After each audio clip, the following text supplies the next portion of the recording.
Yo, welcome to another edition of Some Extra Sauce, man. It's just me and Triple R for right now. Of course, the Canuck is running late as usual, man, always holding us back. He's going to get fined. I don't know. Me and Trips going to have to discuss what the price is going to be this time around, man. I think we have to step it up a notch a little bit, Trips, man, because it's getting ridiculous, man. Might be thinking about a trade, too. No, he man. must be punished. What'd you say? He must be punished. Yes. For those that break the law, must go to the house of pain. Yes. Lash his ass. But yeah, man, welcome on in, man. Me and Trips are just having we're gonna have a good show tonight, man, like we always do every Wednesday. Gonna cover a lot of ground, man. It's just a lot to talk about. And the reason why you see this background up is because there's extra stuff to talk about in that department. Doomsday Survival is all informative, man.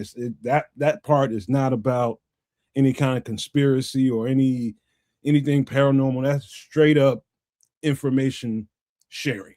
Is all it is, man. I just want people that come check out the channel and listen to what we have to say to be informed as best as possible. I know people are doing their own homework, but for those who don't have time, that's why you come to that particular part of the show. It's going to be good, man. We got a lot of stuff to talk about there. Plus a breakdown. I think I already kind of pre-selected Trips, man. We're going to do a movie breakdown because that's just where I was at when I was putting the show together. Also, we got Bears to talk about, man, like all the time, man. But without further ado, let me kick it on over to you, man. Bounce pass and see if you want to do something with the rock.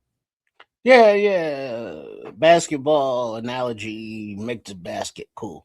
Yeah, I'm cooling. Got a pizza in the oven. It's Wednesday night. It's some extra sauce night. We got new signings to peruse and mention because like they literally just signed within the last few hours, offensively and defensively. Oh, man. Now I gotta go to the.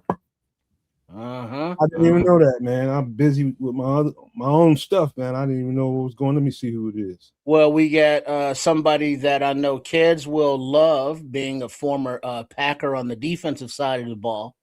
And then we got a running back that I am pretty sure that our new running back coach, Studsville, probably recommended. And he's a perfect fit for Ben Johnson, who was probably also familiar with him. But yeah, we'll get those names out to you. See right there what I did? That's called a teaser. That's a teaser, Nomad. Okay. So I didn't say no names, but I did let you know that it's a running back and a safety.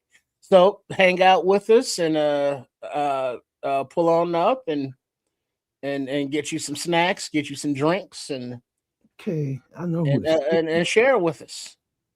I know who the safety is. I did a little work on him already. Oh, you know who the running back is too. I don't know if I know the running back. I got to see. Well, have you seen his name? Not yet. I'm trying to. Oh, once you see his name, you'll know who he is. You'll be like, "Oh shit, huh? What up, Benji? What up, DT Honey Bear? What up, fellas? I'm live trying to figure out what we got going on because I did not double check. Yeah, right on. I figured you were. So, but that's why. No worries. Just look and you'll see. But as everybody filters in for the Wednesday evening sharing, entertainment, hangout, informational fest, if you will. Yeah. So, the Nomad Network at Keds the Canuck and Sports Chicago Style Triple R SCS. As we do expect Cads, but he likes to make a fashionable entrance. And people say, CPT, Nomad, that's what time Cads is on. Yeah, he is. Big time. That's Canadian people time. That's how we'll frame it. Yeah, well, he's Canadian. And he's a Canadian people. And that's what time he be coming in late and shit. Like a typical Canadian. Oh, I'm just yeah, let's go. Wednesday night, got the pizza about to come out the oven, and Nomad. I don't know if you've seen these before, but Benji, I know Smitty's probably seen them on the road, but right here, these ain't nothing but the devil. Oh man, dog. I go through a box of them like it ain't nothing. These ain't nothing but the devil, and I rebuke thee. Oh Lord. It's too easy. It's too easy to eat them, man. Oh, and they just slide on down, but then they will slide on through and slide on out. So there's that. But yeah, when they sliding on in and down, it's like, it's just processed comfort, momentary satisfaction, a moment on the lips, a lifetime on the hips. I had no idea who this running back is. No, No. okay. Well, I'm familiar with his See, game. I mean, I'm this just probably seeing. Obviously, he hasn't played for the Bears previously, but just watching football, and it's like, oh shit, that dude's fast. oh But yeah. I remember when he got injured because he got hip drop tackled, Mm. and it fucked his ankle up. And it was like one of those gruesome shits, like hip drop tackles can be. Oh, he got some. He's got that. He's got. Juice, Oh man. juice. Say the word, juice. Oh, he's got serious juice.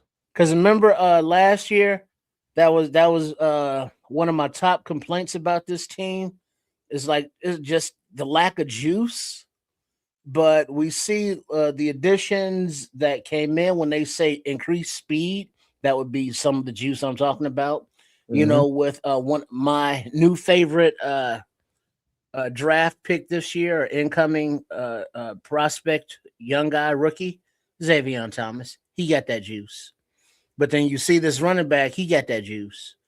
You know what I mean? So we're inserting and bringing in athletes, football players who got that juice, and it's like that's what we've been missing.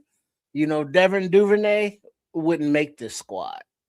Now, I mean, Alameda Zacchaeus wouldn't make this squad.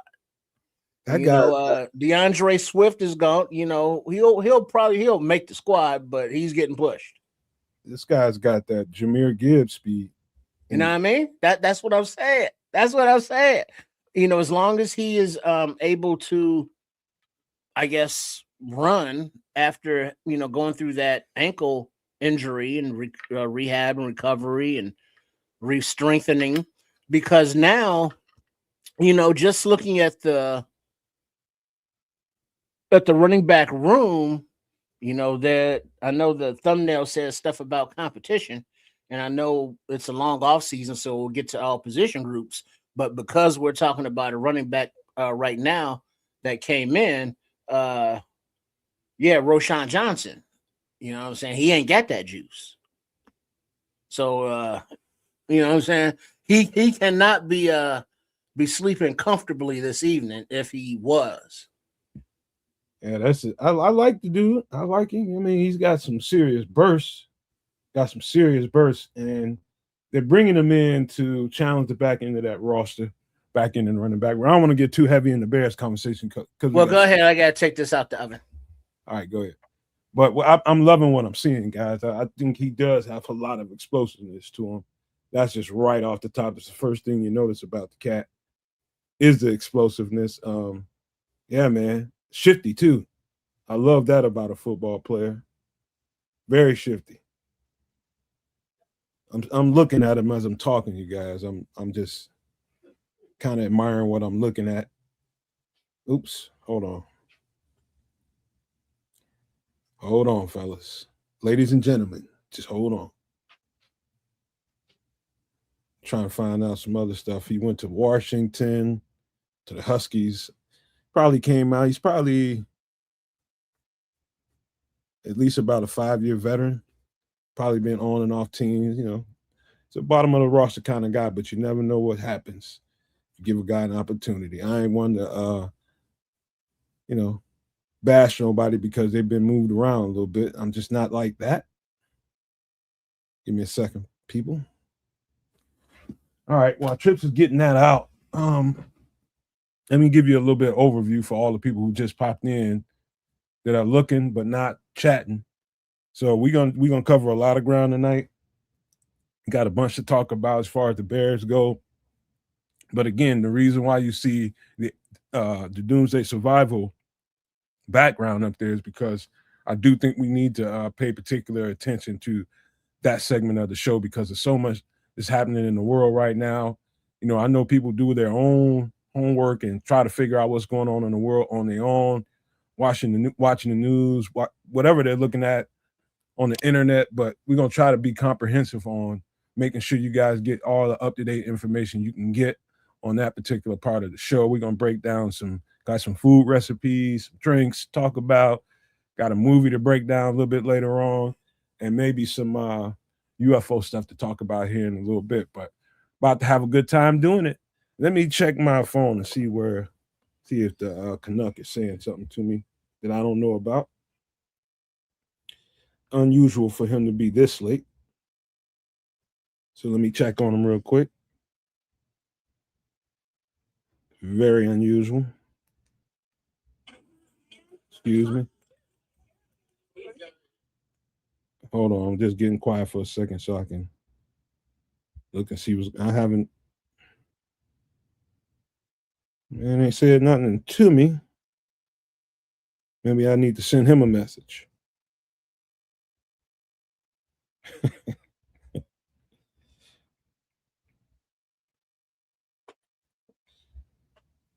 I just sent him a message. I don't know what's going on. Connect anything could be happening. Life is life, and who knows? Yeah. Wow. But yeah, man. We'll give him a few more minutes. We just talk a little, kick the bobos a little bit before he get here. Yeah, right. You know how you're supposed to let pizza cool for a few minutes before you eat a pizza? Yeah, I didn't wait. Never. And it's like, Never. you know, like but it cuts, you know, so much easier right out the oven. You let that sit there and cool. But it's like, nah, get that little corner piece right there. Man. Dude, The little baby piece, like little pinky toe piece. Yeah.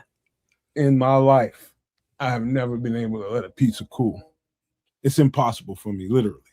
Mm-hmm. I love piping hot pizza. It'll never taste as good as that moment when you get it right out of there. Mm-hmm. Everything just bursting out the pizza. You like cold pizza. It's kind of tasty. Right, it's got its own appeal. Yeah, but piping hot pizza, unmatched, man. Go ahead.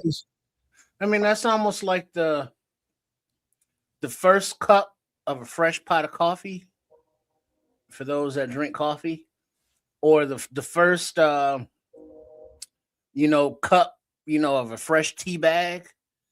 Not Tyson Bagent, but like the actual bag of tea leaves. Sometimes in the hood you got to reuse those joints. You know what I'm saying?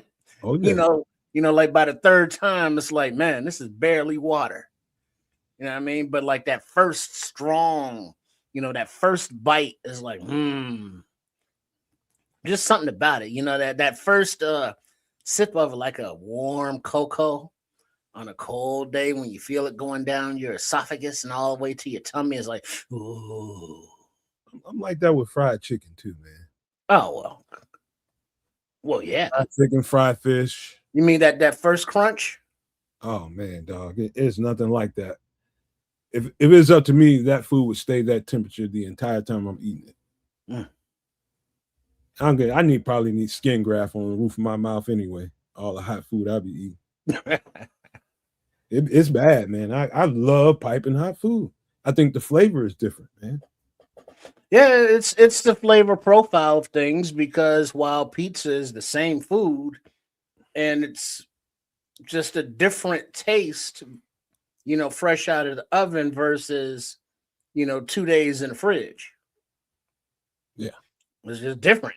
Even after you reheat it from being in the fridge, no matter how you reheat it, whether it be in the microwave, in the oven, or on a skillet top, with steam in a skillet with steam over the top, which is more realistic and closer to the real thing. Gives you a crispy bottom and a melty cheese top that way. but it's still not the same. It really ain't. Still It really- delicious because it's pizza, but not the same. So anyway, man, what's been going on with you this week? Oh, man, working on a new Bears page. Still editing other stuff. We did get the clip of MF in the kitchen, which we look forward to next week, next Wednesday on Some Extra Sauce, when Chef Trips will be in the house directly from the kitchens over there at Shea Trips. We got that clip up from the last visit where, what did he make? Hell was it? Oh, chili mac and cheese. Mm. Yeah. So we got that up. He was doing all live there and stuff from the kitchen hookups and setup. But got that up, and then just other editing, really.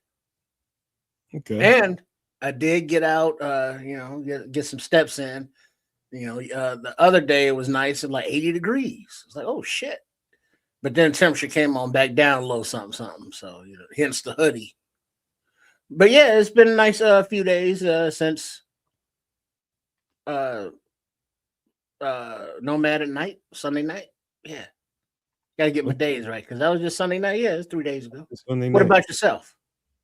Man, about to get back to work on that landscaping job tomorrow and through the weekend probably, and get ready to probably chill Monday. Memorial Day is like one of the only holidays I can really acknowledge. Like I'm like that, man. I ain't with it really with all these holidays too much, but Memorial Day I look at it just for what it is on its face, remembering people. You know what I mean? Whether whoever it is that you might have lost, you know what I mean? Thinking about what I might want Whoever to it is you're memorializing, yeah. yeah. Just thinking about what I might want to do, Should I throw something on the grill? Should I just chill? We just get some shit and just chill out. I don't know, man. I ain't after a long weekend doing what I'm gonna have to be doing. I don't know if I'm gonna be up for all that cooking and shit. Well, but that's the, I guess, appeal of those holidays on Monday, to where you're not really out partying on Memorial Day, or you're not doing it like that, but you do take the opportunity to gather with family, friends, and or loved ones to remember whoever it is you're memorializing. And that's when the cooking comes into play, because now you got to feed all these folks, and it's the official opening of summer. So you got to get the grills going, and it gives you the opportunity for those planning ahead to get some freshly charred meat, put away for the rest of the week. Let's say if you got somebody that goes to work, and instead of having to buy their lunch or figure out what to make for lunch, it's like, hey, I'm gonna grill up a salmon or piece of fish or whatever the fuck, and put it away right off the grill. No touchy, no touchy. For your lunch this day, or some grilled vegetables, for your lunch that day, or what I mean, plan ahead for the week. And so you do all your cooking on the grill, or in the kitchen on Memorial Day, then you got food for the rest of the week, and you got to cook no more. Man, I'm so lucky right now because I'm on my introvert stuff right now, and my family kind of knows it.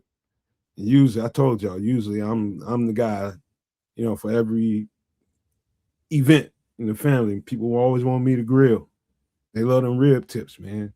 And ain't nobody been saying nothing to me the past year or so. You know what I mean? And I'm loving it. I got rid of my pickup truck, so my family can't bug me about everybody moving this and want to go pick up that. And I love my family, but I need my space, man. Mm-hmm. Well, I mean, you don't have to when you still grill, and when you could be for the immediate household. Exactly.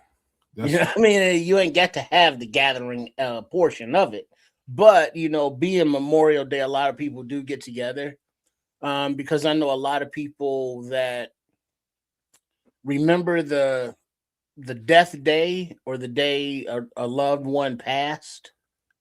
It's like, oh, this date, this person passed to me, and on this day I always visit their grave, or always have this meal, or always remember them, or do something in memoriam.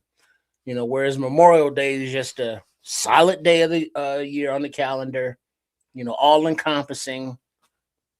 You know what I mean? Because And I couldn't tell you the people that have passed in my life that I would actually care about, that I give a shit about. I couldn't tell you when they died, but I could tell you most of their birthdays still. right. Go figure. It's like this though. Imagine this though. You guys, all that we just said, and on top of that, imagine your one of your parent being a bar owner, and all the repasses in this side of the city come through there. Every time somebody passed away, hey, we having a repass for such and such. And would you throw some ribs on the grill? Would you make this? Would you bring that? Can you go grab your truck and go get this? Can you go get that? Can you pick up these tables over? Man, I love my mama. Like that's my heart. But man, I'm like, man, I'm not gonna let people wear me out, man. I'm just not, man. Yeah, so you gotta say no. I mean, you do what you can, when you can, while you can. But you just can't do everything for everybody all the time. I mean, that's just not physically, mentally, you know, uh, feasible or healthy. It's like, hey, I can help when I can help. Hey, This hey, motherfucker Matt, in the chat. in the chat. What the? You doing? What you let me? What the fuck in the chat? What the fuck you doing in the chat? What the hell kind of weird shit you got going? So it seems as though Kids Canuck is in the chat talking about WTF. I Maybe wonder maybe his StreamYard ain't working. what is that, Missy or Styles or something messing around with his stuff or something. Uh-oh. I don't know. But Missy got her Oh, own. we being catfished. I Oh, damn. Where's Monte Teo? He knows what to do in this situation. I've had a taste for catfish, as a matter of fact, for about a month. But you see now, you could fry it. But you mentioned the grill. Man, some catfish on the grill with Never did, maybe some nice asparagus, never did catfish on the grill. maybe like a little garlic butter. Never did that. Salmon, maybe some tilapia. Fish is fish. I had somebody brought me one time firing up after my pool league when my pool team came over to my crib in Atlanta. Somebody brought some sea bass. You ever had some sea bass? Oh, it just tastes so different. Very different. Very fresh. Very like I know there's stuff in my mouth, but it's so light and so clean and crisp. Yeah, That's the way I would describe it, at least. it's airy, very airy fish. They have a lot of fat on it at all. Hmm. It's different. Saltwater fish are very different tasting. And you like if like I like freshwater fish because that's just what I was raised on. And you just be what you see, you eat. But somebody brought that over one time. I had somebody brought some mahi over there. Um so this Well, one you cat do realize that saltwater fish are basically born, raised, and live in brine. salt. Yep. So their meat's gonna be different. Have you? It's gonna be. I would say. I don't know. This is scientific, but I would think that on the whole, saltwater fish is more flaky and lighter than freshwater fish. That be I a think fair hypothesis. yeah, I think it tastes better on the grill too. Because I had them fry. So I had one of my partners on my team. he had his mom and his parents live in Cocoa Beach, so they got a beachfront property down there. He go down there every Yeah. 3 months and go fishing, and Yes, he man. come back with a whole bunch of shit, and he just offloading. He just came over my house one time in his truck and just offloaded. I don't know, probably about 30 big ass fish in my freezer. He was just, I got to find somewhere to get it. You got freezers. And I'm just like, motherfucker, man, you can't put all this shit in my freezer, man. He's like, you can eat it, man. I can't eat it all. Well, that they were Snapper, just everything. fillets, right? No, man. Some He of that bought shit, the actual fish. some of the shit wasn't even cut up. He cut up some of it and packaged it, but some of the shit wasn't even cut up as whole fish. Yeah, you because that you can make the meat go bad if you package it up and it's not prepared. Where'd you hear that? When you thaw it out, you are also thawing out the contaminants that weren't washed off. So as you now go to clean it, it's already contaminated. Basically, if you don't, it's like putting away dirty clothes in the drawer. All the clean clothes are not gonna smell funky, but when you pull them out, they still dirty. Before you butcher any kind of beef or steak, you clean it. I would think before you freeze it, right? Wait a minute.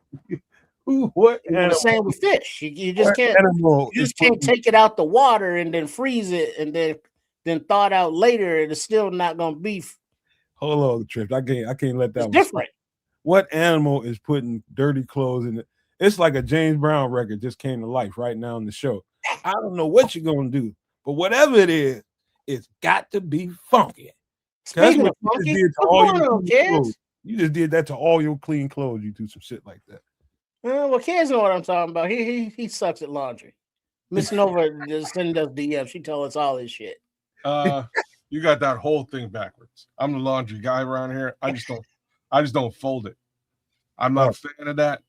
Somebody else got to fold it. You I'll suck. do the What's laundry. the point in doing the laundry? Huh? What's the point in doing the laundry if you're not gonna fold it? God damn it. I ain't folding it. Fold the So damn that's the deal. That's just how it works. Fold the clothes. You It's just going to wind up unfolded and on my person. Oh man, you So Not a when you fan of take it out folding. the dryer, you just leave it all balled up and shit. I put it in an area, it gets dealt with, and generally it's worn. I Okay. iron my clothes. If I got to iron it, I got to iron it. that's a, Oh, you're an ironer. those are troubling signs of a sociopath right there. I've been called much worse. I'm just tell you that right now. What's going on, kids? Man, my dog died, boys. Oh, Boys, don't that's say why that, I'm like a man. little bit. For real?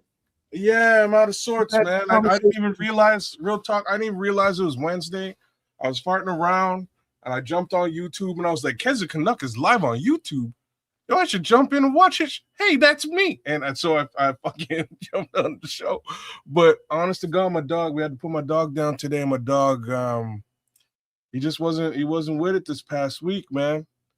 I knew it was coming. I knew, like, on Saturday I took him out and it was rough. It was rough taking him out just into the backyard. I ain't even talking for a walk or nothing. And he had some diarrhea that was violent. That's all I could really say. And I was like, oh man, like that don't look like you're not having a good date. You know what I mean? And after that, he just kind of had a hard time even getting up. Couldn't get up, couldn't move, wasn't mobile. So it was real tough. Like last 4 days have been real rough around here, man. So unfortunately, we had to make the decision to bring him in and have him put down, man, because he couldn't move. Sad shit. Doing it. What's that? How the kids handling it? Well, I'm glad the kids were here, right? Like my daughter had moved out maybe a year ago, and she's sort of back in the house now. My son's back for the next couple of months from the West Coast, so. I'm kind of glad everybody was here as a family to be able to sort of deal with this situation together. So better than nothing, but nonetheless, an unfortunate, sad situation. Rest in peace, Ruckus. You were a guy. I will miss you for sure. We'll all miss you. I swear we just had that conversation Sunday Did we? or Did we talk last about it? Wednesday. We literally just had that conversation. I'm not surprised. Somebody, shout out to Shorty. There's have to give Shorty a shout out. Because it's like he brought up his dog, like kind of going this way a couple of months, like maybe 6 months ago. Might even be a year ago. But and then he showed a picture of his dog. And no word of a lie, our dogs could be twin brothers. Like they look exactly the same. I was like, holy smokes, how old is he? He's like, he's 14 years old. I was like, my dog's 15. I'm like, you know what I mean? Like it's gonna happen for both of these dogs. They're very up in age. 15, 14 years old. That's like pushing 100 plus. You know what I mean? So as man and dog he is. Oh man, trust me. He was he'd lived a long, happy life. So same with Shorty. So we kind of chopped it up maybe a year ago about this. We got real deep. But for some reason, and I asked him about his dog. I was just in the chat there maybe last week, and I asked him about his dog just because I don't know, things were just looking a little bit shaky for Ruckus. And he's like, oh yeah, he's hanging in there, he's doing all right. And like after I asked him that question, just these last, the last 5 to 6 days, my guy couldn't even get up. It was not a good look. He stopped eating, wasn't eating any food. And I'm talking like I chefed up some steak. And I think that was like what I was telling. Yeah, on Sunday I was saying I had some surf and turf, so we had some steak. So I sliced up some steak for him. You know what I mean? You feed a dog steak, he's eating good. He wasn't even having it, man. He didn't even give it he didn't even give a shit that there was steak right in his face. Couldn't care less. And I was like, I know you're. You know what I mean? Like, those dogs, I got to tell you, kids, and this is not to be over top of your story, but I ain't never told y'all this, man, but my dog passed at about 11 years old. He had stomach cancer. Oh no. Man, I mean that happened like 10 years ago, man, but just talking about it right now, it hurts now. You know what I mean? Like my dog, I'm not like your average dog owner, man. Like I really love my guy, man. You know what I mean? It's like he was part of me, man. He went through some stuff with me, man. I went through a hard time in my life, and that dog was right there through it all. And when he went, before he went, man, he was hurting so bad, and I was just like, I gotta go take him I gotta see what's going on. He just whimpered and whined all day, all night. I finally take him to the vet, and it's just like it's gonna cost me like $7,000 to $10,000. Yeah. And I didn't have it, and I think that's what pained me so bad. And I think that's where part of it came from. My mourning came from the fact that I could not take care of him. Like I could have, if I'd have had the money, I would have been able to get that out of him and at least get a few years out of him some more. But I didn't have it, and that hurt my soul, man. It hurt my soul. I cried like a baby, man. Yeah, a little bit of tears going on in the house. Everybody's sad. Respect their scrolls, man. I'm sad to hear about the other two, man. But I'm glad Poncho's still up and active and kicking. Those Chihuahuas, man. Oh, Those Chihuahuas, they go hard, man. They live a good life, man. So shout out to you for that. So keep that. It was Chihuahua. It was crazy, man. I don't know. Just came out of the blue. But again, we all knew it was coming and expected it at some point. It was almost as if he kind of waited for my son to come back and for everybody to be in the house to Well, that's good. But now how long before somebody comes in with a puppy? God Don't damn it. do that shit, Kaz. Just put yourself to the side for a second. Be a little selfless, man. Selfless? Yes. It's just the right thing to do. I thought I had to check. I thought you said be a little kind of fuck yous. I thought you said be a little selfish, and I was like, oh, I get to be selfish. No. I was so happy for a second, can I tell you something? As friends and men, sometimes as the head of the household, you have to be a little selfless and do things for the family as the head of the household when you got something like that going on. How do you think the dog got here in the first place? Well, I know it wasn't your ass. That's what I'm trying to say. This is But me. now it's time for you to bring home some loving. That's what selflessness is about, man.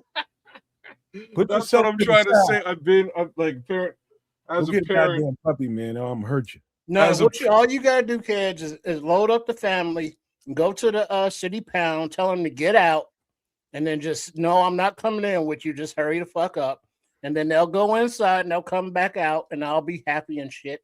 And you'll be like, "Yeah, I know you all love me. I know." I want nothing to do with this conversation, man. I'm so I'm so real about this. Let me explain now. So it's a time in every man's life. The fact of the matter is, I'm Jamaican. We don't really have pets. Like, I don't know how many Jamaicans you know under normal pretenses. They don't have pets. I know a couple of them with dogs, man. Really, do you? Okay. Yeah. Normally, because dogs just run rampant and free out on the island, you don't bring them in the house. You just leave them outside. If you want to play with the dog, you go outside and play with the dog. No reason to have a pet in the house. It's just weird. It's just not something that Jamaicans generally do. So as a kid, I didn't have no pets. I never had a pet. My kids have had, I'm going to say, good Lord, they've probably had close to 13 pets at this point, including the dog. So, I mean, there's selfishness has been in full effect mode for the last 25 years. Like, I gotta say that. Now, I'm not really trying to have a dog again, but, and here are the buts now. You know what I'm saying? Because obviously this is raw and visceral and today. You like him and you cannot lie. Go ahead. There's certain things about a dog that I know I'm gonna miss over the course of the next couple of, next little while. For sure. So the one thing about a dog, when you leave the house and you come back, no matter who's in the house, one person gives a shit that you came back, and it's your dog. He gives a shit. He's right there with you saying, what's up? You know what I mean? Wagging, he's happy. That's something you can't really replace, man. It's just one of those weird things that, and you said something too, man, Nomad, that I've been thinking all day, and it's just, yeah, I've been through some crazy shit with this dog. Just life shit, and he, there's no, true unconditional love you'll get from a dog. You know what I mean? You'll get it from a pet in that scenario. So, maybe is where I'm at right now. But like I'm leaning towards.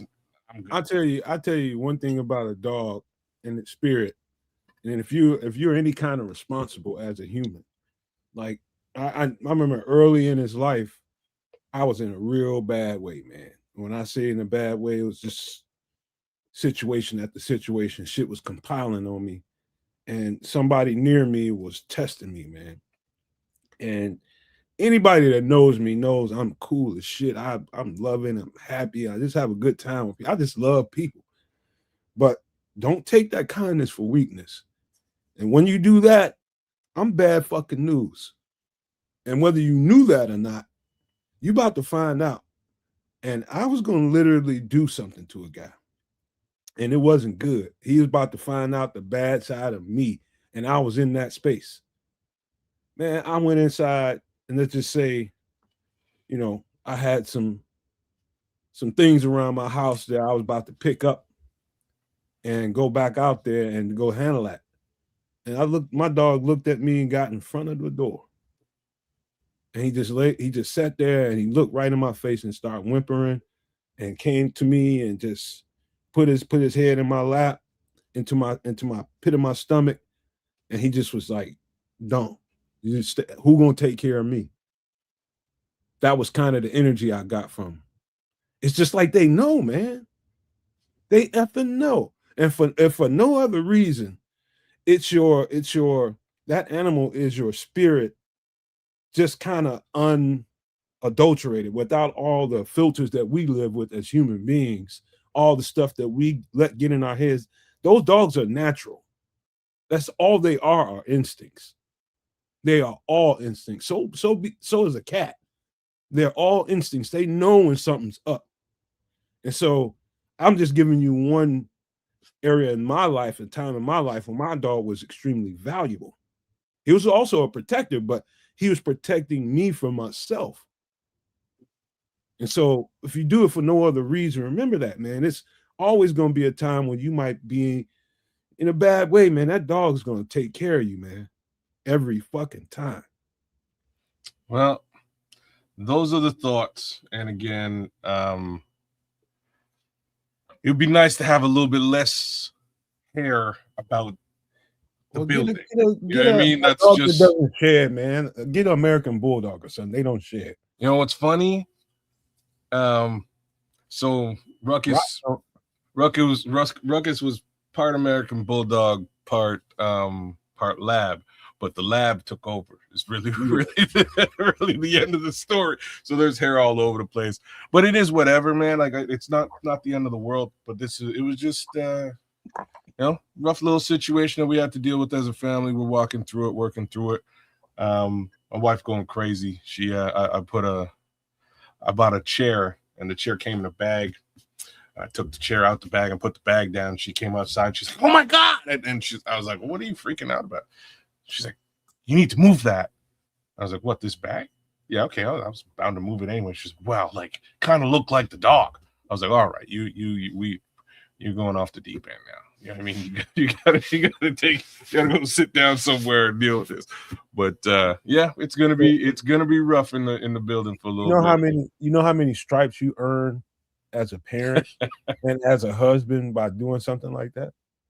But I doing something know She's probably listening. She's like, that bastard's gonna go get a puppy and think he's the man. I'm gonna go beat his ass too. Oh, I don't need to see. My kids are grown. You see, I don't need to earn. It doesn't matter how old they get. It's just I'm just saying, like, I don't need brownie points now. It's principle, man. It's principle.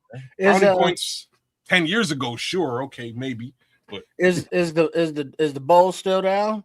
Food and water bowl? Oh man, that was the other thing that hit us coming back into the house. Like, right away, it was like, oh, there's no water in there. We got to go and fill the water bowl. What? Ah, shit. Yeah. So we'll have to do stuff with that, get rid of his food and all that. So yeah, like I say, it's a little raw today, a little raw. Yeah. You know what I mean? It's a stark, harsh new reality, and I know. I got to go out for business at the end of beginning of June again. And when I go and come back, as soon as I come in the door, he's right there waiting for me, happy. And this will be the first time I'm coming back, and ain't shit gonna go on. I'm gonna be like, oh fuck, It takes some time, man. I'll tell you this also.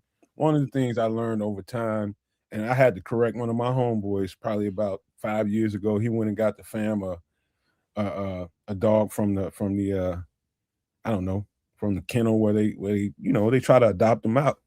And he said, that dog is lucky. I said, no, motherfucker, you lucky. Man, what you talking about? I said, you gonna see. At some point, you gonna see. He's like you, kids. He's just like, what do I need with a goddamn dog? But he's kind of like your situation, but his kids are a little bit younger. You know what I mean? But exactly like your situation. And I told him, I said, and it took him about a good 3 years before he said something to me after he got the dog. I forgot I said that to him. And he brought it back up. And I'm just like, see, the dog is the greatest gift you can give to people. It's like, man, you can't get better. You don't get no love, don't come better than that. No, and I know what you mean. Same token, like I say, I'm not really like, I got the dog for the family, you know what I mean, for the wife and the kids. It wasn't for me. And over time, it was just like, oh shit, like, this is my dog, and I clearly have to be the dog guy now. So, you know what I mean? You do the dog thing, you get close to the dog, everything is cool, becomes your best friend, you go on walks with them again, love it. I don't know if I really want to go do that again. Right now, I'm kind of leaning towards I probably will, and that sucks. I'll just be honest. You gotta be. It kind of sucks, but that attitude, man. So, but now, are you now? I know it's early, and don't want to be too insensitive, but like you A Roddy kind of guy, a Mastiff kind of guy, a Chihuahua, or just kind of a mutt with personality? So Ruckus was more of a mutt with personality. I'll give you that. At this point, it kind of depends. Like I don't mind a Roddy. My brother-in-law he's had 2 Roddies now, and they were great dogs. Like both of them are great dogs. The only thing about the Roddy is he will jump your ass when you come over to visit. Like he will. But after that, he'll calm down. He's cool. It's but just they do get hip issues. Well, and this is what happened to this. That's kind of like a normal thing. The older they get, just dogs in general. You know what I mean? The bigger the dog, odds are that those back hips will go, and if they go, they're kind of cooked. Like that's really what happened to Ruck over the course of a week. Like he's had the hip issues for the better part of a year plus, but just this past week, he couldn't even get up and stabilize at all. And that's no way to live for a dog. And the Roddy like 8 to 10 years, 12-year life 12, expectancy. Yeah. A little bit less. But I'm starting to lean a little bit towards a Roddy, to be honest with you. Maybe a pit, but it would have to be a smaller one. I don't know. I have no idea, man. Can I give you a funny story? When my dog was kind of like a juvenile, he was in between puppy and big dog. He just probably, I don't even know if he just raised his legs by that point and started pissing. But man, I let my sister keep him. I had to go out of town for something, and I ain't had to do shit, man. My sister just fell in love with the dog, and she just wanted to take him back to school with her. And she's just like, please, please, please. I'm like, all right, fuck, take the dog. Okay, what can go wrong? You know what I mean? He done bullied her. He done bullied her and her damn roommate, and he's just up in there raising all kind of hell. He's pissed off. He's having fun with him because they doing all kind of fun shit with him. She's got like 2 and 3 roommates and shit, so they fucking love the dog. And he's spoiled, but he's still mad at me. And this is like, I didn't even realize he was so mad at me for leaving him or letting him go for like 3-4 days. So I get him back. Man, I'm outside. I take him out where we usually go, let him run around and do his thing out there. He's ripping and running. I turn my back on him. Man, this son of a gun just literally took off for about 80 yards away, full speed. And that's just how he was at that age, just full speed, just trucking. And I had my back turned, I'm on the phone. Next thing you know, I'm like 8 feet in the fucking air. Flip. He just flipped me completely over. From behind too. And luckily, I flipped all the way over and landed flat on my stomach. Because if it had gone any other way, I might have broke my damn neck or something, man. Look at this. He was mad at me and went, and he knew he did wrong and went got like a football field away from me and wouldn't budge. He just would not. It took me about an hour to get him to realize, all right, man, you ain't getting punished, man. I know you mad at me, but that's how a dog will show you that they're a little upset with you. He just submarined me, man. Like I thought I was on a fucking football field again. I was like, you mother. Those Roddies and other dogs will, get those attitudes, roll their eyes at you. But Roddies will, give you that, that what for, that fuck you. And then be like, oh, I really didn't mean that. I love you. I was just mad. You know what I'm saying? You with the thing, the toy, you took it. You know what I mean? I'm sorry. Can I have dinner now? I mean, how many dogs you got, Scrolls? You got American Bulldog too. Named Mocha. The Andrew Billings of dogs. That's kind of she's the run stopper. She's wide through the hips. Hey, Scrolls, man. Scrolls, my dog, he got so big. That guy got up to 165, man. Ooh. And he wasn't fat. He just had a big, huge head and a big body, man. He was kind of like slightly bow-legged. And so he was just muscular because all I did was take him and let him rip and run. He chasing everything.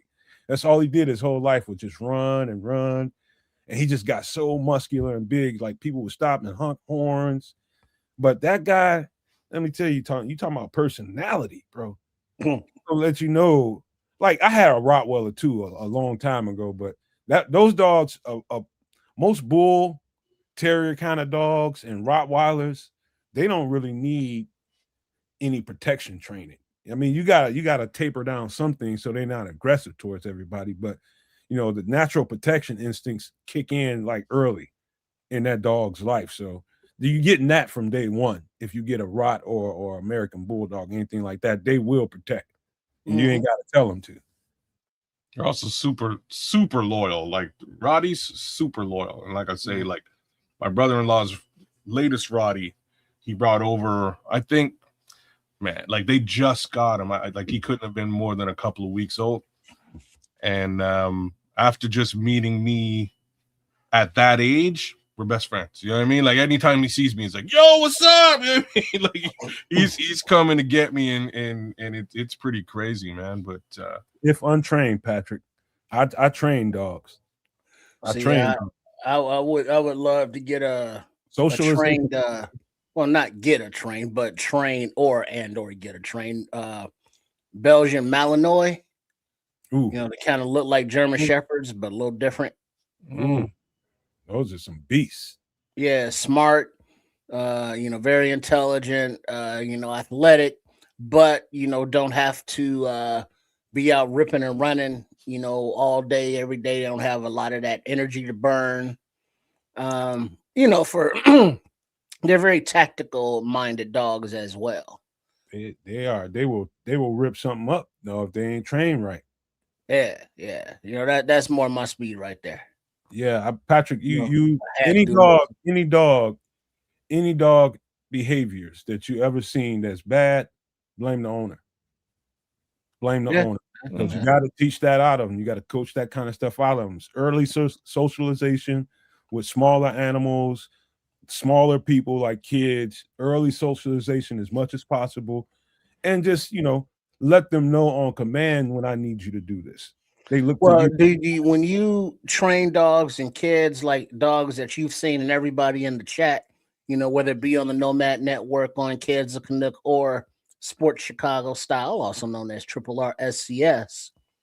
For those of you that have had dogs, did you train them to the point that you could, at feeding time, put food in their dish and they would sit there patiently until you gave the command to eat? Or would they, like knock you over as you're pouring the food out? Like they ran shit. How did you handle feeding time? Did you have that they'll sit and go, snap and then eat? Or how'd you handle that? I'll tell you this. You got to start doing that right away. Right away, you start doing that as a small puppy. I mean, if you do nothing but put your hand in the food, and while they're eating it, they're used to your hand being present, they won't get food aggressive. You don't want a food aggressive dog. And one of the things I used to do with my dog, and then I start coaching him out of it, is messing with him with his toys and shit. Like if I gave him a pig ear or a chew bone or something like that, I will fake like I'm going to reach and take it from him and watch him growl, and I get a kick out of that. But I'll just like, let me stop that, because you never know when one of my relatives are around and he's got one of his bones or something, and one of these kids go reaching for it, he go off. And so early in his life, I had about 3 months of fun with that, but then I coached him out of that. And so when they have things like things that they covet, whether it be food, whether it be toys, chew toys, anything like that, make sure that that's got some socialization going on with it as well early. Because if you don't, you turn your back and you got people around, kids come around, they go grabbing for the dog's toy. Next thing you know, you got an issue. Well, see what you did now, Triple R, you motherfucker. What's that? So she's watching the show, and you're baiting me into getting a dog. Between the two of you, I hate both of y'all right now. Hold on, man. We just trying to get you to do the right thing, man. But we got cute feet, so it's all right. Mitzi, we trying to be a positive influence on them. We trying to be. Shut up, Chris. Miss Nova said we put our hand in his bowl from a putt. Also, do the cover the food thing hand in the bowl. We trying to be some kind of positive influence on him, Missy, as best we can, man. But he's very let's just say he's a little rough around the edges. I'm something. But You know, iron sharpens iron, and we be an iron up in here. Oh, speaking of kids, just check your Twitter messages real quick. Okay. Because I was breaking news to Nomad earlier, and I guess maybe many in the chat and you as well that the Bears did sign a couple guys. Did they really? Oh, hey, Trips, get the names because I was just looking at video. I ain't getting no names. Oh, I seen the safety. I just got to forget his name. I think it's Anthony Johnson or something. Yeah, Anthony was it Tom Johnson Jr. And then the running back is Salvan Ahmed. Yeah. Didn't we have him for a little bit at some point? No. Are you sure? Man, yeah, he was. I know he's in Miami. He was in Miami for a bit, but I swear talking about the running back or the safety. Running back, the Salvin Ahmed. I swear he was with the Bears for a little bit. If he was, I don't remember. I don't think he ever saw the field, mind you, but I think he was in like she says keep it up. Anyways, I think he was during the Nagy regime for like a minute. Let me double check on that. All right, but while you do that, he's known for his explosive speed. He's a receiving threat out of the backfield. He's dangerous in space. He's a perfect fit for Ben Johnson's offense. And our running backs coach, Eric Studsville, was in Miami and had Ahmed with him for 4 years, in the running back room. Kids, so he's quite familiar with him. Kids, before you respond to that breakdown, Trish, put that breakdown in your pocket for a minute while we get to some food and drinks right quick and all that kind of stuff, and then we'll get right back to it. All right, let's do that, and I'm just going to take a quick peek at young Mr. Ahmed. All right, kids, well, take your eyes off that for a second so we can be talkative about this, man. We're gonna get into some drinks. We good. I want to do food or drinks first. I'll let y'all call it. Yeah, we just go through them, get them. All right, let's get some drinks going on, man. Anybody that wants to can go right ahead. Harvey Wallbanger met who? Mrs. Coathanger. In the apartment of the department, down with the upper down closet department. And whose lyrics y'all on? That was PRT, Poor Righteous Teachers. Oh Lord. Yeah, we went old school. Ingredients: orange juice, Galliano liquor, orange slice, maraschino cherry, orange juice, vodka, and ice. Now, what is Galliano liquor? What is that? It's Galliano it's an Italian liqueur. It's an Italian liqueur. Galliano, like citrus flavor or something like that. Like this, like I might drink this because I'll drink a screwdriver. It sounds like a screwdriver with a lime. Dressed up screwdriver. Yeah, that's kind of what it sounds like to me. But I'll drink this. Yeah, I would, substitute the vodka for scotch. But yeah, I'd fuck with it. Like I'm with you. I wouldn't put scotch. I'd go with a dark rum. That's what I usually. Or a dark rum, or even a whiskey. Yeah. Any kind of a scotch, whiskey, rum, they're kind of pretty much interchangeable, like vodka and gin to me. Yeah. I think something like this, which is probably a screwdriver, might have been my first handful of mixed drinks I ever had in my life. Definitely. For me, it was crazy. So I got smacked in the eye with a shovel. And I was basically blind in one eye, and my parents didn't clue into the fact that I was blind up until like later in the day. Meanwhile, like we're at a party, they brought me to this party, people everywhere drinking, everything's cool, and they're like, "Oh shit, like my kid's blind, we gotta go to the hospital." So they took me to the hospital. I got patched up, and we make our way back to the party. Somebody gives me a nice tall glass of orange juice with ice. I got to go to the washroom. So I go to the washroom. I put this on the bar, and the bartender makes a screwdriver and puts it right beside for somebody else. Somebody else disappears. So I come back out the washroom. I'm 6. So take a big old gulp of that and realize, not only am I blind, but I'm also drunk. So it's a great day as a 6-year-old. So that was definitely my first little taste of booze. Second was clearly some red stripe, but yeah, gotta love the screwdriver. You know, I just my college days were different, man. There's a lot of beer and more of it because it's just beer was just free all the time. You know what I mean? Anywhere I went, it's always beer around. So college days were just a lot of damn beer.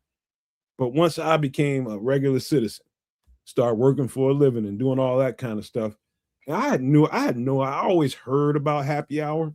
I didn't know what it was. I had no concept of it. Then I get to a job, kind of my first full-time job, and I hear next thing you know, relations starting to develop and stuff. People starting to like each other. People inviting you out for a drink or two, all that kind of stuff going on. And get to a happy hour. I'm like, what is a happy hour? It's like, you don't know what happy hour is? Come on, man. We take it. All that kind of stuff. And one of the place that we went to, like the mixed wells, that's what they call them here. Like if you go to a happy hour, I call it mixed well. And they had a variety of stuff, but dang on Harvey Wallbanger and the screwdriver. Man, I think they just put more liquor in those for whatever reasons. I think because the ladies like them. Mm-hmm. But man, bro, I had a ball drinking these bad boys. I probably drank more screwdrivers than bangers, but man, those are some good nights, man. Screwdriver will get you there, man. Oh man, dog! I you'll catch me drinking screwdrivers on a regular basis to this day. And like I say, I drink it with a dark Appleton's rum. Love that shit. So Galliano liqueur it's a sweet vanilla flavored, with some subtle substance, citrus and herbs type blend. So that's what Galliano is. It's definitely Italian, but I can see what they're doing here. Just a little bit of a sweeter version of a screwdriver, and I'm good with the cherry.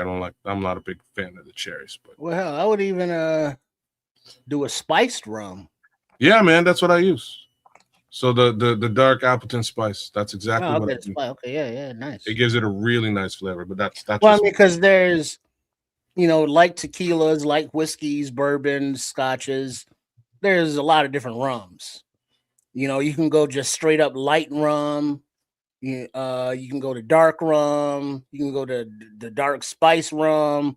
But the specific spice would be good with that vanilla. Yeah, I find the spice rum is almost a little bit sweeter. That's just me. I'm not sure if there's any sort of sugar in it or anything like that, No, but it's definitely got a sweet component to it. Yeah. I haven't had one in a long time, but I definitely remember that. I swear by it. I love it. That's my shit. That's what I got. Cool. All right, that's the Harvey Wallbanger. You guys, this next one is right up your guys' alley. What do we got? You about to see. Ooh, this one's just for me. Caribbean Breeze Blast. Oh, you're going right into Caribbean Queen. Good old Billy Ocean. And ingredients: lime, blue Caraco. Ooh, yeah, straight up me for sure. Pineapple juice, simple syrup, lime juice, coconut rum, ice shaker. So, man, another different rum. He gonna say he don't like the coconut rum. You tripping? So I'm not like. So let me say it the right way though. So I'm not a fan of coconut flavored things. I'll eat coconut. It's taking a lost in this drink, kid. So coconut rum is a different thing though.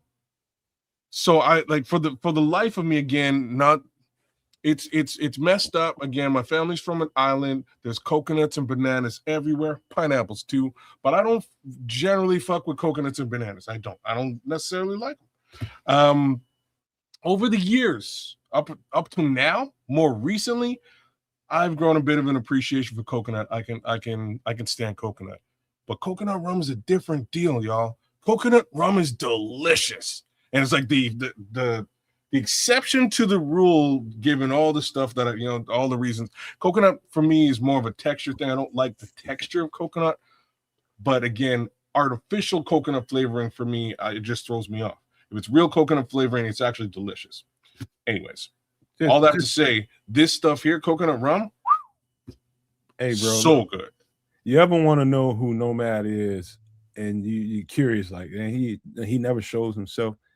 This is me. This is me in spirit right here. You see on the screen. Everything about this picture, everything about this drink, everything about the aura of this graphic is Nomad. This is me. I had this at Sandals. Somebody made this for me because somebody asked me if I've ever had it. And I'm just like, people making me drinks all damn day. Like, okay, what? No, I don't know what a Caribbean breeze is. It's very stereotypical for an island drink. You know, if you at a resort or somewhere like that, you find them everywhere. But oh God, it's good. Oh my God, it's good. But do you also know what really sets these drinks off? The goddamn crushed ice, as opposed to cubes. Buddy, say that one more time. Yeah, that crushed ice is just different. It's like drinking a slushy almost, I guess. Almost is the best part of that sentence, because it's not a slushy. Right. Slush kind of like the slush kind of, I don't know, man. It like absorbs the liquid. This kind of, but it just seems like there's more icy surface area because there's more ice as opposed to bigger cubes that you got to stir it around. So true. And so, like, as you drink the slushy-esque drinks, you know, they're colder. Bro, imagine this shit on the beach at night. You're playing, breeze coming off the water, and you just you're under a hut, and everybody's having a good time, and this thing is just going down so good. I mean, Lord, this is so good. Yeah, you got your sativas. Man, bro. I have to make some of this sooner or later, because I generally have at least 4 of these ingredients in my house at all times. You know what I mean? I'd say I've done this once since the island. I just say I'm gonna be heavy-handed on the pineapple. That's just me and my. Oh yeah, that's me. That's okay. I'm a pineapple guy. But yeah, man, this is so god doggone good. I think I'm gonna have to make it. Yeah, I'm gonna have to make this more often now. I just talked myself into it just now. Yeah, right on.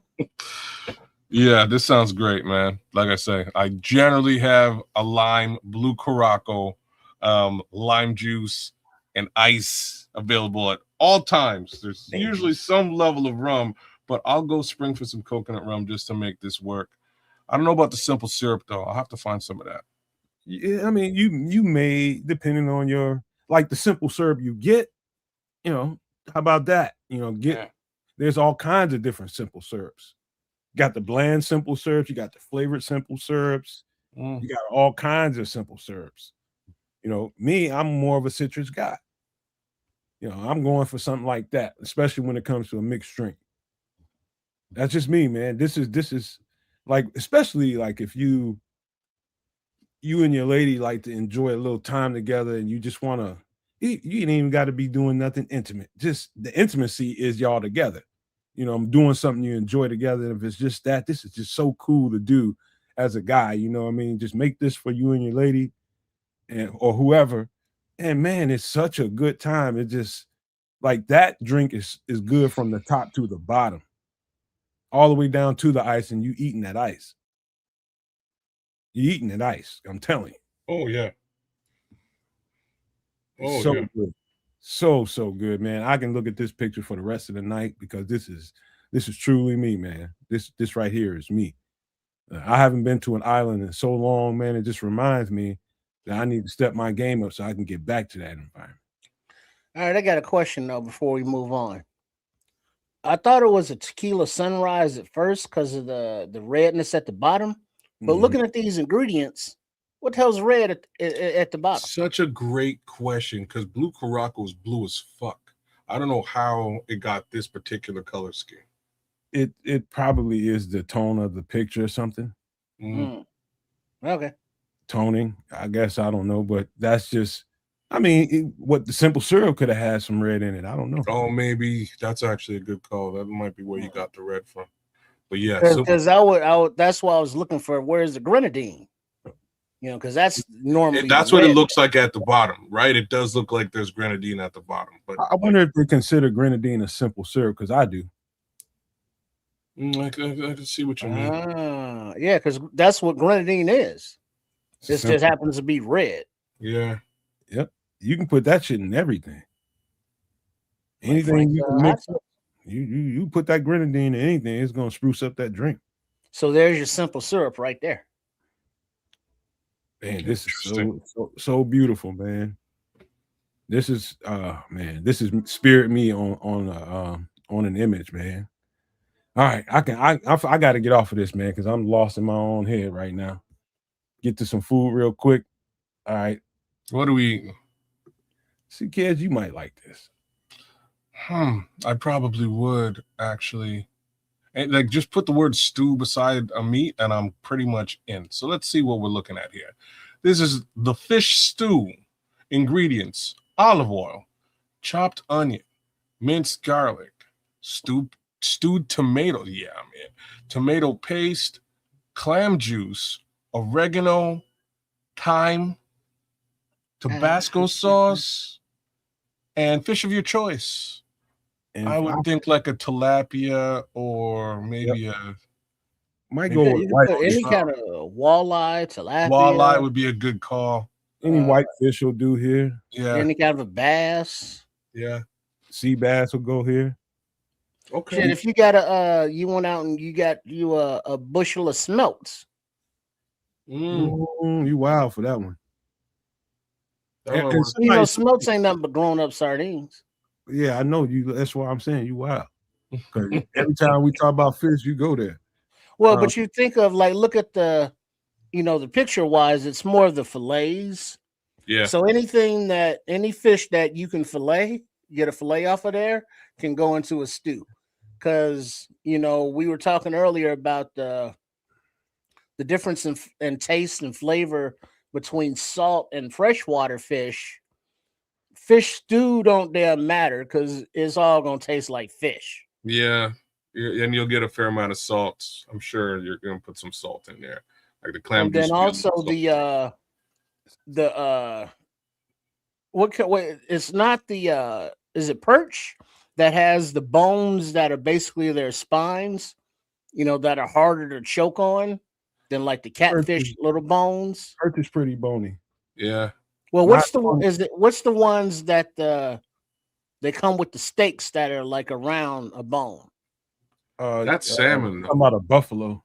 Yeah, like a buffalo. Like you chop those, into steaks and put that in there and let that stew it all up.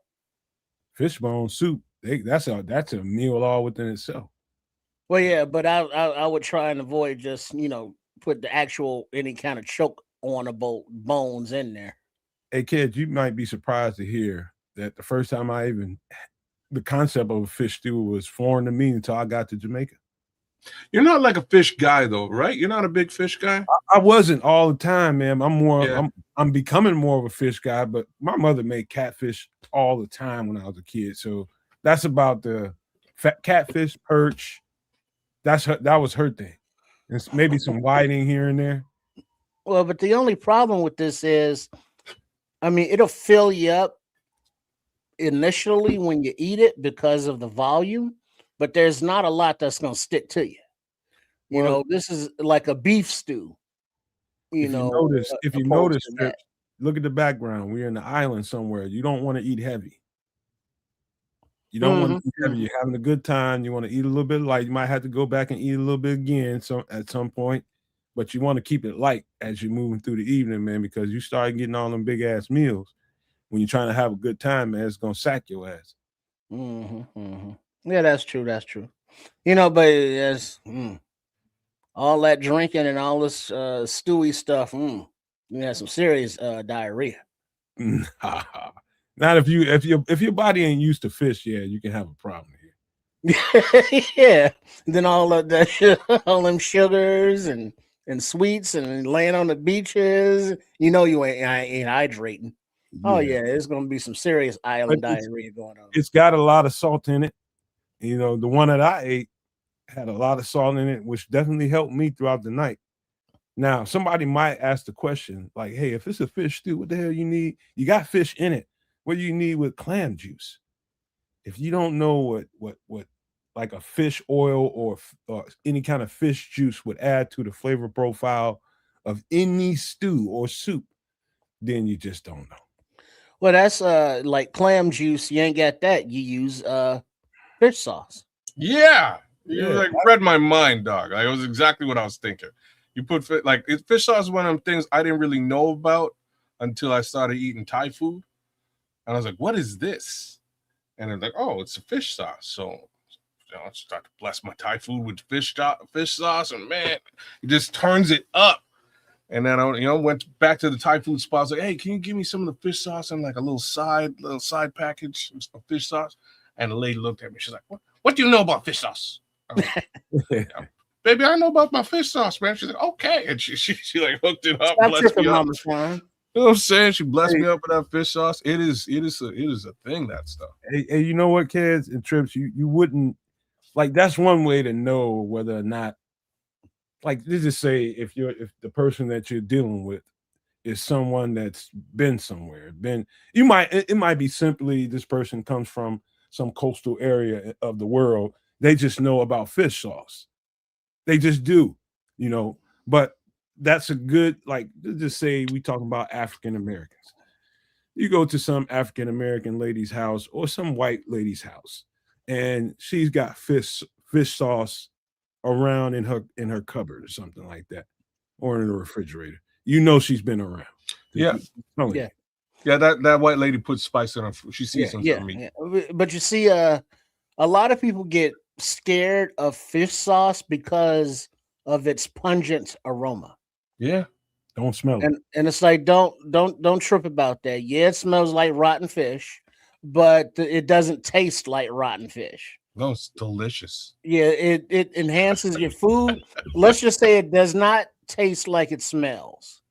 No. And then you can because you know when there's either rotting fish or a restaurant using fish sauce, if you go out the back, coming through the alley, because you can smell it. Trust me, if any average person that never had fish sauce and is going to try fish sauce for the first time, if they smell it first, they'll be on restriction from fish sauce. Don't put your nostrils. It's like inhaling smelling salts. And Yeah, Scrolls. you will never understand the joy if that's the first thing you do is smell it. Scrolls is You'll saying never mix. put it in the food. And look at our red bear in here. Yeah. Yeah, man, mix some fish sauce with vinegar and dice jalapenos for a dip. I'm so in. I'm gonna do that like real soon. I have some fish sauce in the fridge. That sounds bitter and Definitely got to. Oh, I'm missing I that. might throw some cucumbers in there with that. that's something that's one of those dips that make that that sourpuss face. Mm-hmm.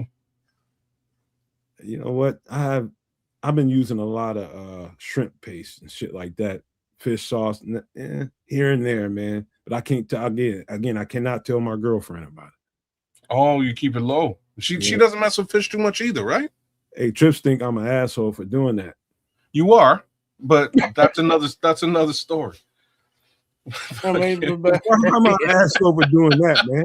I'm just saying, it's like, so you can't sneak shit in people's food, like you just can't. And She like, come on, man. if she doesn't, hey, if she what she don't know won't kill her. I mean, if you don't know the ingredients, that's not on a liver. It won't. You know what I mean? But if she finds out and she's pissed off, she's got a full right, all the right in the world to be. She caught me one But then time. you got also the right to be like, oh, you remember that shit you don't like? Well, you love it. You love it. So yeah. I have. That's how. So rice and peas, staple of all Caribbean dishes, is made with coconut. It is. I've been eating rice and peas my entire life. I don't touch coconut at all. I just finished telling y'all I don't mess with coconut or bananas. So I come in the kitchen. I must have been 12, come in the kitchen. Mama's cooking up rice and peas, and she's shaving in some coconut. I was like, and I lost it. I was like, what are you doing? You know what I mean? Like, I can't eat this. What are you doing? She looked at me. She's like, baby, I would put coconut in your rice and peas for 12 years. You just didn't know. You just weren't in the kitchen while I was making them. There's been coconut in it forever. And Why if do you she think left there's it out, coconut you in would the look at fridge? her. If she left it out, you would eat it and be like, something wrong with this, grandma. You're damn. I would notice it immediately. You would notice it so fast, man. But anyways, you know. So moral of the story is, my mama did the same thing you were doing to your girlfriend. She did it to me for my whole life, and it was very upsetting and traumatic. But I'm over it. This And is the same it's great. kids. This is the same lady that didn't want anything to do with bell pepper. Now she can't. Yeah, she goes and makes a bowl of cereal. She gonna throw some of them shits in there. You know, that's Because stuffed peppers are a new thing. that's the kind of shit I'm talking about, man. So it's like you gotta constantly culture somebody to these flavors, man, and get them used to it. And they don't know. You know what I mean? She can't do nothing without bell peppers now. Nothing. When I met her, she couldn't touch. Well, part of that comes with, you know, the maturity of the palate, of the taste buds. You know, it's like, Yep. I like this now. Yeah, that's right. And then there's a whole lot of, I don't like that stuff. It's like, well, yeah, you do. No, I don't. But you like this dish, and that dish, and all three of them get that stuff in it. And it's like, no, they don't. Like, yeah, they do. And it's like, but it don't taste like it smells. Like, true statement. Trips, I didn't think I wanted nothing else to do with cabbage for the rest of my life. Cabbage and greens, because my mother made them so much when I was a kid. And until I got to the island again, the cabbage that came with the rice and peas and the oxtails there, the curry chicken and all that, the Caribbean cabbage is kind of different, man. It's just kind of different, man. And I had to have it after that. You know what I mean? So it just like sometimes a little experience here, a little experience there might redirect your whole mind. You know what I mean? Just take the experience for what it's worth, whatever it is. And I don't know if y'all noticed, but for me, I don't know if it's any Tabasco sauce people in the house, but I'm a Tabasco sauce person, especially when it comes to soups and stews. They had some on the table when I had mine in Jamaica, and I'm still a Tabasco person when it comes to soups and stews now. I don't care what soup or stew it is. Are you sure it's Tabasco or was it Scotch No, bonnet? it's Tabasco right there on the table, bro. Okay. Open up science is right up. No Tabasco people? I can take I like Tabasco. It's fine. I like not enough for you, is it? You know it ain't. I like Scotch bonnet now, man. Scotch bonnet is like. What about the green? You tried the green Tabasco yet? Yeah, I've had both for sure. The green's a little bit. I know what you're saying though. Green's a little bit more of a kick, but it ain't. Scotch bonnet Scotch bonnet is a good kick. That Scotch bonnet would take me probably the rest of my entire life to get used to the heat. Yeah. I prefer more of the flavor, like a Frank's or a Valentina, you know, or because like going into a Mexican restaurant, you know, I mess with the red sauce, but not that green. That green is too much. All right, that's the fish stew, you guys. We got one more dish to do real quick. I got a feeling it's about to make some fans here. We'll see. Oh, a Tex-Mex burger. Ingredients: olive oil, chopped jalapenos, minced garlic, lettuce, guacamole, pico de gallo, carne asada seasoning, more pico de gallo, pepper jack cheese, and ground beef. My bag on the extra pico de gallo. I didn't realize. What exactly is pico de gallo? Could somebody explain that to me? All the onions and tomato shit you see on the top of it? Onion, tomato, cilantro, in oil. Wait a minute, kid. Right.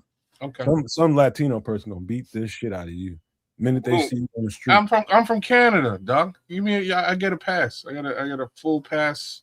Trust me. That's an insult to Latino people everywhere. You Look, have to ask what pico is. Say what? You have to ask what pico is. Yeah, you're gonna get I've whipped. had pico, but I don't know what's in the Right. pico. Yeah, And because pico is pico's good. It's a good condiment on the thing, but Nomad talking about kids about to piss off some Hispanics about pico. I'm about to piss them all off because I am not a guacamole fan. Oh, I was about to say the same thing too. But like there's a reason though for me. Like me and avocados, I can't. Yeah, I don't. My Yeah, body doesn't process it. No. You have the same thing, Trip? I first of all, if they're that hard to goddamn open, they're not tasty, just with a spoon out of the opening. And then like I will enjoy some nicely extra salty guacamole, but it's not something I would ever like look forward to making or ordering or having. But if I'm someplace and it's there as a dip, I will eat it. But putting it on What the hell like did a you buy it burger, for? huh? What the hell did you buy it for then? No, I don't like for it like a dish or something, or I was someplace and had it. I don't think I've ever actually bought it. Guacamole. Look at that.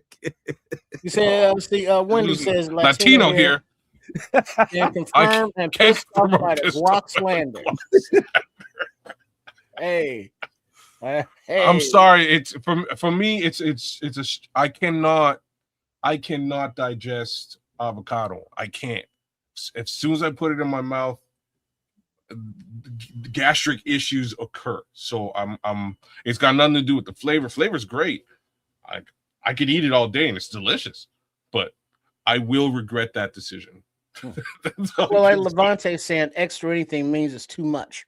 Well, no, I get it, but I like the saltiness of the guac.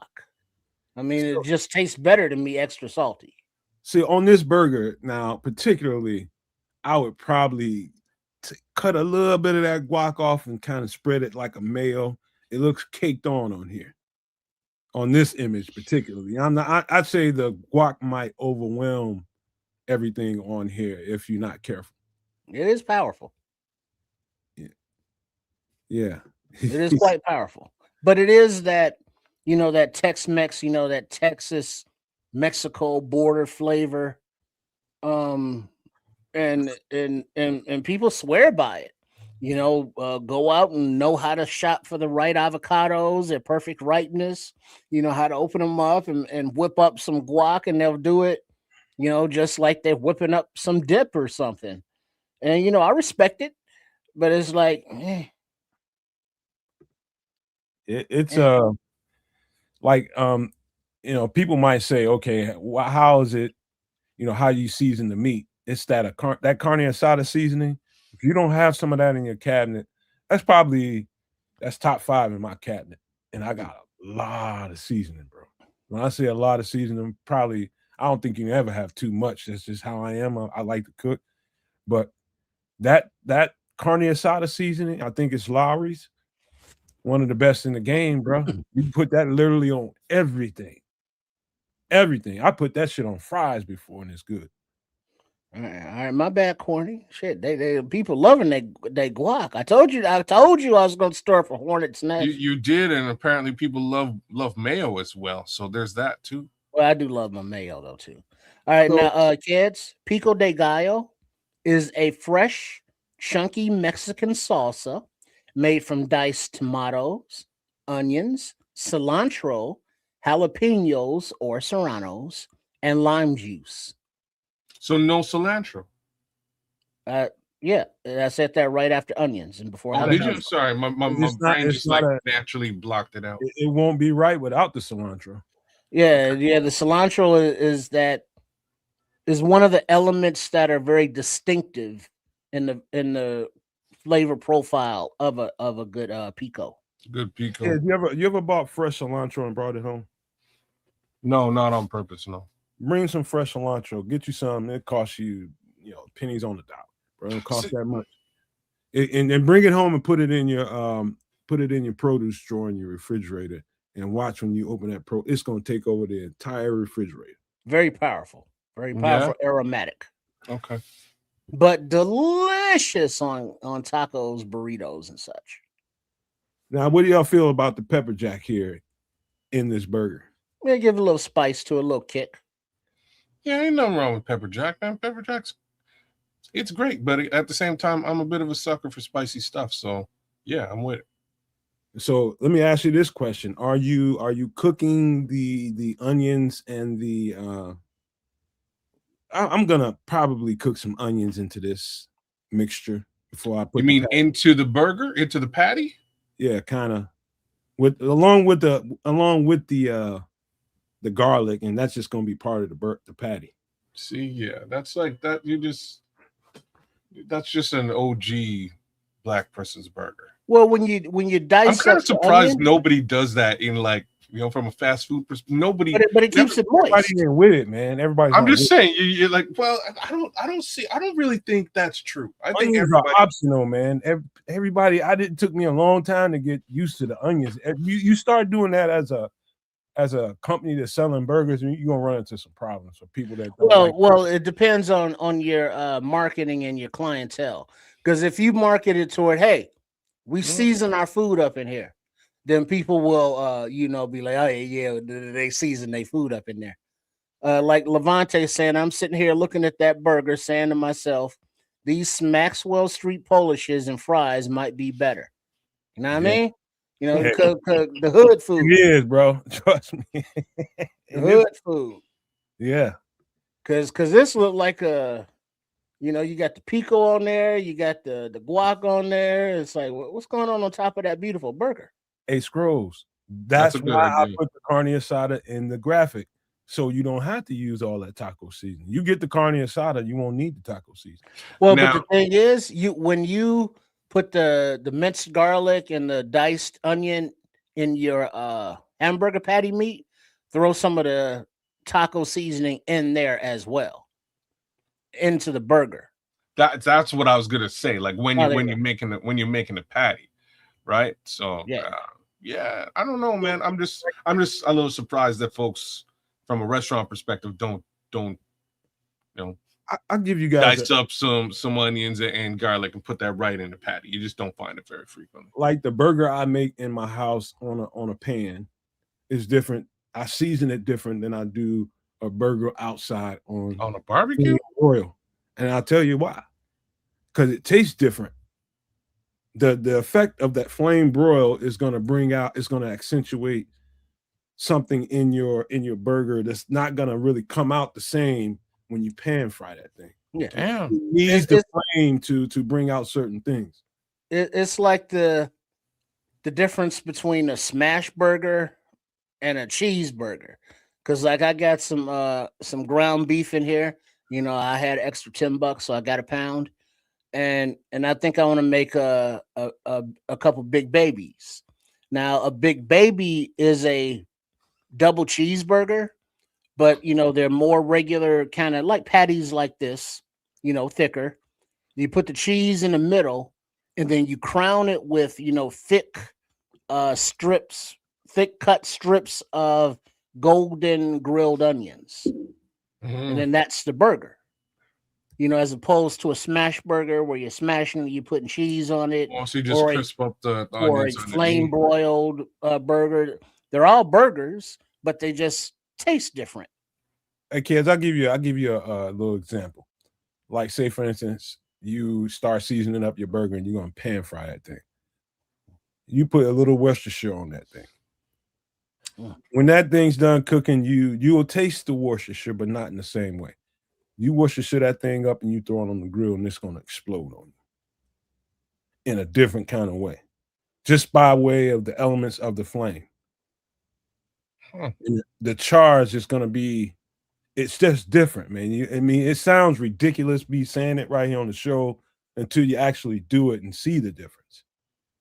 Yeah, cooking, heat changes flavor profiles. Just like you caramelize vegetables brings out their sweetness.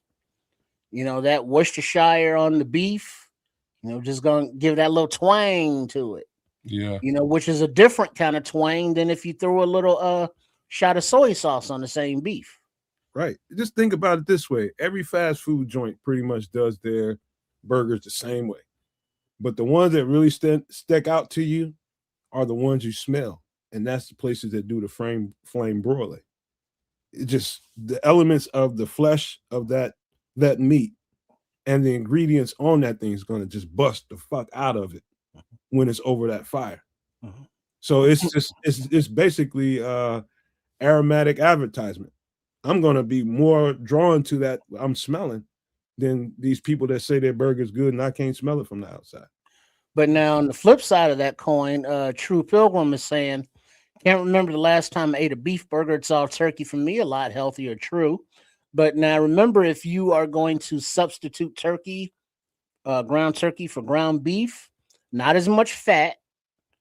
So you're gonna want to maybe add a little something in there if you're gonna grill it, because it will dry up really fast. And less fat, unfortunately, means a little less flavor. So you're gonna have to, jazz it up a little bit with some kind of spices or something. But then it also cooks different because of being less fatty. You can dry it out a lot quicker. So the ground turkey has the financial benefits of it, the healthier aspect benefits of it, the availability benefits of it, but it just doesn't taste the same as when you want a juicy burger, kids. The turkey just don't do it. I can't argue with you, man. Man, dude, you like I'm about to go off the rails a little bit when I say I'm just a fan of flame broiled burgers altogether. I'm to the point where I care kind of less for any burger that been in somebody's skillet or some pan or something like that. I just don't really care for it. It's just not the same. If I make a burger in the house, I'm probably still gonna flame broil it in the oven. I'm gonna broil that thing as close to the heat as I can get it, just to try to get the taste of that flame. And I'm gonna dirty up my oven, and my girlfriend's gonna fucking hate me. A lot Man, of Wendy's hungry now, man. Let's see. True saying, you got to season the hell out of ground turkey. You're preaching to the choir. You gotta put some oil in it, man. Well, that's what Levante's saying. You add onions and butter seasoning to the turkey burger. Gives a little more fat substance and flavor. But then Wendy's saying turkey burgers in the pan with some Lowry's, some Worcestershire, probably smacks though, some sauteed onions, damn sure, and hungry now, right on. And then Levante butter garlic seasoning, what I'm talking about. You know what else would be good on this burger? I think minus, and you have to be light with it because it has so many other. It may be not good for this burger in particular because the pico and the guac is its own individuality. It's got individuality to it, and you don't need nothing else. But this garlic aioli, man, garlic mayo on any burger, you'd be surprised. You'd be surprised, bro. Especially a flame broiled burger. You'd be surprised. A good garlic aioli will bring that MFer to life. Man, you put you some garlic aioli or any kind of a fish fillet. Put that on the grill. I'm my bad, Corny. He's sorry, Corny. Intermittent fasting. And we talking about burgers. 16 hours to go, man. Leave Corny alone. Now, I wasn't, early in my life, in my childhood, I was not a fan of raw onions whatsoever. I would have scoffed at this burger as a kid with the raw onion sitting there right there present. Oh, I couldn't eat it either. I couldn't have ate it, man. Me either. I'd spend the whole time. But now remember, these aren't just raw onions. These are pico de gallo onions. So it's like jardinera. When you pickle vegetables, with the lime juice and all that stuff in there, it's not pickling, but it's that kind of process. So yes, they are still raw onions, but that lime juice and all those flavors have absorbed into them almost. So they got that that flavor that with the cilantro, and it's It's not like a it's uniform. so I know what you different. mean. It's a uniform flavor that sort of spreads across all the vegetables that's in there. But Right. yeah, And you know what else could make the difference between a good burger experience and not? The doggone buns, man. Ah. you know Well, what? I mean, shit, toasted with butter, I'm non-toasted. I don't need a bun at all, man. Like I'll be honest. After doing keto for as long as I did, I'll go to a restaurant now and I'll get a burger and be like, you know what? I don't even really need all this fucking bread. Like I don't. I just Lettuce wrapper. Oh, I'll even do a lettuce wrap. What I like nowadays is I'll take like a double burger with double cheese and just give it to me in a bowl with lettuce, raw onions, like red yeah. onions, You and starting to get into the spirit of that keto, but hey, True Pilgrim, that was when I was a child. I can't do nothing without onions. I'll put that shit on toast. oh, But for go real? ahead. Oh, you're like that now. What? But you don't do red onions yet, do you?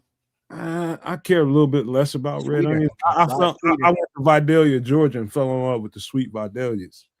See, Mhm. see, Wendy's getting he hates when places put big raw red rings on my burgers. He hates that. I've gotten used to it. I actually Kind of pissed almost when Wendy's went with the hardcore red onions, man. yeah. I'm with it now, man. I'm super happy, man. Like, super Well, happy if you give me some red onions. well, now you got all the different discussions. You got the types of meat. You got the toppings, but don't sleep on the buns, kids. I know you're not a fan anymore, but True Pilgrim saying it's brioche or nothing, and something about brioche. There's more substance to it. It's thicker, and that goes to kind of what Red Baron's comment there is that the bun here on this Tex-Mex burger looks too thick and dense. You But ever look at all the shit that's on that burger, man. You you ever got had that big good thick potato ass bun? piece of meat. I was gonna say it's a potato bun. That's exactly what it is. Yeah, Yeah. you got pico de gallo, and you got carne asada. You got you need a bun with substance to be able to support all that. See, scrolls. That's what I do, man. I just get it in a bowl Yeah. now. Get Trips the is red onions in there, some tomatoes, and just condiments. I stay away from ketchup now, so just mayo, mustard, and relish, and I'm good, man. That's how I take my burger now most of the time. Trips hit something y'all might have slid by, but depending on the substance of the burger, you might need a more stout bun to support it. Mm-hmm. So depending on where you're getting that burger at, what's on that burger, you got all these people making all these big dynamic burgers, man. You gonna need something to support the goddamn thing. Mhm. Oh, shout And out like to Wendy, man. This is a great comment. It Go says, ahead, put it back up. bro, I love this show. Title says training camp and Middle East conflicts, but I drop into in-depth burger talk. That's us, man. That is Mhm. us. You get it all. And That's right on right. Levante, a brioche buns Who you has to be calling toasted. brioche? That's very true because a That's what I had to toasted say. bun tastes totally different than a non-toasted bun. And then if you toast it up with a little garlic aioli, a little garlic butter, and you have that toasted into the bun, and then you put your burger sauce and or condiments on there, totally different experience. Hey, man, who's on the Tex-Mex burger? Who's on the Tex-Mex train? I'm all about Mexican stuff. I'm all about, let's just say Texas barbecue at least. I'm on that. But man, this is a burger. I think I'm gonna probably skim a little bit of that guac off of there. I'm gonna tear this MFR up. I'm gonna probably melt that pepper jack on top of that thing before I put that, all the extra stuff on top of it. But it's gonna be a damn mess. It's gonna be a damn mess. It's gonna be And down your and arm. and instead of French fries, you get you some tortilla chips. Oh snap! Yeah, do that. They say, Yeah, man. I'm off the ketchup, man. Ketchup got so much sugar in it. I had to Hey. remove that from the palate. Hey, kid, you know I stopped eating. I used to have that every time I had fries. I don't even eat ketchup on my fries no more. It just takes away the taste of the potato to me. Dog, I don't. But kids, but you got to go Frenchy. Got to have mayonnaise with your French fries. So I was just gonna say. So me You're going a to psychopath, man. Me going to Amsterdam, that's what they do. And when in Rome, you do as the Romans And it's do. delicious. You Oh, weird. cow. No, it ain't. It just sounds weird. Weird, man. But if you go to a spot and everybody's eating the French fries with mayo, you realize this ain't weird. This is normal for people here. So I had to do it. I had to test it out, and it was great. Your spot, people might be collecting puppy heads. That means you do it. Okay. I mean, but have you ever like grilled cheese with butter is delicious, but you ain't got no butter. Guess what? You can grill that bread with mayo and toast that bread. He's actually grilled cheese with mayo. That's ridiculous. No, you'd be surprised with the shit. Mayo's just eggs and oil. So you'd be surprised. You'd be surprised the shit that you could really do with mayo at the end. A little garlic infused mayo. Come on. When fries are cooked and seasoned correctly, particularly homemade fries, who needs ketchup? Yeah, you do. Because I mean, they're delicious, but how many fries you gonna eat? Like 2? No, you're gonna eat like 20. Trip. If I had the money, I would send you on a plane. I would send you to Amsterdam and tell you to go get some French fries and you are not permitted to use any ketchup at all, and you would go crazy. You would love it. I like mayo though. Wendy said also vinegar. I don't trust anyone. I would go to sleep nowhere near them. I'm telling you. Well, you're surrounded, bro. You're like you go to Europe, you're surrounded. I'll never go to Europe. Nobody put so. I mean, but it's like you've been to Long John Silver's, and it's like they got the malt vinegar, and it's like I put some of that on the fish, and it actually got some on the fry, and I was like, it's different, but it's a condiment. It just kind of enhances the fry to me, because with that many fries, it's like, I'll get bored eating halfway through. It's like you give me some ketchup, give me some mayo or whatever, barbecue sauce. So now you're going deep, Trip. Now we're going deep here. If you take the malt vinegar and then dip it in, like malt vinegar on the fries and then dip the fries in ketchup, like thank me fucking later, dog. Thank me later for that little hybrid mixture that you probably were not prepared for. It enhances the ketchup to a degree that you would not have thought possible. Just saying. You ever wonder why that quarterback in Tennessee ain't got no job no more and he ain't playing nowhere with no team? Who's that? Putting that mayo in the coffee and shit. Oh, is he really just like released? Did you see him on a team? He must be on a team, man. He's on a team somewhere. He never start. Ain't nobody gonna start that guy. What's his name? Trevor something? So he's not stable. He's not stable. He has mental issues. All right, what's the next one? Or are we going to our new players? We're gonna get to some football, man. If y'all done with this. Yeah, because we got new players to talk about. People, Bears fans. All right, we're gonna let you go on and pop that off, Trips, just now. Give me a second to get this down. Go ahead and tell your story. Oh yeah. All right, so you all start looking up the safeties deets, and so so basically what I saw earlier was on, I don't know who made this, but Salvon. I'll be right back. Ahmed, he's a running back. He's fast. He can catch the ball out of the backfield. He's the outside zone kind of guy who's dangerous in space. He's familiar with our new running backs coach, Eric Studsville, from his years down there in Miami. And I remember this kid running, and he was breaking away, and he had a gruesome ankle injury from a hip drop tackle. And that was his season right there.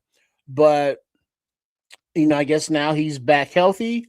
And Studsville, I guess, hollered at Ryan Poles and Ben Johnson was like, hey, my guy over here. Now I don't know about the overlap time between Ben Johnson being a coach down there in Miami when he was tight ends coach. I think that might have been maybe this kid's rookie year. Somebody help me out with that, chat. Can Do I the get math. quick correction, Trips? Because I saw an interview with Stoodsville. It's Stoodsville, not Studsville. Stoodsville. Stoodsville. All right, right on. Yeah, but I believe maybe Ben Johnson was in Miami as tight ends coach. Somebody verify or denounce that or whatever it is. What But yeah, this about? this is a speed guy. He's somebody that has the juice we were talking about that can help elevate this offense and help alleviate some of those slow or non game first half starts and get more of the points that have been left on the field with this offense because they didn't have that juice and that speed, whether it be at wide receiver, running back, or return, all of which have been addressed this offseason. That was the one component, again, outside of DeAndre Swift that was missing. Just a flat out home run hitter. You got, of course, 25. You got, the kid that came out of Kennesaw State who doesn't have big time long speed, but you talking about the Jahmyr Gibbs effect. He looks like that accelerator button that guy has on him is Jahmyr Gibbs type. He'll dust your ass. Just give him a little edge and it's gone. It's gone.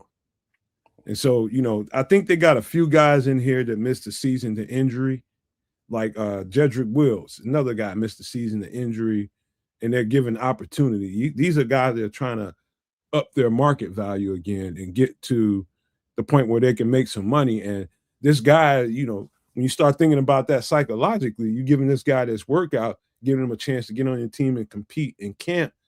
They know they've got everything to gain here. And so he's just looking to up his value here. He knows he's not going to be a Chicago Bear for a long time. But that's not the point. It's what can I do on the field this year to up my value? I need another contract after this thing is over. And how much is that contract going to be? What can I bring to this team? What does this team have that I don't have? Why would he sign with Chicago out of all the teams in the league? He looked at their depth chart.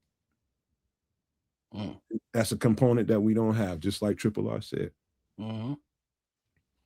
Yeah, and let's see. Thank you, Levante. Salvon was drafted in 2020. Ben left in 2019, so there was no overlap with Ben Johnson, but definitely with Stoodsville. Mm-hmm. Stoodsville's definitely familiar with him. He's probably telling him like, "Hey, man, give this guy an opportunity. Bring him into camp. You're gonna see. You're gonna see." I like this Washington tape. I'm still gonna look at some more of that when we get offline, but while we're live, and I just found out about it live on the show, and I can't wait to look at this tape. But however, the safety I did take a good look at. He can bring some a lot of special teams value, but also some depth at safety too. Yeah, which there is none right now. To clean up in the running back room, you're looking at who we got in there now: DeAndre Swift, Kyle Monangai, Roshan Johnson, Britton Brown, Deion Hankins if he's healthy, Coleman Bennett, and Salvon Ahmed. So the competition, the camp legs and battles are about to be real because there's a room right there where guys are battling for their NFL lives. Now, let me say, look at the safety depth. Who's at the very end of the safety depth chart? As far as not the new guys, but I'm talking about the guys that have been here. Let's see. Well, there are only 6 safeties listed on the roster. Kobe Bryant, Dylan Thinnerman, Javarius Owens, Elijah Hicks, Anthony Johnson Jr., and Skylar Thomas. That's it. Javarius, he's in trouble. He's in trouble. I wanted to say is whoever it was started with a Q, but that's right. It's Javarius Owens, and he's gonna have to fight for his life in this camp. He's gonna have to fight for his life in this camp, and it might not. It can be through safety play, but if those guys can really turn up on special teams, it gives them even more of a leg up to take that last. I'm telling you, Trips. Remember when I was saying they're trying to trim the bottom of this roster and get better from the bottom up? Mm-hmm. That's what a move like this is. Yeah, because I looked at the UDFA Skylar Thomas and what he had to offer. You know, he's versatile, he's fast, he's good. You know, whereas Elijah Hicks, we know what he is. Re-signed him. All right, he's good depth. Whereas Javarius Owens, we don't know. Anthony Johnson Jr. has experience in the league, so it's not like he's a rookie coming in. He's a veteran. So, yeah, that back end of the safety room battles. Yeah, and True Pilgrim just brought up LaShawn Williams, and I don't want to speak the wrong words, but I'm not sure if they signed him. No, he did not get signed. I think that's why they brought in LaShawn Williams, running back out of Kansas. He was brought in as a minicamp invite, but he did not get signed. The only minicamp invites that actually made the team was not a rookie, but the veteran wide receiver Scotty Miller. So there's a lot of talent brought in, but only a handful got signed. Right. The running backs, excuse me. The running backs that I read off to you are the only running backs under contract and on the roster. Yeah. So, what's his name? Owens. He went to the Colts. Yeah, he went to Indy. Don't call him Mr. Biles. Well, the Scrolls did. That's Triple R's bad fucking influence always. He called him straight up Simone Biles. But in any event, but now, wait, I'm sorry, kids, not to cut you off. But while Nomad to Nomad's point, we were talking about the safeties and our new signing that just came in, that he actually has, the opportunity to, make the team, make the roster. So, yeah, go ahead with that lead in there, kids. Okay, I just want to look at the safety depth chart here now. Well, you got it right there on the screen. Yeah, okay. So I'll put it up here for you. Kobe Bryant, Dylan Thieneman, Javarius Owens, Elijah Hicks, Anthony Johnson Jr., and Skylar Thomas. Who's the new one? Did you added the new guy? Anthony Johnson Jr. Anthony Johnson Jr. So who do you think the odd man out is, Nomad? Javarius Owens. Javarius Owens? Do you think Elijah Hicks is a lock? Yeah. I like Elijah Hicks. I'm just wondering dollars and cents. You think it's a contract year for Elijah Hicks? He just re-signed a 1-year deal. So. Did he? Okay, so he's probably square. Okay. I think he's the third best safety on the team. I wish I could argue with that statement. Talent-wise and what he can bring to the table. And they're bringing these other guys in here to push him a little bit. And then they'll keep 4 of them. They'll keep 4 of them and maybe 1 or 2 on the practice squad. But Javarius Owens has got the biggest hurdle to jump. And I'm talking about the guys here. Because you think they keep 4 safeties, right? Yeah, you got to. Yeah. So Bryant, Thieneman, and Hicks. So you got 1 spot between Owens, Skylar and Johnson, where Skylar Thomas, could be a practice squad candidate. Mm-hmm. So that would leave active roster the veteran Johnson versus the upstart Owens. You see what they're trying to do. They're trying to see if they can bring some youth in here to turf out some of the guys that have been hanging on the roster spots. If if so happens that Skylar Thomas can outplay, and I mean, these guys going to have to be versatile.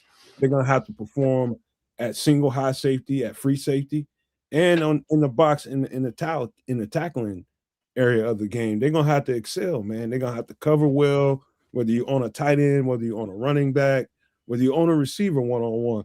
They'll push these cats to the limit, and they're bringing in young guys to see if they can turf out some of the veterans, raising the competition level. It's the best thing for them to do, right? And the fact of the matter is, more youth on the team means the lower your cap hit, right? It also means longevity and development. So there's a lot of little benefits to adding that youth to the team, especially when you may be looking at transitioning away from certain players next year. Yeah, there's still that roster churn.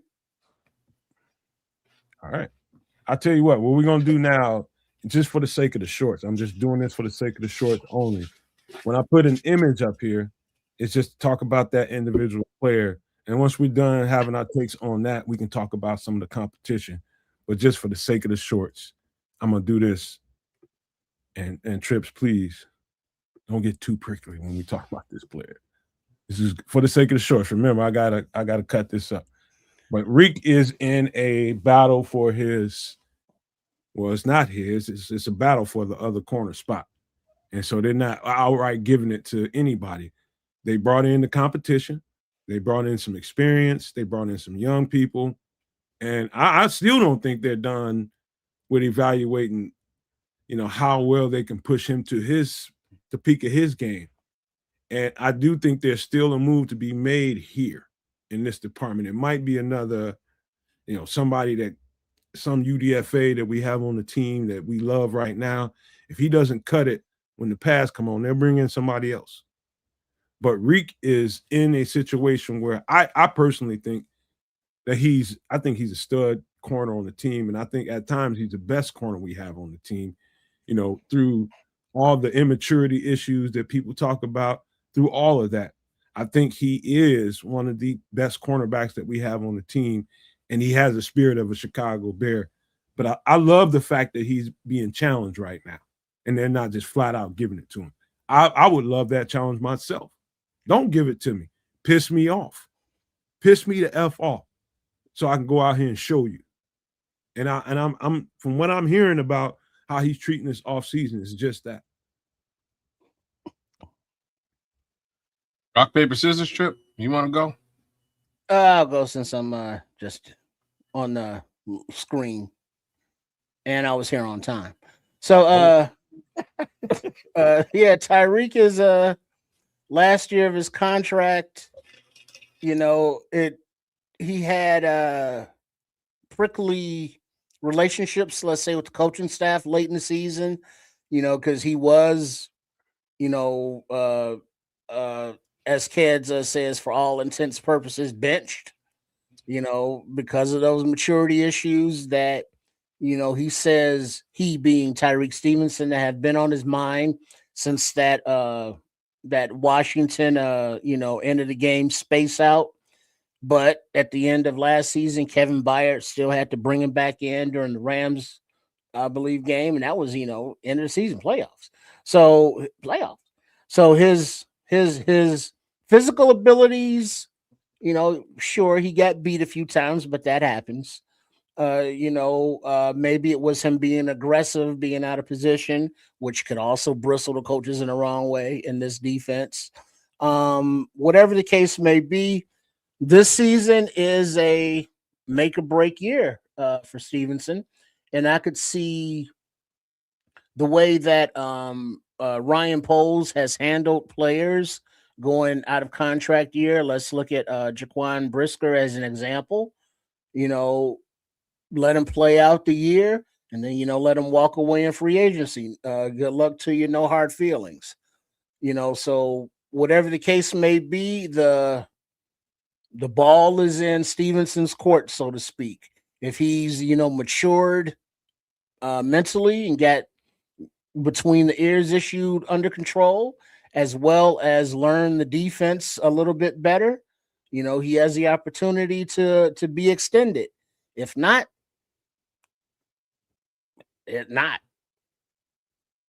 kids. Goodbye.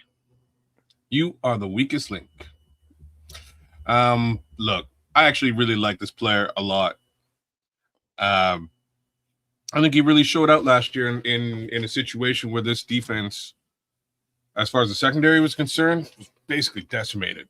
Kyler Gordon gone, Jalen Johnson gone, and there's Tariq Stevenson sort of forced to be the CB1.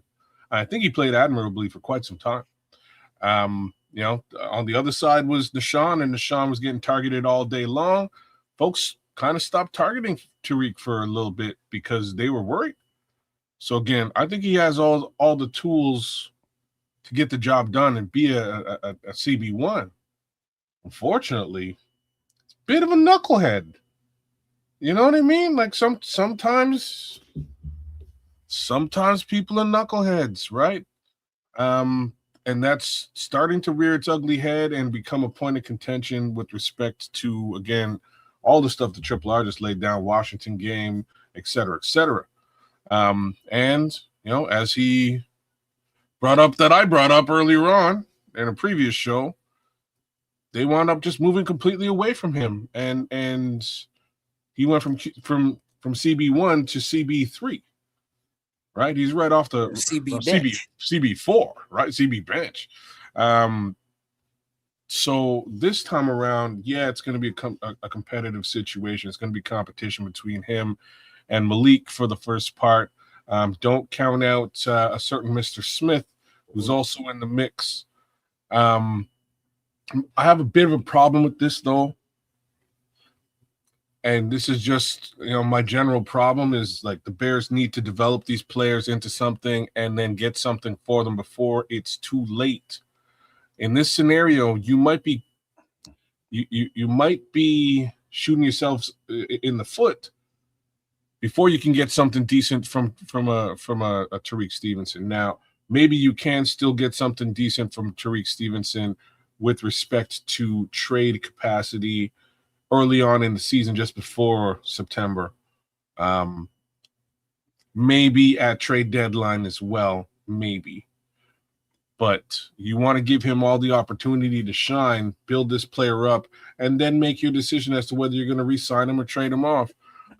He's basically been systematically replaced. I don't see them, you can't put the toothpaste back in the tube. Malik's here, and he's going to be hungry for that position. So I don't know where we go from here, but good luck to both of these guys and Mr. Smith in this cornerback battle. All I can see at the end of the day is we should have one hell of a secondary. Well, Nomad, What's you up? there?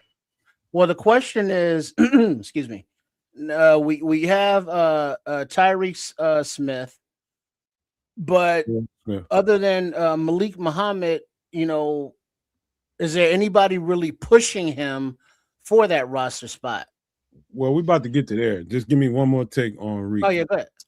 Now, Reek, now I can speak to this from a little bit of experience. It's like college, it's a certain kind of atmosphere, and it's a step up in your game from high school for sure. But once you get ingratiated with it, that college is a mindset, man, and that mindset is sometimes when you're a superior athlete and you've been a superior athlete your entire life and ain't nothing changed about that. I went to college. I ain't had to do too much. All I had to do was show up and perform. I ain't had to treat the off season like, something special and go out of my way to get ready for a season. That's college. You keep that kind of mindset going into the pros. And it's just my own sneaky suspicion.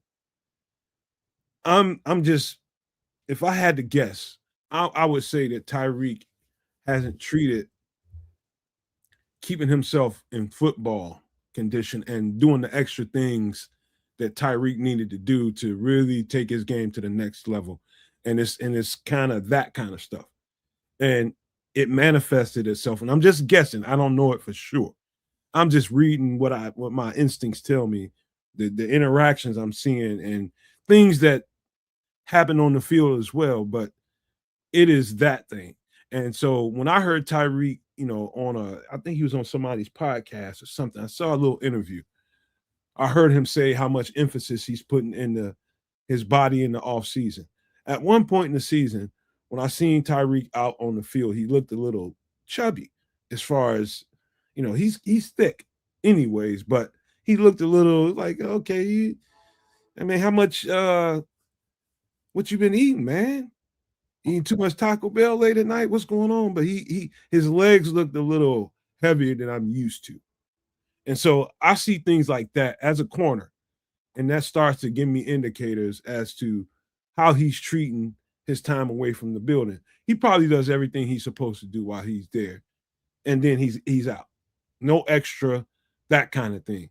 That can only take you so far when you're dealing with all elite athletes in the NFL.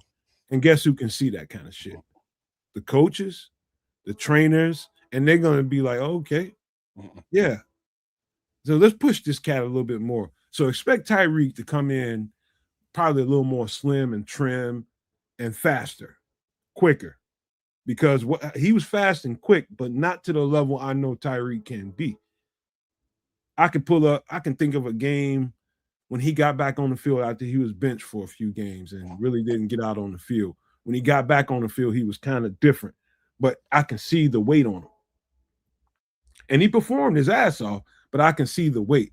So my thoughts about Tyreek is I ain't never had no problem with nobody. I've been like this my whole life. I've been eating whatever I want to do, doing whatever I want to do, and I still get it done when we get on the field.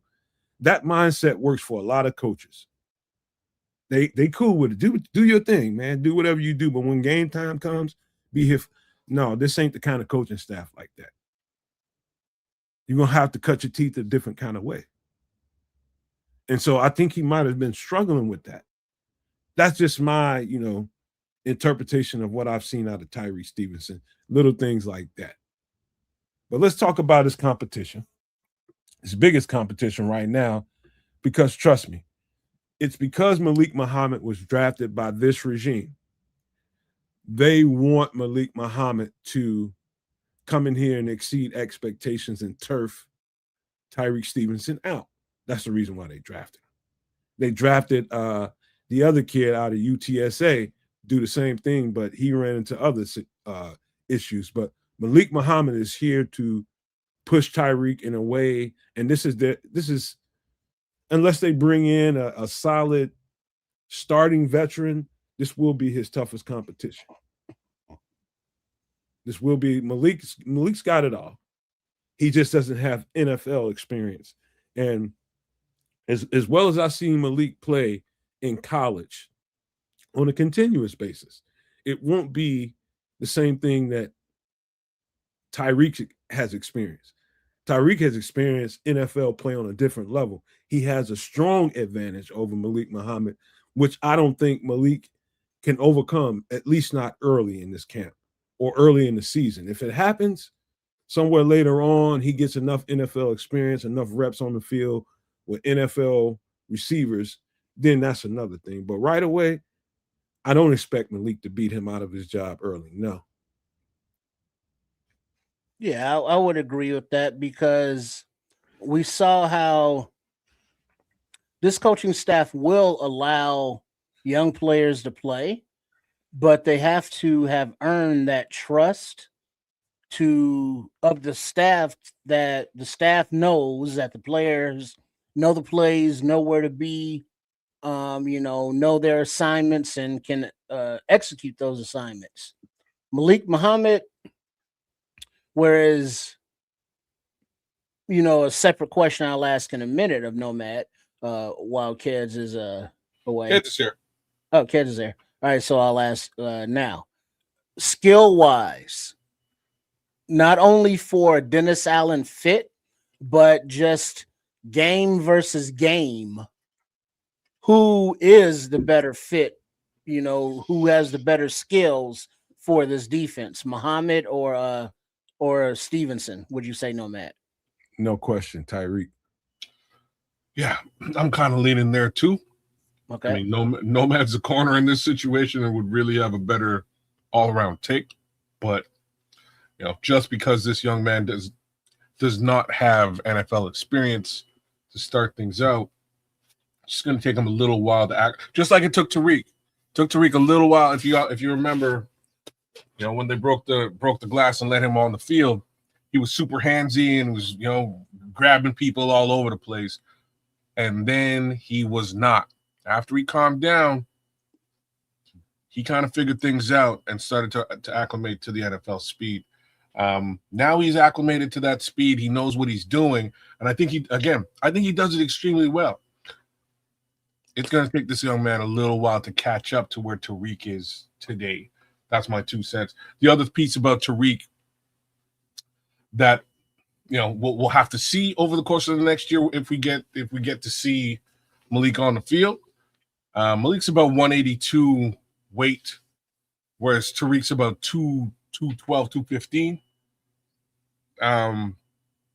Malik will put the wood. Tyreek will put you down. You know what I mean? Like he's not afraid to tackle a man at all. He's actually a pretty stout tackler.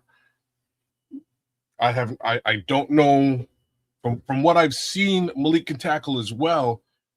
I just think Tariq might be he might be able to put you in the dirt a little bit more so than Malik Muhammad. So it's one of those things that I want to see is what does his tackling capability really look like?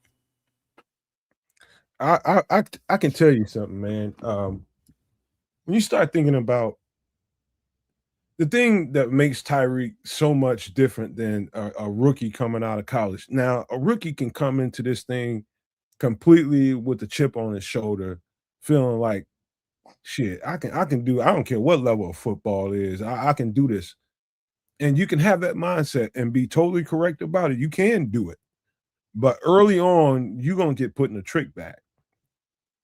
You're gonna get put in a trick bag. That's kind of the biggest difference between, other than the physicality, Tyreek's just bigger and stronger and can handle the physicality better because of that.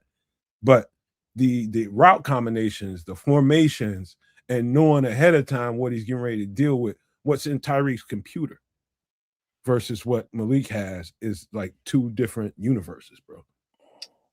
I think you just touched on another slight aspect here.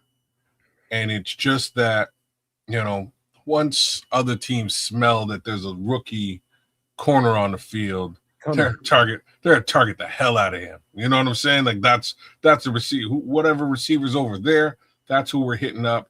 We'll leave Jalen Johnson on an island with WR1. We're gonna hit WR2 all day long and see if we can catch this kid off guard. See if we can take advantage of the rookie. They did it to Tariq when he first came in. He excelled in that respect. Did it to Nashawn last year. Again, excelled.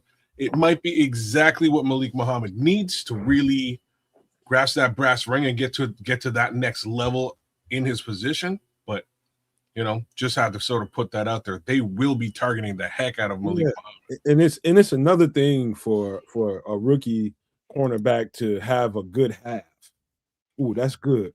You had a good game. Oh man, he's starting to look kind of like something. But can you go back to back to back to back and be consistent with all these stud receivers on all these different teams with all these different skill set? Can you go from Amon-Ra St. Brown, Justin Jefferson to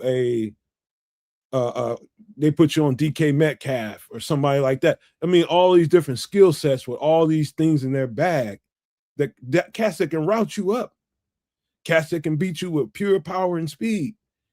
That's the consistency you need to be an NFL starting cornerback.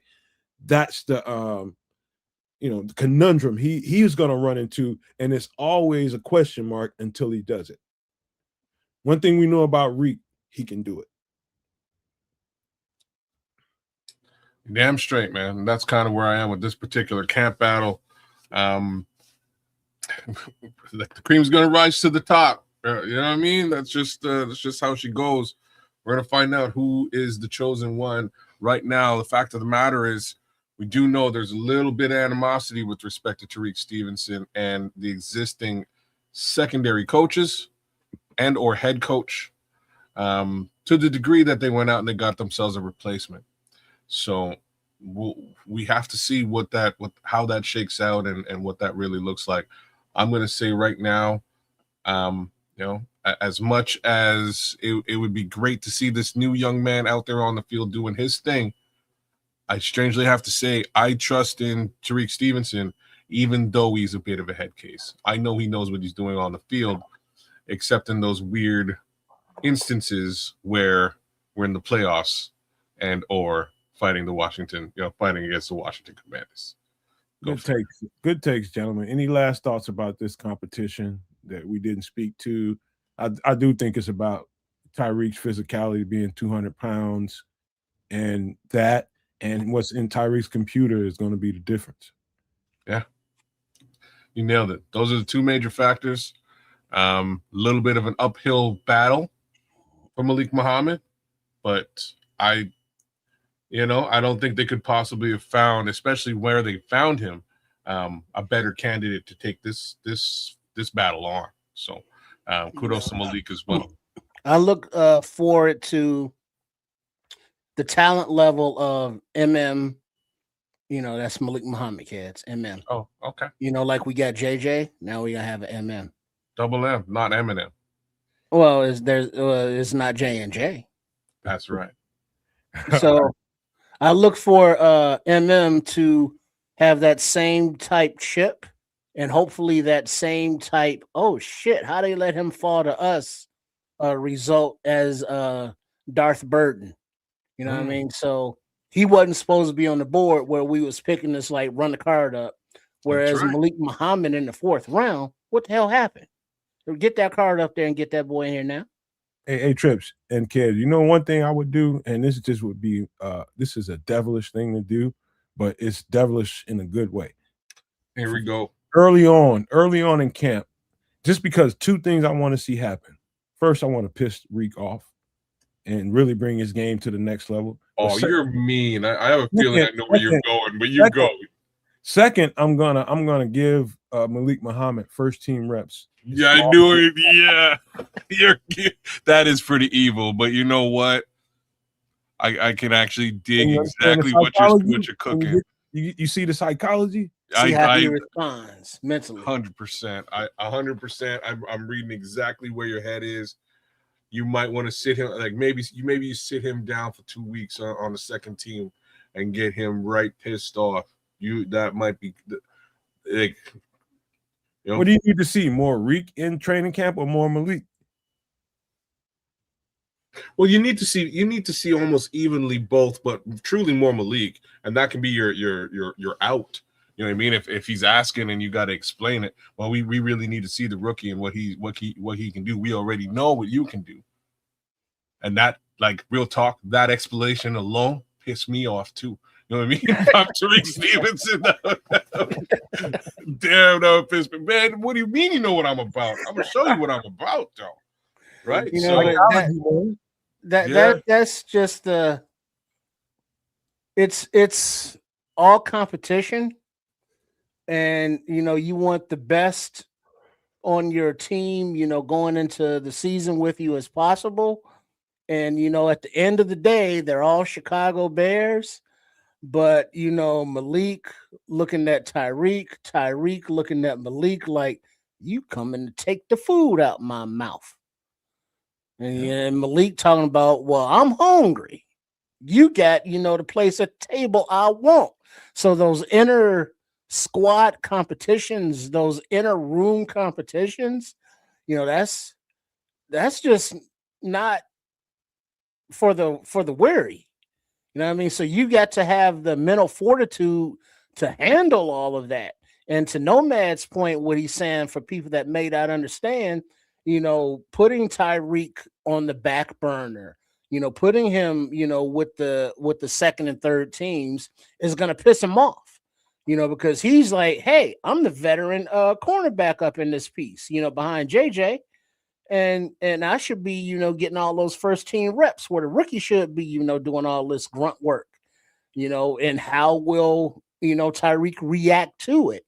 And to Ked's point, I think they do need to see Tyreek on the field to make sure that he has learned this defense and that they can trust him to be, manned up, all around the field wherever necessary. So yeah, there's a lot of psychological mind fuckery going on here.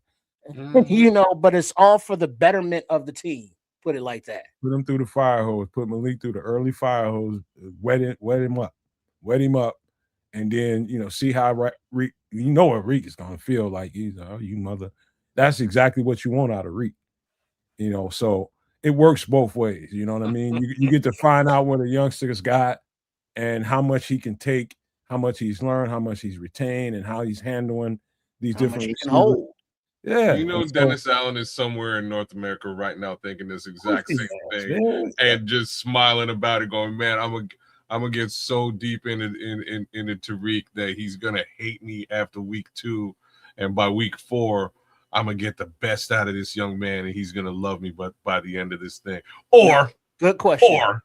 or it goes the other way. Or the other way would be this question or comment or question, a question mark. What's the over under on Tyreek and Malik throwing hands at least once during training camp? Throwing hands with each They ain't gonna, other or throwing they ain't- hands with wide no, receivers? Triple R, ding ding ding ding ding for the First of win. all, Malik ain't that tight, and they not gonna. Them two ain't gonna get into it with each other. Malik, it definitely ain't that type that's gonna be fighting people. He just ain't like that.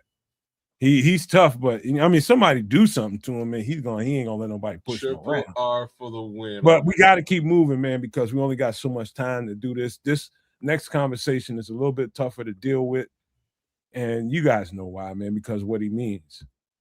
If you guys want to start this conversation, I'll let you. But it's up to y'all. I can All start right. it. I'll start it off. All right. TJ Edwards, linebacker, veteran presence, very smart, was limited a little bit athletically, getting burned on wheel routes, but he made up for it with his leadership on and off the field and all of that.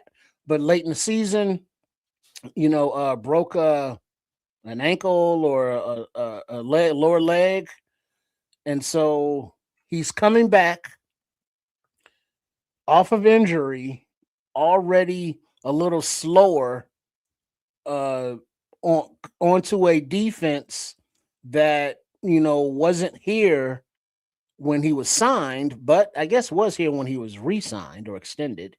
And it's like, well, how will he fit? Because one of the main goals we've heard from this staff was we want to get faster. We want to get faster. Both sides of the ball, we want to get faster, of which they did, and of which TJ Edwards ain't fast, that is. And, I don't know how much faster he is coming off of a broken leg. So it's a lot of competition, not a lot, but Jack Sanborn, DeMarco Jackson, Devin Bush, Keyshawn Elliott, Dominique Hampton, Ruben Hippolyte, Nephi Sewell, Noah Sewell, John Radigan, Wayne Matthews. Now, not all of them play TJ's position, but several of them do. So it's one of those situations where, I think contractually he's kind of tied to the team for another year to avoid any dead cap scenarios. But field wise, I just don't know until we see him healthy and able to cover mano a mano when necessary. I don't know how he fits, kids.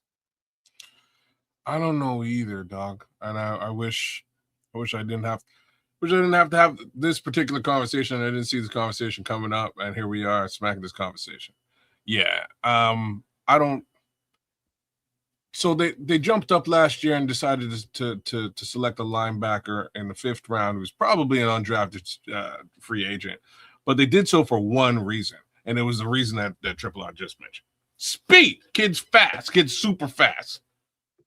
Found a fast-ass linebacker. They identified him. They brought him in. Never played. I think he might have got a couple of snaps here and there, but they brought him in. The one thing this young man that we're looking at here, Mr. Edwards, is not is fast, and it's just the facts of the matter. We could go down the line of those linebackers that Triple R just mentioned, and as he said, not all of them play the same position as TJ.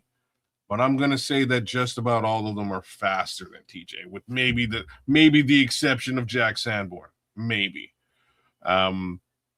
So it's a bit of a problem, man. At least for TJ Edwards, he's got a camp battle in front of him. I'm going to say I don't expect him to win this camp battle, regardless as to whether they're paying him a lot of money or not.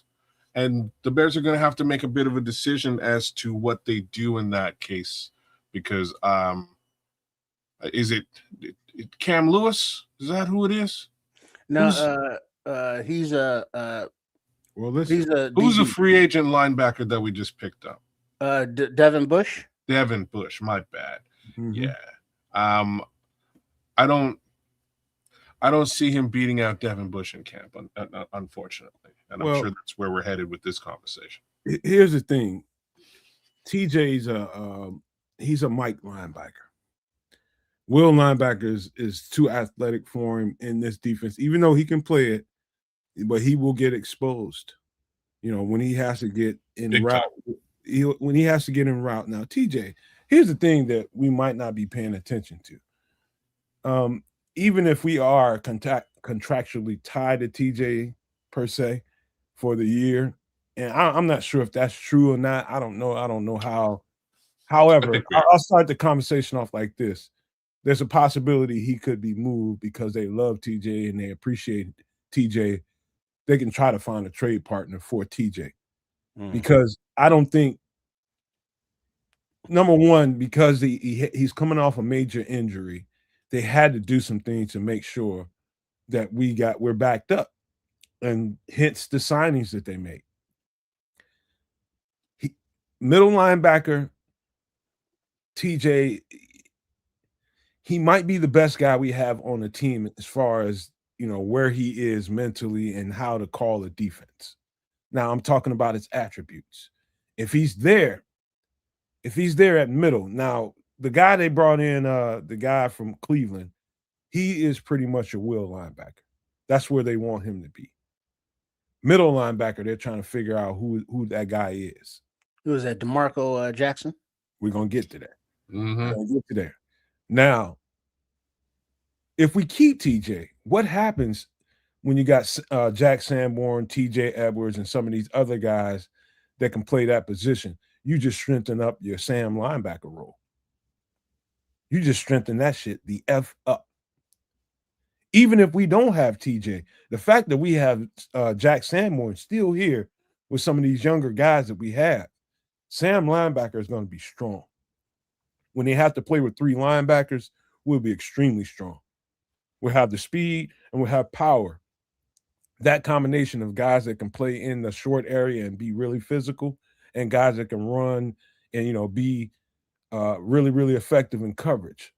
And so when you start looking at it that way, it's not like TJ Edwards is going to be a guy that isn't going to have value if he's still with the Chicago Bears. But my assumption is at some point, and I only say this because in the last two off seasons, there's a couple of guys that I noticed that were very, very vocal in the offseason. Kevin Byard, TJ Edwards.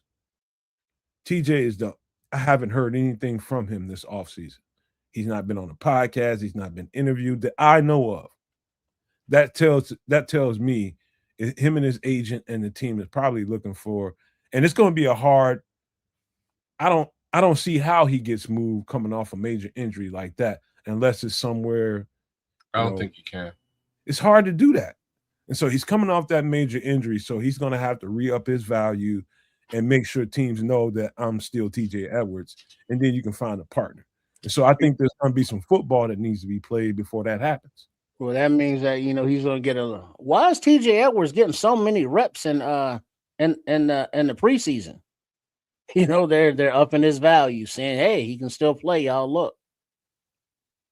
Yeah, that's a good call, Trip. Here's the problem. The contract that they signed with TJ, it's backloaded.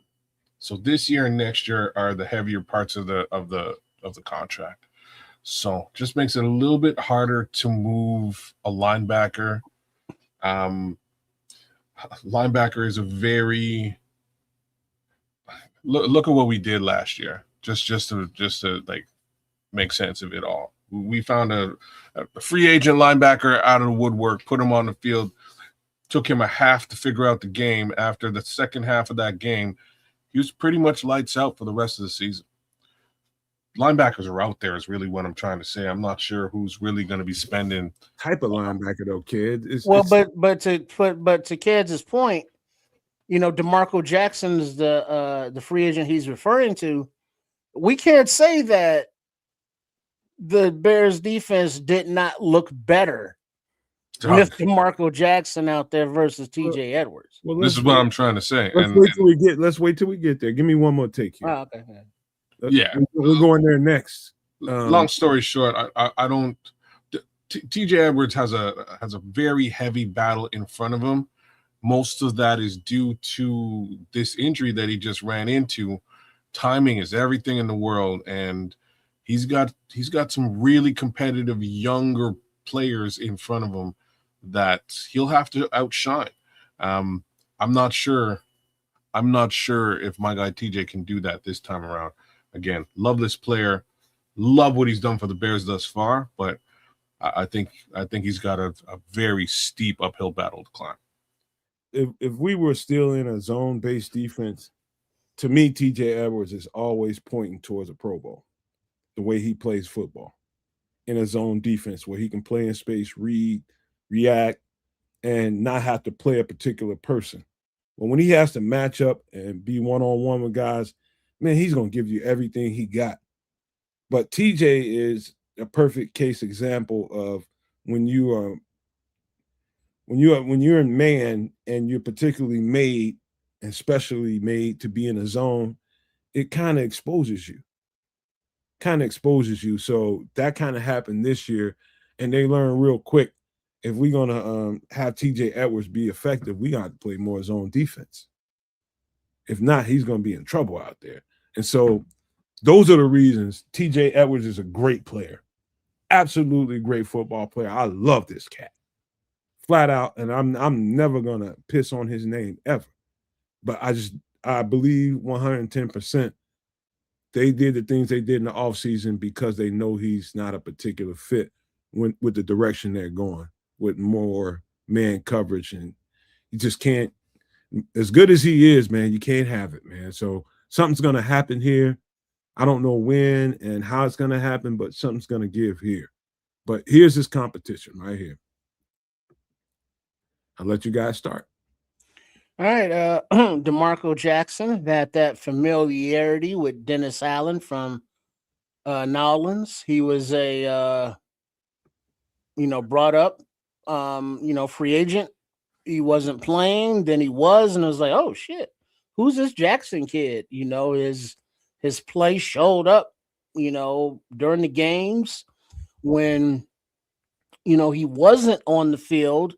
Going back to the previous comment, it was noticeable because TJ was out there, getting beat, getting burned, just being a step behind. And then, I don't remember the reasoning. Was it for play or because of injury? But whatever the case, when Jackson came onto the field, his speed in this defense was a noticeable difference. Not to mention his awareness, his football IQ is like really high for somebody who was, was a UDFA or late round pick and, never really got any love, on the field, but he looks like a good pro. And re-signing him, I think, was, a good way to keep some of the continuity from the first year of Dennis Allen's defense going into the second with the linebacker, who, as the season went on, had more and more and more responsibility. So with the comfort level being that much higher and familiarity that much higher, I think DeMarco Jackson has the ability to be, one of those linebackers that is on the field all 3 downs if necessary. You know what, Trips? I think the particular time and when he was brought and had to play those minutes that he played really raised everybody's eyebrow. And it was some tough, meaningful games that he got thrown into the mix. Kids, I'm sorry for jumping you, but I'm just. Oh no, man! You talk, man. It's all good. It just jumped into my head right now. I just remember, like, man, he got through out there and expected to play well and be really effective in some meaningful games. I don't remember which one, but I feel like it was it the Packers game? Like it whatever game it was an important game, and like long story short, it was an important game, and without either one of our linebackers, it was expected that we were going to lose this game. About that simple. Both Tremaine and TJ were out at this particular instance, and enter this young man. And let me tell you once again, we got to halftime in that game, and he was getting burned left, right, and center. It was real ugly, and it was quite obvious and apparent that he was just out of his depth in understanding what his responsibilities were in that. It was the first half of one of those games. Yeah, kid. it was the first half, bro. At halftime, I don't know what they said to him. I don't know if somebody slapped his mama. You know what I mean? I don't know what happened. But he came out of that locker room a different human being. Completely different guy. And moving forward, he was shooting gaps on time, timed well. He was running folks down left. He was everywhere. He's in passing lanes. And I was like, I don't even understand what happened. But we're gonna win this football game. And we turned this game around. We won this game.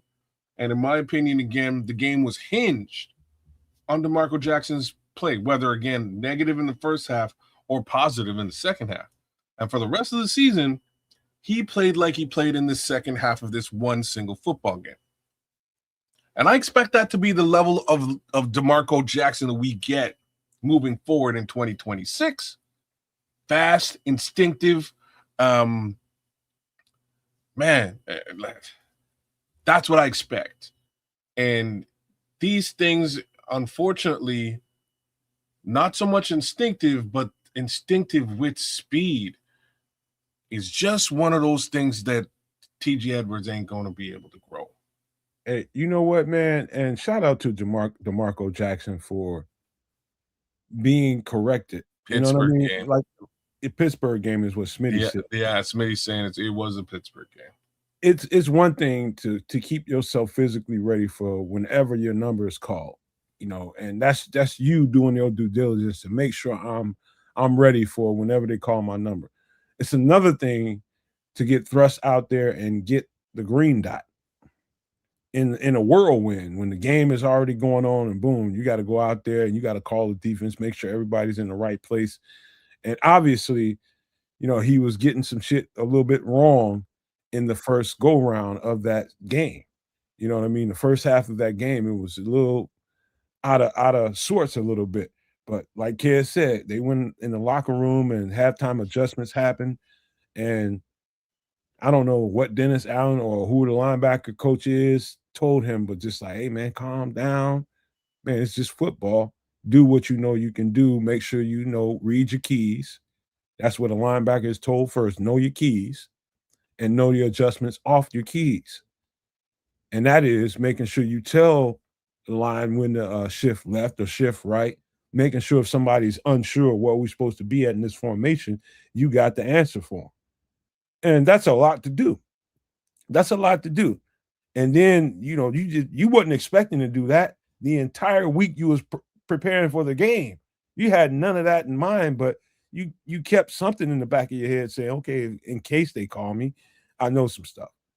But then you get thrust out there in the thickets of it, and it didn't show off very well in the first half of the game. But again, shout out to him for making the adjustments at halftime. Whoever was saying whatever to him to get him ready for the second half, but he was totally a different player and was that from that point on. Great. Go ahead. I'm just saying, amen to what you're saying, because that was Akbam Bimiga. What was Akbam Bimiga? Amen. Nice. Well, very witty, very well timed as well. I missed it. But yeah, like this player to me, I can only assume that him and Dennis Allen have some sort of a connection from their time in New Orleans, because he came in here gangbusters and that was it, right? Just took him half a game to figure it all out, and once he put it together, we had ourselves a middle linebacker clean up until until Tremaine decided to come back and play the position. Unfortunately, Tremaine gets hurt. Unfortunately, Noah Sewell gets hurt. And again, a little bit more DeMarco Jackson. So I'm pleased with what we have in this particular player. And I think the Bears coaching staff is as well. I do think though, hopefully you get TJ healthy. Hopefully he gets, even if he's not healthy right away, DeMarco Jackson gives him time to, get all the way healthy. Then you bring in Jack Sanborn to kind of buffer that situation. Jack can play a little middle linebacker as well. He's not what you really, really want at middle linebacker, especially in man coverage, but he can do it. You know what I mean? Get you out of a game. He can make some plays, both him and TJ. Mm-hmm. And so what you want is your A1 guy, who I think is DeMarco Jackson in this situation at Mike, with some guys that are qualified to back him up. Some young guys you just brought in the draft, and have them be brought up and start fire hosing them and getting them prepared for that day when your number gets called. You get the green dot. You got to go on the field. We don't want you to feel like you're missing anything. So it gives them, bringing in a veteran of Jack Sanborn, having a veteran of TJ Edwards, having now a veteran in DeMarco Jackson, gives that young guy time. And so it's all set up perfectly for guys to come up the right way, guys that have the proper competition and feel like they're fighting for something. All these guys, all four of them, are fighting for something. And we didn't even mention Ruben Hippolyte. Yeah. So you got a lot going on here and a lot to be spoken about. And we got, a couple months to get to it, but this is about to be this is fire and ice going on right here, man. Don't expect healthy. If TJ's healthy, you do not expect him to just lay down and just get ran over and ran by. No. He's a competitor, bro. So is Sanborn. So is the guy we just brought in as a rookie, Keyshawn Elliott. Mm-hmm. But I'm still a proponent of don't sleep on Dominique Hampton. Mm-hmm. Mike. I mean, not Mike, but probably more like a Will. Because it just are you done with this? Yeah, I can be. I mean, because I just want to just show you something real quick. Because talking about the linebackers that we have been looking at them, can we see that there? Let's go full. I mean, just look at the linebacker room. You got Devin Bush. He signed a 3-year deal. So he's going to be here for a minute. Sanborn just signed a 1-year contract. I believe DeMarco was just a 1-year contract. TJ Edwards is coming off of injury. Then you got the rookie Keyshawn Elliott, the practice squad guy of Dominique Hampton, who's been developing. Now, the back end, Ruben Hippolyte, as he, recovered from that Washington experience of the aforementioned Pittsburgh game. Noah Sewell, he tore his Achilles, I believe, late in the season. So he's not going to be ready to play. His cousin or brother, nephew Sewell, who knows? And then you got the veteran, John Radigan, and then Wayne Matthews. So the linebacker room is in flux right now. And the changing of the guard is happening right before our eyes. It's just going to be very competitive, and I expect it to be. Yeah, kids, you on screens. Quit all that grubbing. What you over there eating? Oh, I got a little something. What you got, man? Just got a couple chips. Those look like Doritos. They are. Mm-hmm. All right, man. I'll just mess with kids about his food, but we got one more competition to talk about before we get up.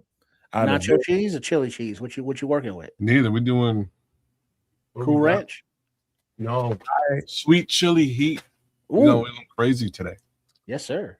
I heard some of the best stuff I've heard in a while. So on I can't remember her name, but I think she's on Fox 5 or something, whatever it is in Chicago. But they interviewed Teron Armstead from New Orleans. He was one of the proteges of Dan Rochar. Got a podcast. He's already had hands on Braxton Jones a year ago in training camp last year when they did the joint practice with somebody. He came up. I think Rochar called him up, and he wanted him to have an influence on Braxton and Darnell Wright in particular. But he ended up working with a couple other guys that was in there too, and that is I think Theo Benedict was part of that too last year. You should go and watch that interview on Fox, Teron Armstead, when he talked about in glowing reviews about Dan Rochar, but also glowing reviews about Braxton Jones, who apparently has bulked up his body, been working on his technique, and I mean it was a very impressive. And I know he doesn't get paid to try to big up Braxton Jones and build him up. He just was telling the interviewer what he saw and what he's doing with him. And he's basically working on his confidence after making sure that, after having injury like that and knowing that availability is your best ability is getting him past that, just being more confident in your body. And he's glowing about Braxton Jones right now. And I'm not trying to, lay it on thick for him, but you guys should just see that interview and come back and let us know what you thought about what he said. He's working with him personally. So it was just impressive to hear that kind of thing. And I want Braxton to compete. Whether you win the job or not, I want him to compete. Doesn't matter to me. I just want you to compete and make that room and make that position more forceful because of your presence. I don't care who wins that goddamn job. I really don't. All I know is I want the best player out there. And so you guys check that out, man. But Braxton Jones is in for the fight of his life right now. Yeah, being Braxton Jones is the not incumbent, but re-signed to the team that drafted him. I think he's really Nobody saw that coming, by the way, Trip. being him re-signed. Yeah. Yeah, they figured, let him go. But I think that the Ozzy Trapillo injury kind of, threw all that out the window, their plans that they had. So the audible call is like, all right, we bring back Braxton Jones, but then we want more competition. So now Jedrick Willis coming off of an injury, but talent wise, just a different higher level than Braxton Jones all the way around. You look at maybe Karan Amagaji if he's healthy, coming back pushing Braxton, and then of course Canadian Eagle Theo pushing him. So Braxton is, the world is in front of him now. It's all up to what he can do. If he can come in and show that he's, fixed his anchor, which was the not the strongest part of his game, the weakest part of his game. He has that run game nastiness. He's quick. If he's shown that he has improved that anchor, gotten stronger on his, his trunk and lower side, he has the opportunity to say, hey, I can still start at left tackle. If not here, I'm increasing his value, for the rest of the league, contract wise, left tackles make some money. So, the possibilities for Braxton are right here. I believe that this coaching staff will, give them fair fights, so to speak. I don't think that they will play favoritism. I could be wrong or naive. I don't know. But if they put the best players on the field, Braxton is up against it with the stiffest competition he's had at left tackle since he's been here, in the name of Willis. Wills. Wills? Willis. Yeah, Jedrick Wills. What you talking about, Willis? Sorry. Yeah. Let's stick to Braxton. Look, you said you don't care, Nomad, how this particular position shakes out. And I kind of care. And I'll explain to you what I mean by that. They clearly did not believe that this player was the linchpin left tackle that they were looking for. And he's had a fair amount of time on task to prove that. I say this to the degree that they went out and have now drafted a couple of successors. Being Ozzie Trapillo, being undrafted free agent Theo Benedict, being Karan Amagaji, who is at this point somewhat of an afterthought. All that draft capital that's been put into and development that's been put into these other guys, again, speaks to me. It says to me that they don't really believe in this guy in this position. I'm going to say some other stuff now. Sometimes that's the type of disbelief that you need to really put into yourself to prove the masses wrong. So, big ups to Braxton Jones and his journey and on his path back to this competition, back to this battle for left tackle. Perhaps the time off task last season, and the ability to sort of nurse the injury back to a place where he's now not just comfortable with the injury, but better after the injury. This is the type of stuff that he's going to have to put on the field and display come training camp. Again, lots of competition in this particular position, including Mr. Wills, who's now been brought into the fray and has been touted as, again, a very high caliber talent, also with a similar injury, and who's now coming back from that injury and hopefully after rest is better.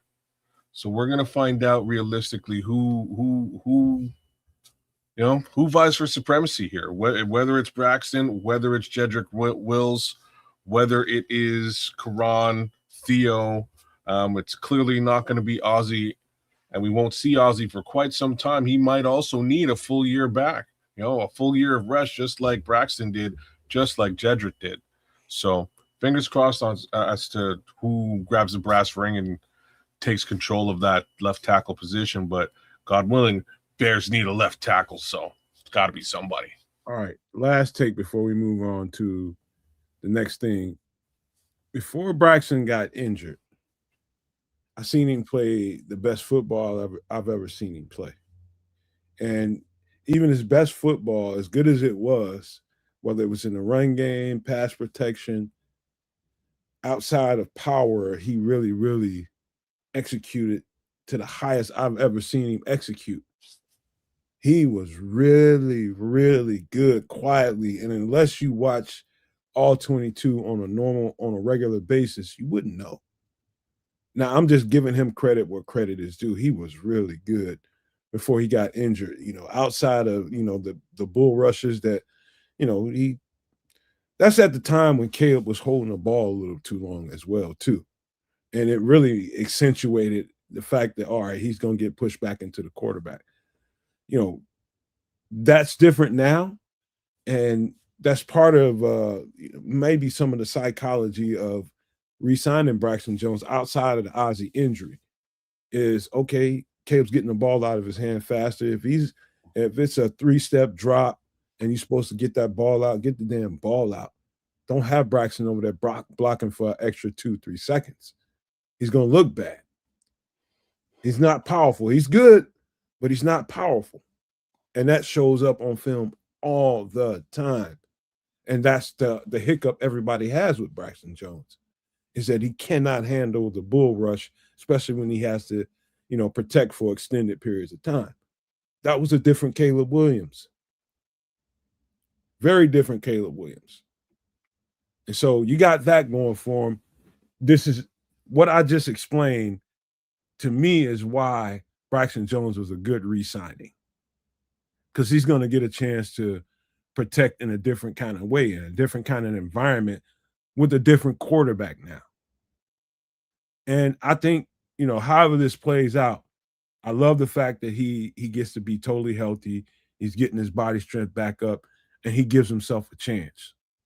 And he strengthens our left tackle position just by way of fact of being here. So I just love it for him, and hate it for him at the same time. But, this is the NFL, man. The strongest survive. It's the way it is, man. But we got to get to the next player. And that is going to be, to me, his stiffest competition. And that is this fella right here. This is Jedrick Wills. We signed for pennies on the dollar, coming off a serious injury. And he gave himself a year to repair from. Again, I said this, I don't know how many times, and I'm going to say it again. NFL players that have made, best thing I can tell y'all, start saving your money. So in case you need to take a year off to get your body right, to make you a little more valuable, you got the money sitting aside and you don't need an NFL check to maintain your life. He was obviously smart enough to do that. Took a year off, got his body all the way right. And I'm telling you guys, if this guy comes back healthy, like he was the year previous to missing an entire year, we just got a steal. He's an absolute dominant beast. One of the better left tackles in the league when he was healthy. This was probably, if I had to tell you the best signing of the offseason without thinking about it too much, I would tell you this. Jedrick Wills is the best signing. Jedrick Wills, again, could have probably went anywhere. There's probably a lot of teams sniffing around at his situation. They know that if Jedrick Wills is healthy and can play football at a high level like he did at Cleveland, we got a steal. And this is why I think whoever that is the competition at left tackle, if this guy is healthy, he's going to beat the shit out of all of them. Yeah, he was wasn't he a number 9 overall pick when he came out in the draft? Top 10, 15, somewhere in that neighborhood, Trips. I don't remember. Yeah, but I mean, he was a big dog coming out of college. Oh, when he was drafted, his draft stock? Yeah. That's what I've been trying to tell you, kids. Every time I speak to this, I see you with a lot of question on your face. And I just want maybe you think I'm embellishing a little bit. I'm telling you, this guy about Jedrick Wills? Yeah. No, I don't. He's a stud, man. I know he is. And that's why I find it super hard to support the other side being Braxton Jones. I don't. If we're talking about a top 10, potentially top 20 selection in a relatively recent draft versus a 5th round pick in a relatively recent draft, both of them have been injured as of late. Both of them have had a year plus to nurse themselves back from injury. I'm likely to lean towards the top 20 pick. It's quite literally that simple. This on the field, watch his tape. I know you have. I've watched a fair amount of it as well. This kid looks like the real deal, right? Like, he looks like a left tackle. He's great in pass protection, pretty decent in run as well. Like, he'll get to the second level. It looks like he got a bit of a mean streak too, right? Looks a little bit mean out there. And these are all things you want in a left tackle. So I know we're on the Jedrick Wills side of this conversation, but I just have to say I'm hard pressed to hear that Braxton Jones has the fast track to this position. I don't think he does. I think this is Jedrick's job to lose, and I don't think he's going to lose his job. I think he's got it in the bag. Let me ask you a question. Well, both of you guys. What's the starting left tackle at San Fran? What's his name again? Who, Trent? You notice what number he wears. He had a choice of all the numbers in the world to put on him. But you know what? Any good left tackle in the league, young left tackle that's coming in the league, you know who they epitomize. You know who's their epitome. Mm-hmm. And he plays like it too. How Trent goes out there and he just bullies cats. This is how Jedrick plays. I've seen this guy. It's like sometimes I'll see in reps. I was like, oh, something's wrong with his other arm. He's just out there mauling cats with one arm. Like Darnell did when his arm was messed up. Just he's got that ability, which is why you call this is a blue chip talent, which is why he gets in drafted in top 10, 15 players. Yeah. He's that kind of talent. And we look at successful teams with good offensive lines, and they got a shit ton of first round picks, all along up and down their offensive line. It's like, man, that's several years of drafting first round offensive linemen or trading for and or signing free agent offensive linemen. And so, what we think Ozzie should do by taking a red shirt sophomore year, as we commend Jedrick for saying, hey, I need to take time off, get my body right, and then come back to the game. If he's healthy, hands down, he should be inside track to the starting left tackle position. So yeah, Levante, because he's good, at football. It's just the health question. Because if he is healthy, he should just be, the starter. I don't see another, competition that has his pedigree, his history, and or upside. Hey, Trips, you know what? I'm striking myself a little bit when I tell you this. And it's just by way of all the things that's going on in the world that's got my attention kind of diverted from so much Bears content. I'd have been all over this story before he ever became a Bear. In any other world where I had all the time in the world to focus on Chicago, the Bears, and who we can get in free agency, the guys that are available, I'd have been all over this shit. I'd have told you guys ahead of time if we can get our hands on this after having a whole season off to repair himself, we got something. But I wasn't. My attention is elsewhere a lot more now than it ever was as the Bears content creator. So I apologize to you all. But here he is, here Chicago Bear now. So that's just me being transparent with you all. I'd have been all over this, man. You guys would have known all about this situation long before we got to him. Straight up. Well, he is a Cleveland Brown, so I can definitely excuse that. I love that team. Do you? I love the athletes on that team. Well, they've got great high-end draft picks, and here's another one that, for the most part, they've somewhat flushed down the toilet. And again, here's another one. So we will take those toilet droppings and turn it into solid fucking gold. Bro, you talking about a good 10 years worth of early first-round picks. I'm talking about 10, just layered with talent. That's what I'm talking about. Oh, yeah. It's the Cleveland Browns. Man. They've been drafting in the top 10 for as long as, I don't know, for a very long time. Every offseason, I'm like a damn buzzard around their whole roster. By the way, since we're talking about Cleveland Browns, they're gonna have a really good season this season. Just mark my words. I might have to agree with that, man. They're gonna have a really good season this season. So this is gonna be the season that where everybody's like, "Oh, snap!" I'd say they'll be more competitive this year. Well, the head coach was like, "Man, Shedeur Sanders came in looking good." Yeah, he knows. He got protection for him. Then he got some weapons for him. Then he got some defensive help for him. They kind of went ham in this offseason, mostly in the draft, but they kind of went ham. And they also apparently, if we have the hardest schedule in the NFL, they have the easiest schedule in the NFL. So we're going to see. I think they're going to have a really good season and people are going to be surprised. All right, man. We got to shift conversation because guess what?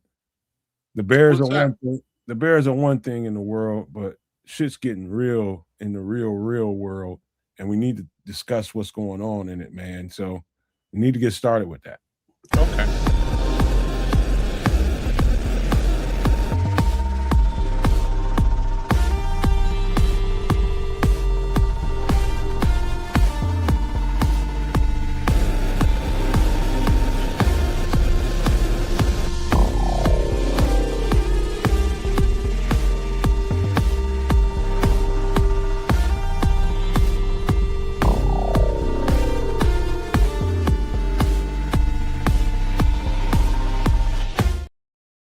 Okay, fellas, before we take off on this, we got 3 items to discuss. I tried to pare it down a little bit so we only have so much on the screen so we can see it clearly.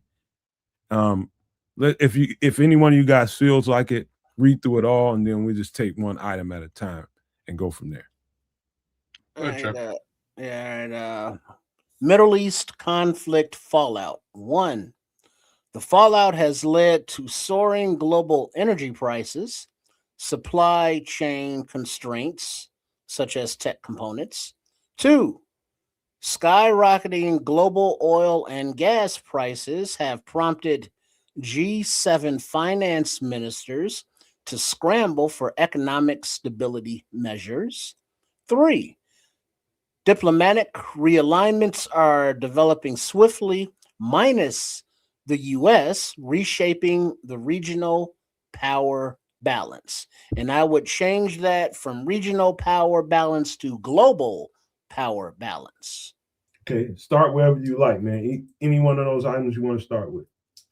Well, let's just start there. The diplomatic realignments, US, used to be the great superpower, the big military. We got bases all over the world. We can just kind of, Team America, World Police, fuck yeah. We can burka, burka, burka. We could do whatever the hell we wanted, wherever the hell we wanted, burka, burka, burka. And, Burka. but now that the bullying of other areas, namely Iran, now with the whole Strait of Hormuz fiasco and the global markets with oil, as we'll get to, the U.S. has lost the soft power advantage, not only in the world of the USAID recipients, but in the oil barren area over there. And now China is coming on in like, hey, how y'all doing? How y'all doing? Yeah, the US, they're assholes, aren't they? I know, right? Here, hey, you want some fried rice? Come on, let's go and get some of this fried rice and holler.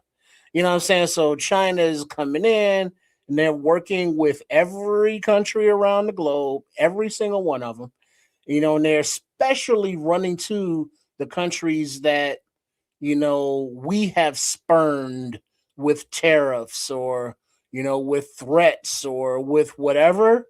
China's going right back in there behind them. It's like, hey, we got you. And working out all kind of deals, and the world currencies is shifting to that way, away from the dollar. So the global power that the U.S. used to enjoy is being sold, given, taken away by China. You said it, man. China knows exactly what they're doing. They are, quite frankly, in many ways, they're the opposite of the United States of America. It's not just that like communist thing. It's got a lot more to do with the fact that they manufacture goods, and there's not a lot of goods being manufactured in the U.S. The GDP in China versus the GDP in the United States of America are two completely different things. GDP, here is more based on financial sales and or AI sales. Like that's where money is being invested and money is being made. The other guys just make shit. They make, and sometimes the shit they make is shitty. But they still make shit. Kids? What's that? If you make some shit, they're gonna be like, we're gonna figure out how you make that shit. We're gonna undercut you with some shittier shit.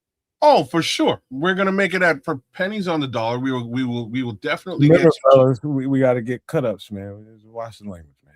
Okay, I'm just saying. You might want to get some kids to do some labor and keep things super cheap, and then make like you're not using kids to do labor. Doesn't make any difference. Most definitely, they have a GDP that's completely the opposite of what we have in place. And because that's in place, they can do something super creative, which is, I'm just going to trade you some of these goods, right? You don't like the yen versus the dollar. You're in a deal for the petrodollar. It's cool. We'll just give you what do you need? You need stuff? We got all kinds of stuff in this warehouse. We'll just ship that stuff to you. You know what I'm saying? We'll ship it over. You take the stuff, you give us oil. You give us whatever the barter conversation is truly about. So they've actually taken things to a different level and different dynamic, which is in itself changing that global, power balance. Because again, if you don't have anything to really trade, a little bit hard to have that conversation with a country, right? I heard a long time ago, and I do think for that time period that we all have grown up in, who controlled the oil controlled the world. And that's very true, especially right now. And for a long time, that soft power that Trips was referring to was held by the United States and Israel, again, for that matter, just because they're a proxy to us or we're a proxy to them. I don't know which one is the same. But, 6 of one, half dozen of the other. Yeah. And so the thing is this: while this is all going on, it might be some people that might want to disagree with this, but I don't know what the hell you're looking at if you don't see this in this exact way. Iran has emerged as a superpower because of this. And we might not see it directly on its face right now as that, because we're in the thickets with this, and we just haven't come to that realization yet. But that's exactly what's happening right now. That's a 5,000-year-old country versus a 250-year-old country. It's not a crazy take. And the only reason I'm saying this is, and it's the worst thing I'm about to say, though, is just that the petrodollar hasn't like lost enough value yet. When it does, things are gonna get nasty for all. Like we might as well just jump into the next. I got a date for you, kids. What's that? You have a date? Yes. To that petrodollar point you're trying to make there. That's not good. What's the date? July 4th. What happens on the 4th of July? Everybody will be in strategic reserves only. Everybody that cannot go through the Strait of Hormuz and get flow of oil and flow of commerce out of there will be in strategic reserves by July 4th. When you say everybody, that goes to part the part two, number two, excuse me. Mostly talking about Europe. Yeah, but you're right, Trips. You're right. Skyrocketing global oil and gas prices. The G7. So you're talking about Europe, with their jet fuels and stuff, but more so Asia, Southeast Asia. They're having rolling blackouts because they don't have the fuel. They aren't able or weren't able to plant like a lot of their crops because they didn't have the necessary fertilizers and materials.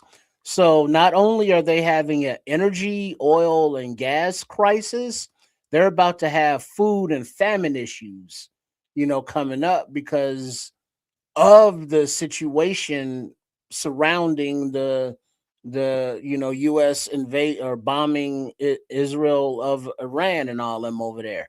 So we here in the United States are paying, higher gas fees, and we're inconvenienced. But these other countries and these ministers are scrambling because they are in dire straits over there. And so economically, they're about to fall off a cliff, if you will. And then just for their standard of living, their quality of living for their people over there, they're suffering, because they don't have the conveniences and comforts that we have, and the ones that they do, they can't get because they got no fuel for. Well, hey, Trish, let me answer one of the questions kids asked in the thick of that. He was asking who in particular are these places that might run into that deadline. It's probably us and European nations, the Western coalitions. And so, all the countries. Well, that's because United States, the bigger, richer countries have more reserves than like the Philippines, the Thailands, and such, or Southeast Asia in general. The things that are going on in Japan. Who have a better economic system than other countries are suffering. Because of all of this.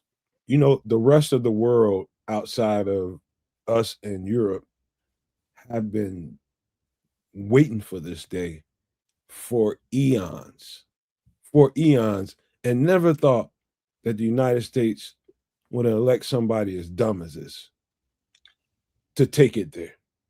Well, and guess what? They did. Well, elect dumb enough, yeah, but the guardrails to prevent them from doing it, nobody expected them to fall or lay side or just be, bulldozed over like they were. So I hate to say this, but this is bound to happen. Like, what I mean? This like it's tied by exact anyway, but this exact scenario was kind of like was well in prediction decades ago. The thing about it is the guy in Washington has basically just poured salt in the wound and vinegar, and he's come in and he's made this whole situation not only more untenable, but has also gone around to the and this is why I was asking about like which nations, you know what I mean? But he's kind of gone around to all the nations in general and basically said, "Hey, how you doing? Fuck you." And that's just sort of been, sorry, man, but that's kind of what he's done. He's gone to each one of these countries and made it so that they don't necessarily want to support any initiative that he's involved in.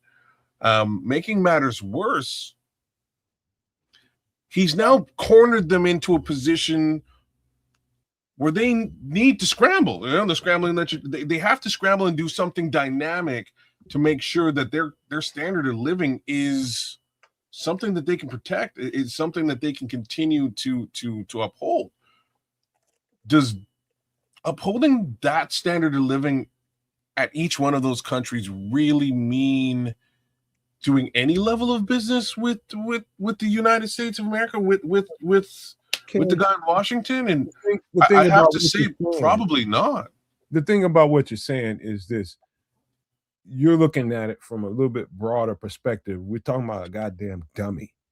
I agree. Who's in this to get gains himself? He's in there trying to LoJack the Arab states. In any Arab state that had money, he's trying to benefit and fill his pockets up. So anything that he went to any Arab state to try to do, he's trying to get money for himself. He wasn't thinking about the United States and his overall well-being.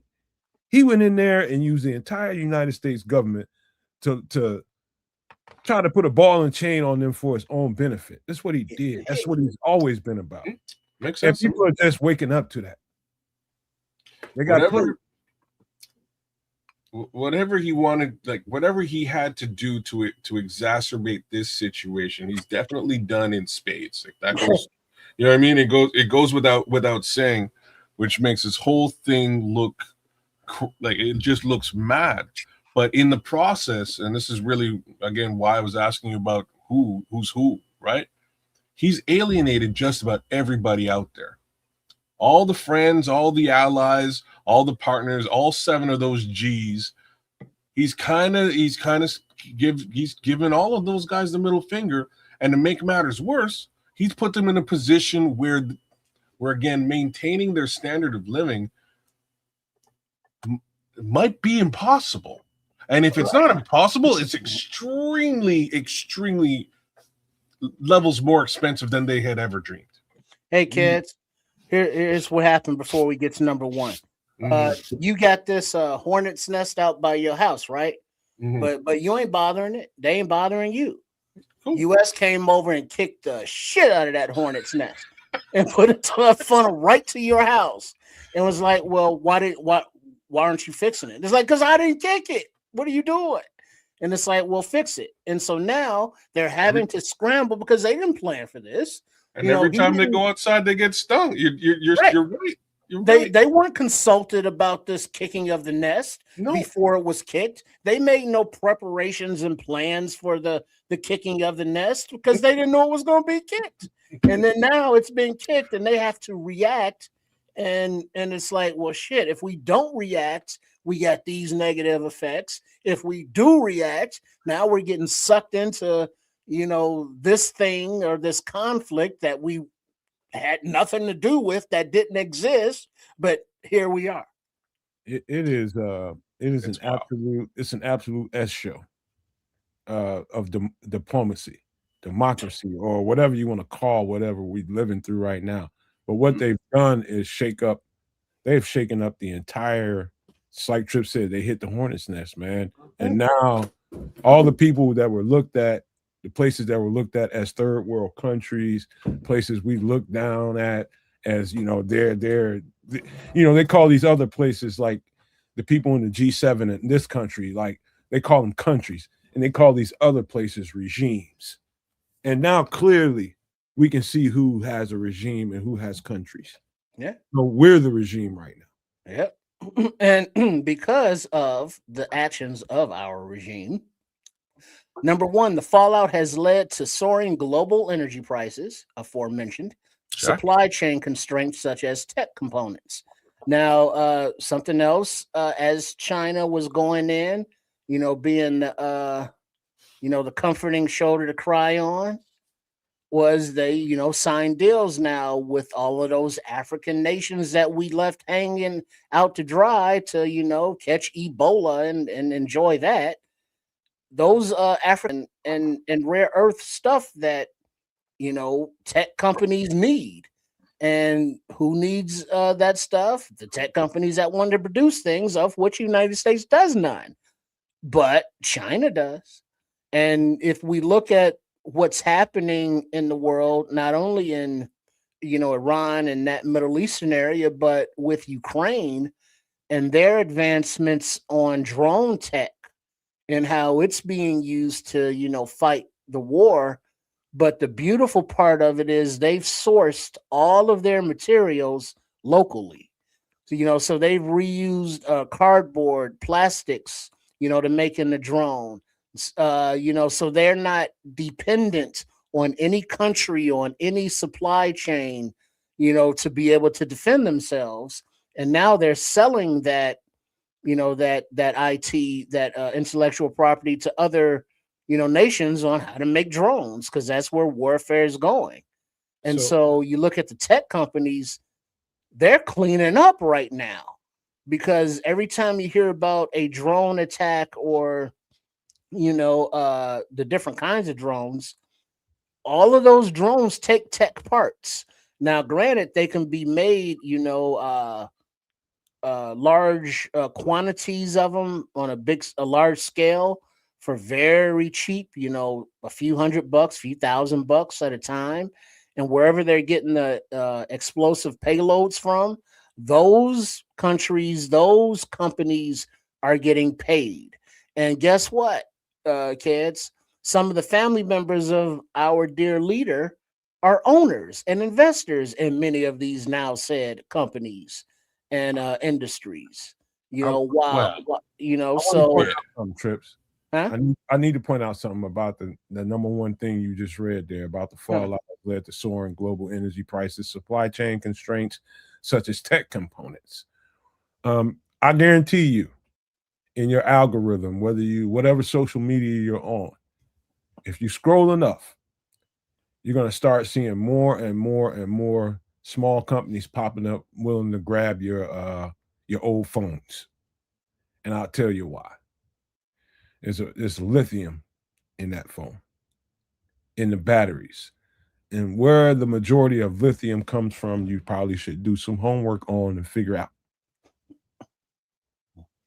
Tech components, computers, chips, and all that kind of stuff. That's just the ball-headed explanation of what we're discussing here. And I'm just talking about chips of computer components. Lithium is involved. Right or wrong? Am I right or wrong? No, Yeah. you're a billion percent. You're a billion percent right. Like I don't even know really where to start with this, but given that tech component case scenario and the vast majority of it being manufactured in China by China, these are all conversations, right? These are all conversations to be had that China will have with each one of these nations, whether G7 or external. And they don't and this is, just to make sense of things, what's happening behind the scenes now is the petrodollar isn't dead. They're just circumnavigating it, right? They're not trading in yen. They're trading in goods and services. And you can't. They have plenty. You know what I mean? There's nothing you can do about that. The one thing that you can do is, unfortunately, if you need oil to create and or generate, make whatever, manufacture that tech, those goods, well, that may eventually become a problem too.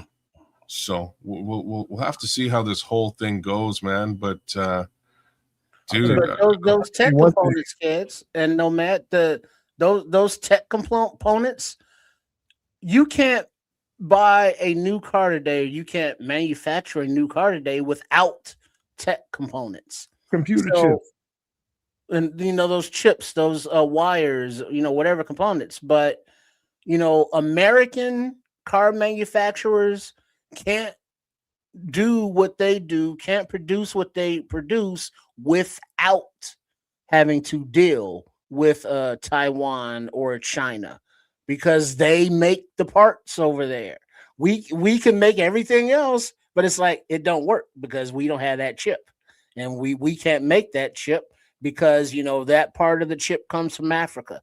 That part of the chip comes from Iran. That part of the chip comes from wherever the hell it comes from, but it's all put together in China or Taiwan, and then we buy them from them. But if they're not selling to us, guess what? We don't get any. If they decide to hike the prices up, guess what? We got to pay more. So they have not created, but because of the situation, took advantage of and created the opportunity to say, hey, we're your superpower now. Because they met with the United States president, and the very next week they met with the Russian president, same pomp and circumstance. You know what I mean? So they're working with anybody and everybody to get what they need to get the position in the world that they are rising to. You know what this is leading to? And I'm just going to ask you guys a question. I'm pretty sure both of you guys have seen, and I'm just using this as an example. You guys have seen the show Vice, right? Episode. Yeah. Okay. So when Vice goes to some quote unquote third world country and everybody's on goddamn scooters, and you think it's just because they got a lot of people there, everybody needs to ride a scooter. No. They've been knowing for a long time all that carbon emission and all that big vehicles and all that stupid crap that we live with over here. Guess what? The United States is going to be a bunch of people that's riding around on scooters if they're smart, because we're going to need to. Sounds like a hot take, but that's for real. Mm-hmm. Well, it's a bit of a hot take. So the flip side of this is just that because we're spoiled, you know what I mean? Because we don't need to, we don't do it. It's funny, man, because I was sitting beside, I pulled up to grab a bite to eat with the family today, and gentleman beside me pulled up in like an e-scooter, and he pressed his button, on his keychain and put his alarm on and went whoop whoop. And me and the fam kind of looked at each other. We're like, what? Does he think I'm going to steal this thing? Or we kind of laughed it off. And then I stopped and I looked at it and I was like, damn, you know what? You ain't got to pay no insurance. You ain't got to pay no gas. All you got to do is charge this thing up and away he goes. And it turns out he's an Uber driver. He's making money and saving money at the same time. I'm like, damn, you know what? Now you're Kids, are we too Yeah, proud? yeah, I'm yeah. not too proud. I'm not too proud to live that life. So there was a time when I was, right? And it's funny we're having this conversation because I was saying it to my son the other day. I was like, that's when I went to Amsterdam and left. For the most part, I was like, I don't ever need to buy like a vehicle again. I can live on a bicycle. I can use Uber if I need to go somewhere. I don't really need to buy a vehicle. But at the same time, I could buy a little e-scooter and putt around and get shit done. Right? I don't have any problems with that. It's cost effective. The unfortunate reality is we're going to be put in a position where we may have to think like that real soon. Yeah, but they're making covers and stuff, but you ain't riding no scooter in the middle of winter. If it's raining outside, that's You're right. Your ass will. I bet you will. Well, not Canadian winter, no chance. No, that's no, the thing. Safety factor. 2 wheels and blizzard. No, that's not safe. Hey, I bet you they start profitting those things with a different kind of material. I bet you people are gonna be riding. Well, they're gonna figure it out because necessity is the mother of all invention, as the saying goes. So when we have a country like we have here, reliant on fossil fuels, dirty energy, when we know that stuff is hard to dig out of the earth, hard to refine into something useful with a lot of waste materials, and it's getting harder and harder to get. Whereas if you have a house, you can get a shipping container or a trailer, type thing, reconverted into a tiny home, if you will. That's the real estate buzzword, tiny homes now. Put you with some solar panels on the top.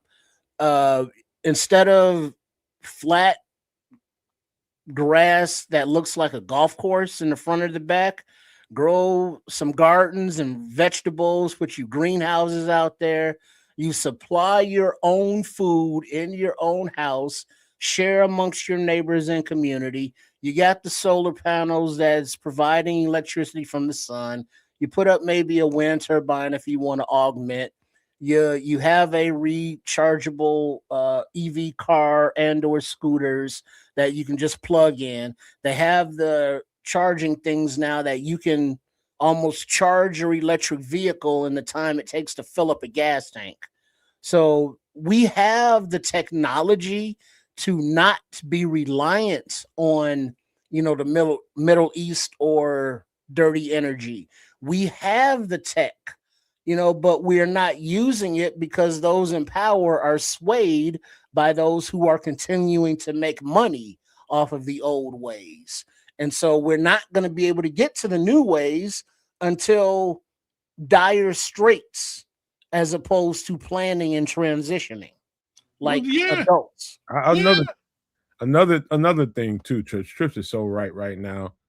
But this whole thing with I can see a whole lot of problems being alleviated with people not driving big trucks and thinking they bad because they're sitting behind their big trucks and all that road rage.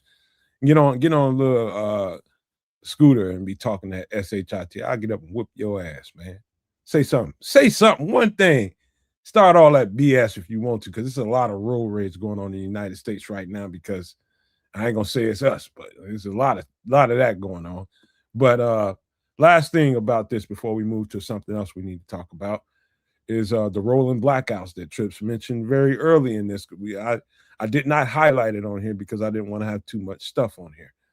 That's going on in Asia right now. Parts of Asia, they're already starting to deal with that. I think small parts of Europe are already implementing that. That is part of number 2, scrambling for economic stability measures. And that's one economic stability exercise you can do is have rolling blackouts so that the grid is not sucking up as much energy. It's not costing you as much to run it.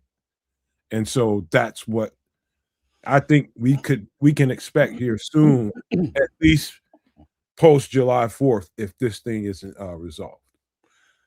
And I just want to say real quick, like, the powers that be are clearly idiots. They're clearly morons. Triple R, you just kind of ran it down the line. There's so many different ways that we could solve for the problems that are coming down the tubes hot and heavy. So many different ways. They have no interest in that at all, which like really begs a question, like, what are we, why do you vote? What are you voting for? What are these people doing?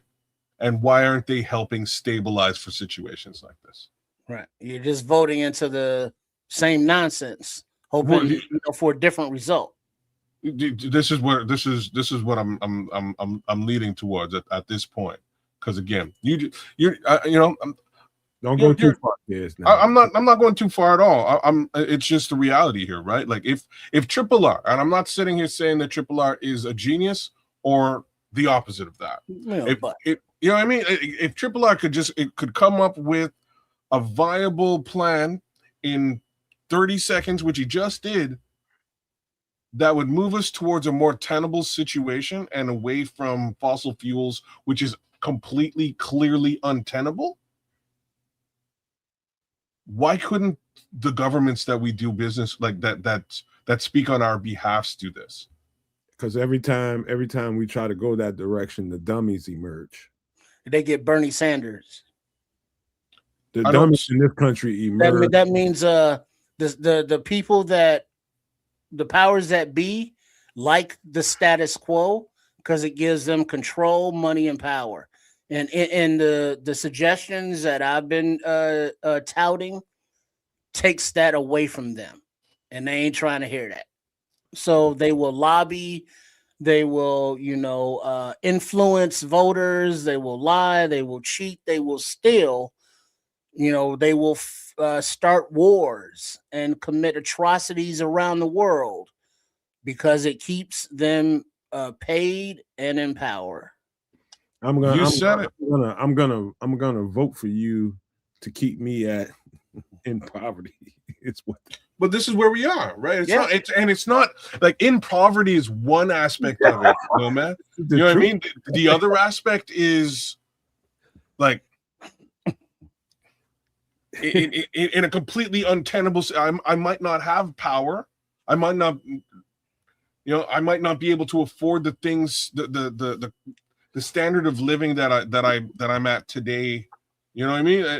And I mean, I'm saying this on a global tier. If nobody globally can maintain the standard of living that we're at today, what are we doing? Should we not be pivoting? Well, here's where looking at the higher frequency is where this situation could be a blessing, because obviously it's always darkest before the dawn. It's going to get worse before it gets better, kind of thing.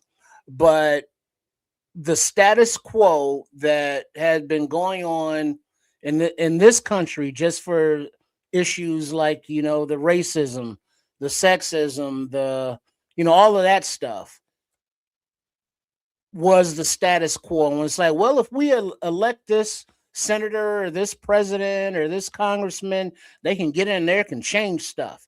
And then they go in there and then they get bowled over, bought out, bullied out. They don't change the system. But what this guy has shown, all the guardrails, all the systematic checks and balances have been blown right through. So on the other side of him, it's not going back to what it was before, the status quo. So it has to be improved. It has to be, quote unquote, fixed, if you will, to the best way possible, to get the money out of the politics, to get that influence out, so we can actually get people in that will work to fix things in a smart, scientific future looking way. And now that's just domestically, because now all this stuff on the screen that we're seeing about the Middle East, whoever we elect and to fix this American system got to fix all of that international stuff too. Up the whole globe. All right, man. Thank you, kids, for taking us full balls into politics. We wasn't trying to go there. Well, politics is politics, man. Listen, man. Middle East conflict affects the whole planet. We got to change the tone. Got to change the tone, and this is a little bit more. Let's just say, right here, right now. Anybody want to read it? Ebola outbreak. Where's according to Africa's CDC, 113 people have died due to this latest outbreak. Officials are concerned due to the disease's rapid spread to more than 500 people in a very short time frame. Countries across the globe are taking more precautions to protect their citizens. Now, before anybody takes off on this, I'm gonna, you know what? I'm not gonna play that video because I'm just gonna tell you what it is. This was yesterday around 6:30, 7 o'clock, and I don't know what it is now, but I'll just tell you instead of showing you the video and maybe getting a strike from YouTube. I'll just tell you what it is. Today there was a plane diverted to Montreal that was coming from France, headed to Detroit here in the United States. That was diverted because information was gathered. Diverted to Montreal? Diverted to Montreal. Okay, continue. And it landed somewhere around 5:30 Eastern, I think, if it landed. I don't know if it did or not. This is just the information that I had. But it was scheduled to come here and land somewhere around 6:30 or something. But it supposedly was diverted because we would not receive them. And apparently, witnesses that were on that plane called while they were on that plane, even though they shouldn't have, and reported that there was an emergency that happened during that plane. There was some kind of outbreak that happened on that plane, and it was obvious. And, the stewardesses and the captain had everybody mask up and, try to do some kind of separation on the plane. And it was, it was scheduled to land here. But, you got hantavirus going on right now, and this Ebola outbreak that's happening, and it's starting to spread. And I think that's big news. I think that's big news. Yeah. Well, here's the thing. It is big news because, Ebola, hantavirus, things that cause death to people are serious. But you're going to have that portion of the population that'll be like, oh, this ain't nothing but COVID. This ain't nothing but fake news. They're dummies. Well, hey, this is, my body, my choice. You're not going to make me wear a mask, blah, blah, blah. Let's just talk about it. Yeah. But these are the same people that, will spread this stuff unwittingly, unknowingly. And like a dog this time. But that's the thing, though. When we had the USAID and that presence in Africa, part of the scientific research that they were doing were on these viruses, namely Ebola and other things like that of that nature. And they had vaccines that maybe they were testing on them. Sure. See if they worked or not. Because how do you know if it works or not if you don't test it? And they're going to die anyway. So it's not like, well, let's see if it works. It's more of like, let's see if it works. And they had contained many of these illnesses to small areas of that content. But as soon as we get this leather-bound dude with a voice and is like, used to snort heroin or whatever off of toilet seats, and now he's the dude in charge of the health, or this other the Dr. Oz dude that be selling stuff on TV all the time from his talk show, but now he's in charge too. And it's like, oh, it's just bad on top of bad being cultivated by more bad. Trips is trying to say that they've hollowed out the money and the research and the people that would do the all the serious doctors and yeah, scientists. all the people that would keep people safe, they just to get the money away from that part of the government. Uh, Just and look at this. The United States is the leader in world medicine when it comes to, even the stuff that we export, the supplies that we export, the help that we export. Countries across the globe depend on us to be able to help them function because they have less resources. They tried to hollow it out. So immediately, these people that are in charge of the government need to be out of there now before the shit gets too out of hand. Because this might be already too late.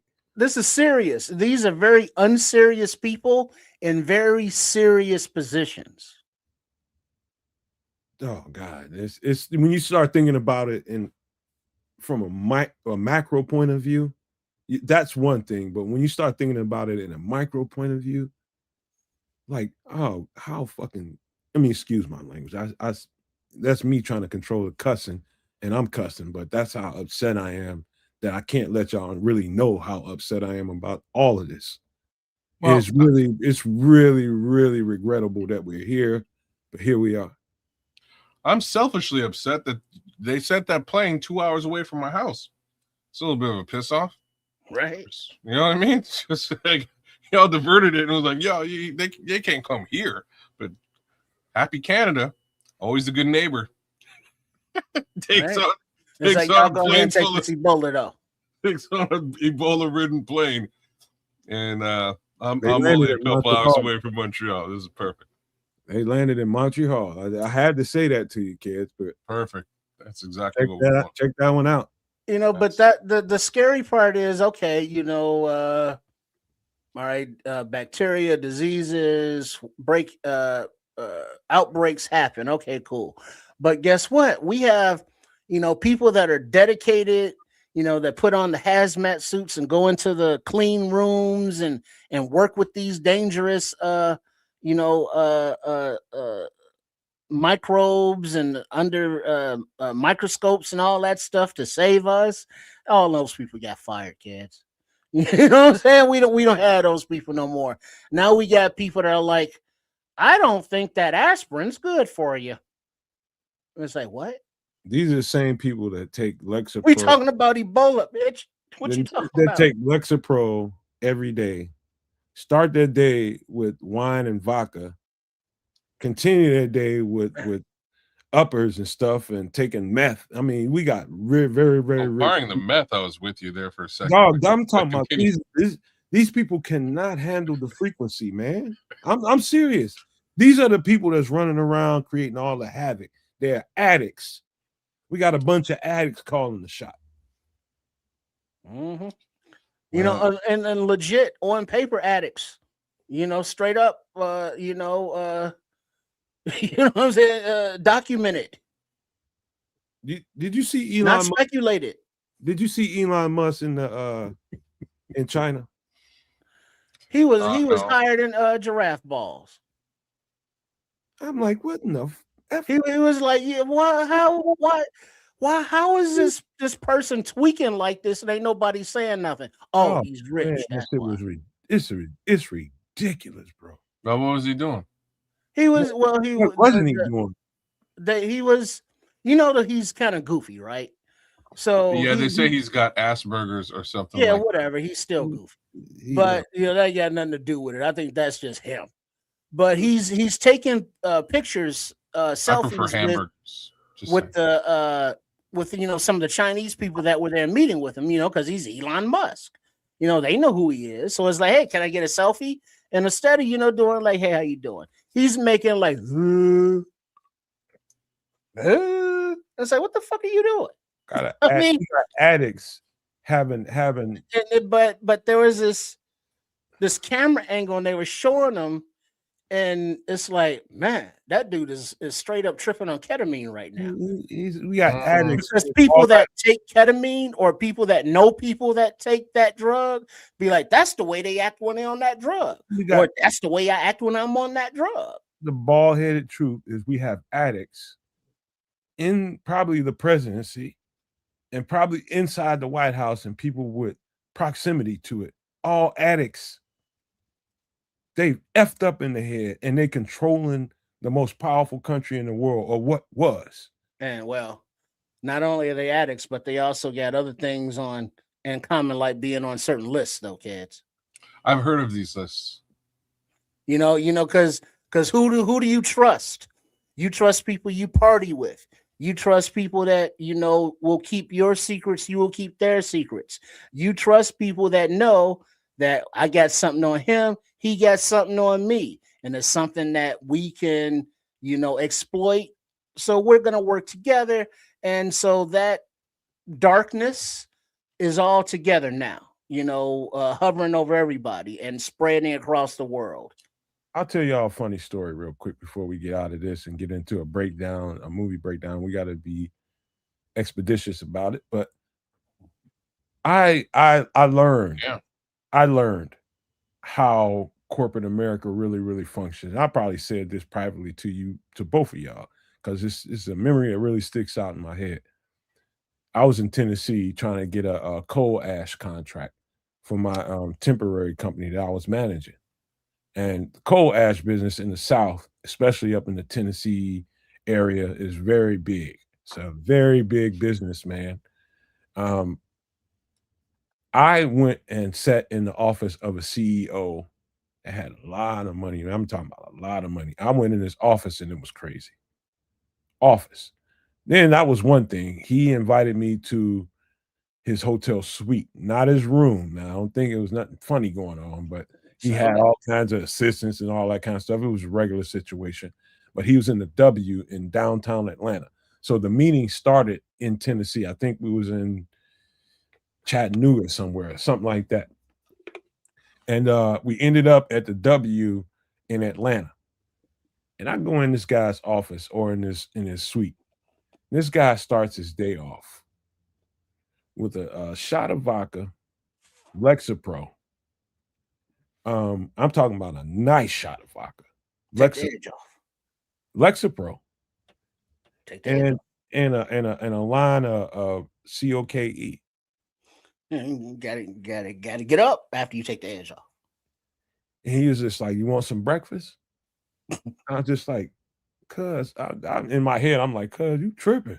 Breakfast of champions." I was just like, "No, I'm good." He said, "I'm sure." He's like, "You sure?" I got a drawer full of it. This is an old country Tennessee boy. And I'm just like, he's just like, this is how we do business, man. We get up every day and this is how we go. Think about what I just said. Lexapro. You get up and you take a line of COKE, Got a and you lot have of a shot, scripts. and that's how he functions through the day. And I left there, when I left there, feeling good about my chances to get that contract, which I never got. And I came up second. And he called me back there to talk to me about that. He gave it to somebody else. I'll just say that. Somebody like the party. No. I'll tell you that after the show. But I came away with something that was staying in my memory, and I see it to this day now. It's like some people function like normal people. They get up, they go about their day, and they don't need stimulants, whether it's uppers, downers. They just handle the complexities of life through their own measures. You know what I mean? And that's just go handle it. Mental fortitude. Yeah.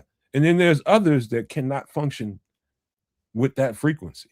Where's my morning joint? Where's my coffee? Where's my tea?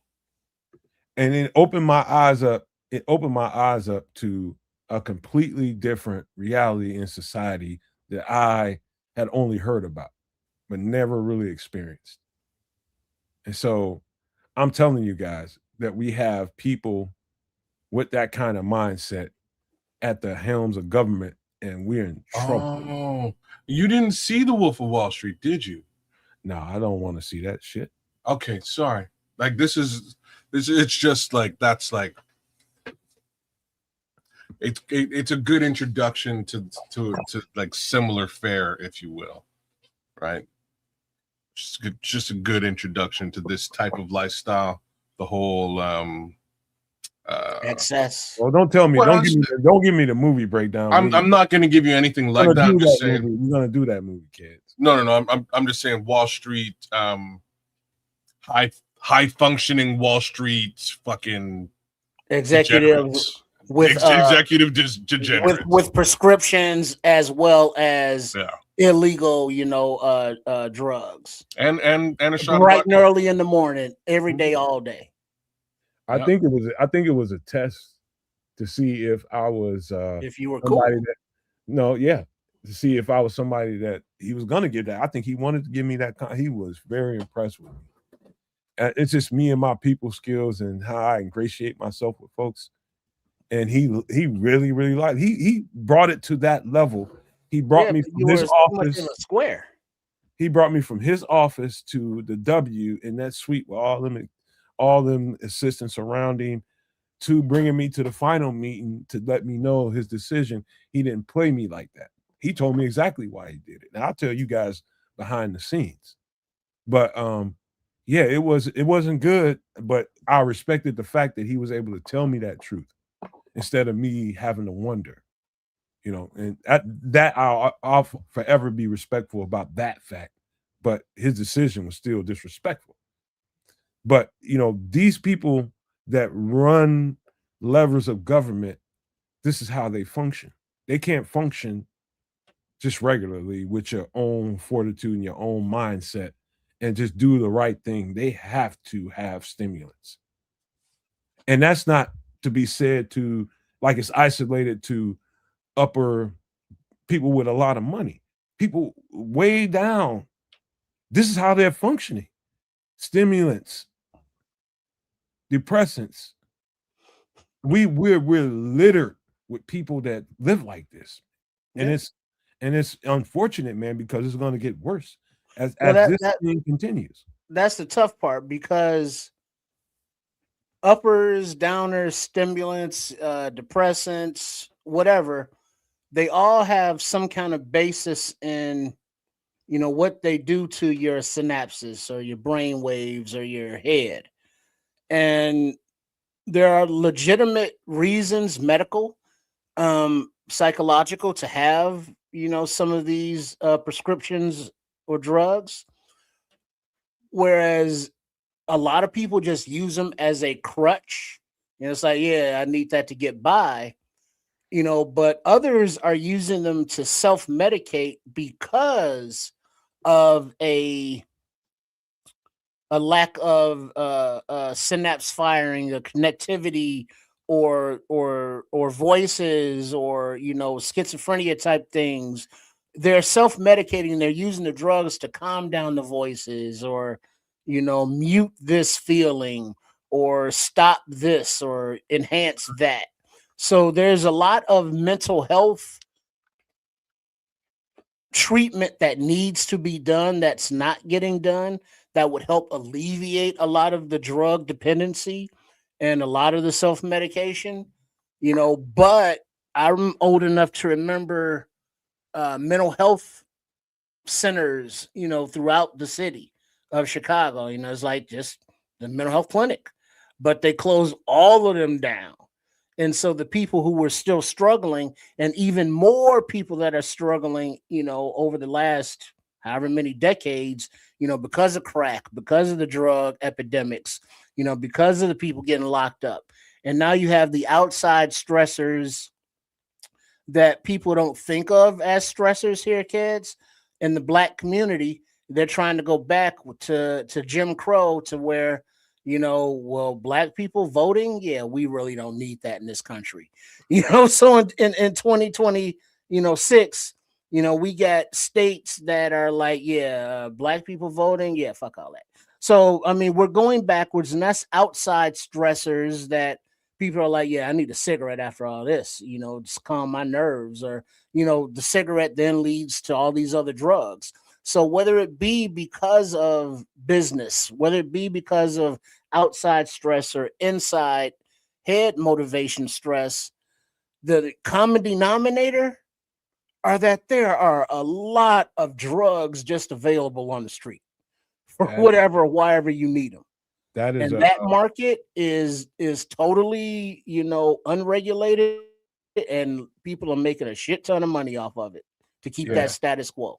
well, just for the sake of time, man, not to cut nobody off, but it is it's a disaster, man, in this country, man. It really is, for all the reasons spoken to tonight. And only reason we're talking about this tonight is not to embellish about how many problems we all have and how many problems these governments have, including ours. It's not that. It's to awaken everybody and get people aware of what to do next. Spend your time checking boxes for your own household and for your own good, making sure that you have an answer to all of the fallout that can happen behind what's going on right now. And that is preparing. People call it prepping, people call it doomsday survival, whatever you want to call it. But start checking some boxes in your home. Start checking some boxes. And at the worst, you've got some extra things. And for the people that think that everything is just going to get back to the way that it was before, and I feel for you, but if it does, by chance, then you just got some extra stuff. But really, start checking some boxes and getting yourself some supplies. We got to move on to a whole other conversation real quick. I'm gonna play a card here, and I know I usually give you guys an opportunity to choose, but I'm just gonna pull this out of the hat. Let's give a breakdown to what you guys thought about this movie here. Reservoir Dogs, Harvey Keitel, Tim Roth, Chris Penn, Steve Buscemi. Who is that? Michael Madsen. Michael Madsen. Who's Stuck that? in the middle with you. Who's that before Michael Madsen and after Steve Buscemi? Lawrence somebody. All right, Lawrence Tierney. But a classic movie, a group of gangsters or thieves coming together to do a job. Things go sideways. Non-hilarity ensues. Yeah. Classic Quentin. What more can I say? This is Hold on. Kids, before you go, I kind of forgot something. What did you forget? This.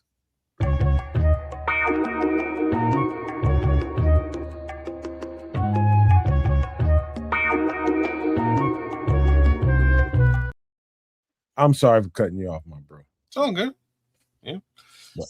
Samuel Jackson right there. Again, wouldn't have been classic Quentin. And this is probably one of the few movies you might find without Samuel Jackson involved in a Quentin Tarantino That's film. True, man. I never thought about that, but I didn't even know this was a Quentin Tarantino movie. This is the first one. Be safe, Smitty. Sorry, this is the second one. The first one was True Romance. I don't think it's truly attributed to Quentin. It's sort of Michael Madsen, brother. I think it's actually attributed to somebody else, but anyhow, this is Quentin.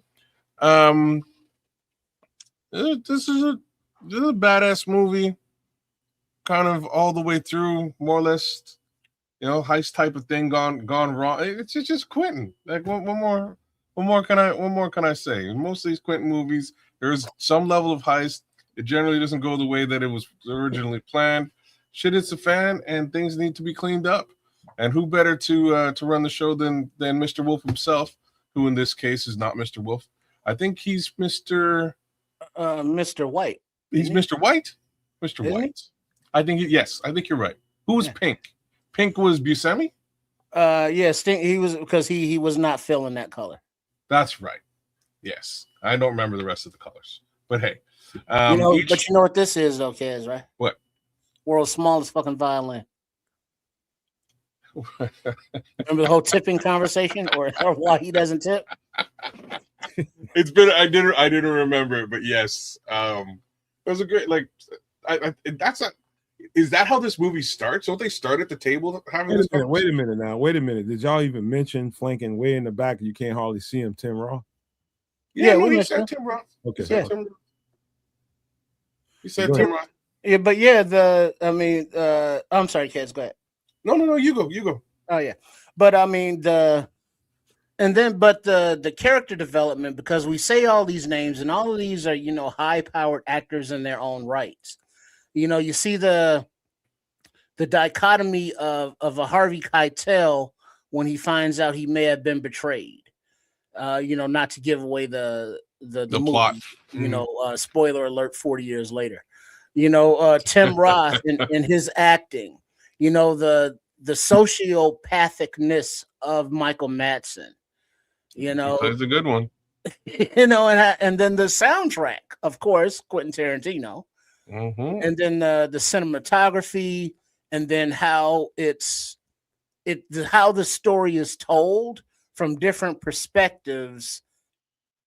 I usually don't like movies that skip around a lot, that aren't linear. But looking at it's like, well, wait, why is he here bleeding? And then we have a flashback of, well, this is why he's bleeding. And it's like, oh, and then there's just a lot of flashbacks, a lot of current.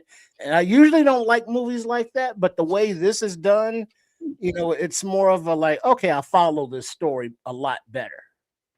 Yeah, this movie's it truly is a precursor to Pulp Fiction. In many ways. Again, Michael Madsen being in this one, his character is the brother to Vinny Vega. I think his name is Vincent Vega in this film. So Vinny Vega is John Travolta's character in Pulp Fiction. Apparently, they were to do a film with Michael Madsen and John Travolta as the Vega brothers that just never materialized, but it was one of those things that he wanted to that Quentin wanted to do. Again, like non-linear things are sort of split up in different ways, and it'll definitely take the average Joe a little bit of time to go, wait a minute, like what's happening here, and piece it all together. But again, a beautiful piece job or directing job by Quentin nonetheless. Not getting too deep into it. These guys are all set up on a mission. They're given code names, and off they go, only until the mission goes completely awry, leaving these gentlemen sort of at odds with each other and trying to figure things out. And that's the movie in a nutshell, without really getting too deep into exactly what happens in some of the greater conversations. Just like any Quentin Tarantino movie, there's some awesome conversation. Awesome. Chris Penn's in this movie. Yes, Chris Penn's in this movie. There's some great arguments. What else am I missing? And there's one of the best torture scenes of all time. Yeah, and then there's plenty of gratuitous violence. Tons of it. One thing I can say to this movie is, and I'm giving you a macro view of it, and because I live in the United States and I've never lived anywhere else in the world, visited but never lived, I've never seen anything like this where psychopathy, just psychopaths are glamorized the way they are in this country through cinema. I mean, the celebration of psychopathic behavior is celebrated in this country. It's like they turn these guys into like lovable characters. Like, oh, I can relate to this. What? He's a psychopath, man. Straight psychopaths, and they are celebrated in this country. And this is not the only film that's ever happened there, but it's big money here. And that speaks to the psychology of the country and the people that pay money to go see things like this. I think it was a good movie. The screenplay was really good. It's well put together. Quentin Tarantino is definitely going to keep you, if you're seeing anything like this for the first time, it's definitely going to keep you guessing. And that's what you love about it. The screenplay and how scenes are set up is great. Awesome. That's why he's one of the greatest to ever do it. But the psychology of the movie is just crazy. Yeah. You got to check this out, Corny. This is one of those movies where you put it in and it's like, well, that was horrible. but then you find out why it's horrible, or what they did, the scene, and it's like, and then it sucks you in like right away, kind of horrible kind of thing. Yeah, because now you're questioning, why did that just happen? And now you're in. It's edgy. You see good, Cornelius. It's edgy. It is. And Nomad, like, this is one of those times that I gotta kind of agree with you wholeheartedly. Yes, like it's psychopathy on display for sure. And I have to say that Quentin Tarantino might be one of the best directors of just general psychopathy. You know what I mean? Like I don't know what else to say, but he's very good at it. When you start thinking about his body of work, you can't help but to right down to till dusk till dawn. Was Natural Born Killers, was that Tarantino? No, I don't feel like it is. But that's another movie that is yes, glorifying the anti-hero kind of thing. 100%. Like I don't mind the anti-hero, quote unquote. There's levels to that though. In any event, it was just Oliver Stone, my bad. Yeah, an interesting take though Nomad, I have to say. Was an interesting take. I do have to agree with you. The one thing that Quentin does though is better than anyone else is the dialogue. He makes these psychopaths relatable by putting them in situations where they have regular standard conversations, just like you would have with an acquaintance, right? Like tipping. You're trying to say that he humanizes them so well. Yeah. 1,000,000,000%. And it's literally in conversation, like Royale with cheese in Pulp Fiction. Yeah. Or the conversation in this movie just around that table initially, where they're trying to figure before they get down to code names and dispersing them. There's just a whole interesting conversation / argument that's happening at this table, and you get sucked in to this conversation, and you're like, okay, this is a cool, getting to know you. Yeah, big time.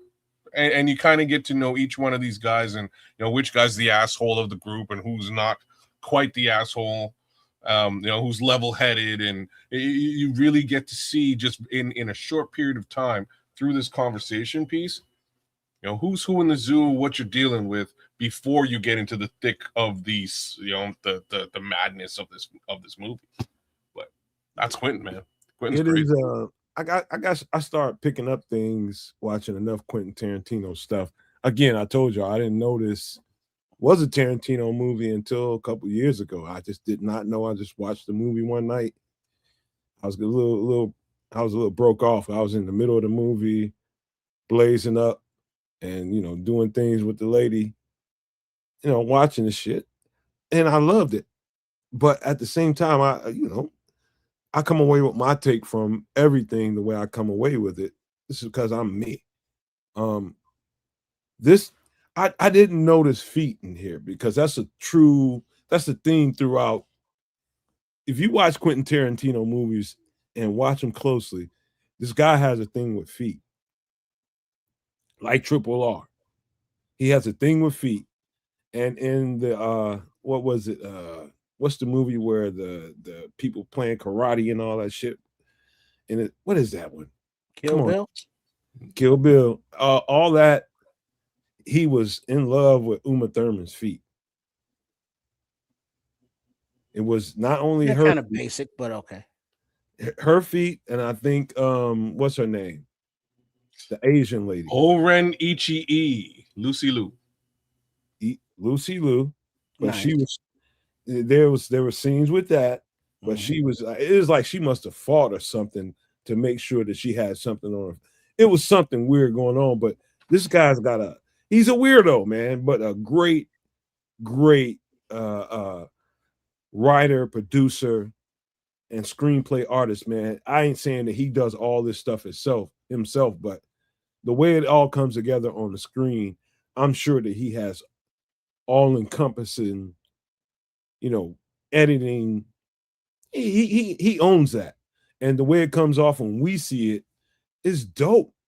And you can't deny it. When you're just looking at the merits of the movie itself, and you put the psychology to the side and you're just looking at a piece of cinema. Quentin Tarantino's one of the best that ever did it. I mean, look at this movie poster. Most movie posters with this kind of subject matter, one of those guys is going to be holding a gun or pointing a gun or something to, denote just from the judging the movie by the cover, if you will, that, oh yeah, this is some gangster shit going on here.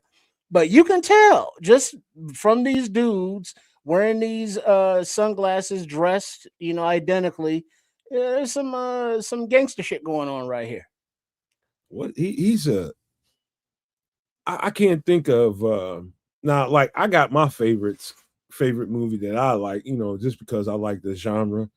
To me, Dusk Till Dawn, man. I just love that shit. I absolutely love that movie. I can't stand it.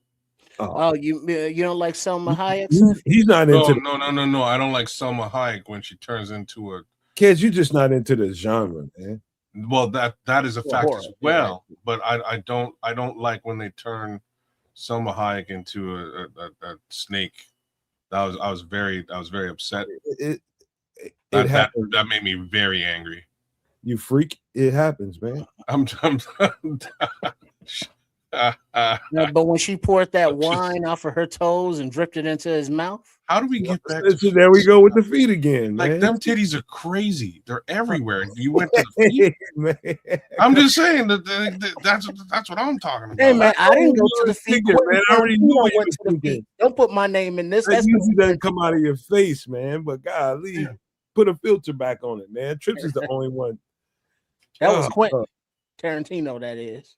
Yeah, man. That is a scene. Stop chimping out, kids. There go Trips. Whoa. Hey, Trip, chill out, man. No, that's what the young white derogatory term. We're not going there. I'm familiar, Trip. Let's stick to Dusk Till Dawn. Bust the Selma Hayek dripping alcohol off of her feet. Now that's supposed to turn you on, man. Now we ain't talking about nothing else. It wasn't supposed to turn you on. It did. I'm telling you, that movie makes me very angry.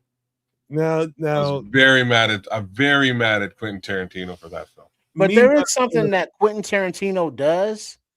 He rehires a lot of the same people. 1,000,000,000%. He likes method actors, man. He likes the action. Yeah, like Chris Penn is I don't know how I would critique his acting, but he's convincible in his roles. Man, the man has big eyes and looks serious, and that's it. Well said, though. I gotta give you props for that one too, because it's like nobody gives a shit about Chris Penn, but he does great. He does great in all of these acting chops, man. Right? He carries the scene when he needs to carry it. He does. He's a side piece. He's in a lot of Quentin Tarantino movies, and he has American Hero, decent sized roles in these movies too, and it's kind of weird, but there he goes. He loves Harvey Keitel. He does love Harvey Keitel. Clearly has a thing for Michael Madsen as well. Who is no longer with us, by the way, too. Rest in peace. Same thing with Tim Roth. Tim Roth been in at least 2 of these movies. Is there a third? Like definitely this one in Pulp. And Buscemi, right? He's been a couple Quentin Tarantino films. Buscemi's been in, I think. Well, he's in Pulp Fiction too, right? Hey, you cats need to watch Boardwalk Empire. With Buscemi as the head honcho dog, gangster dog. What's the black guy that died from heroin overdose with the scar on his face? Michael Omar from The Wire. Michael Jai White, no. Michael Scott, no. Michael Jordan. You know what I'm talking about. Yeah. Chat. What's his name?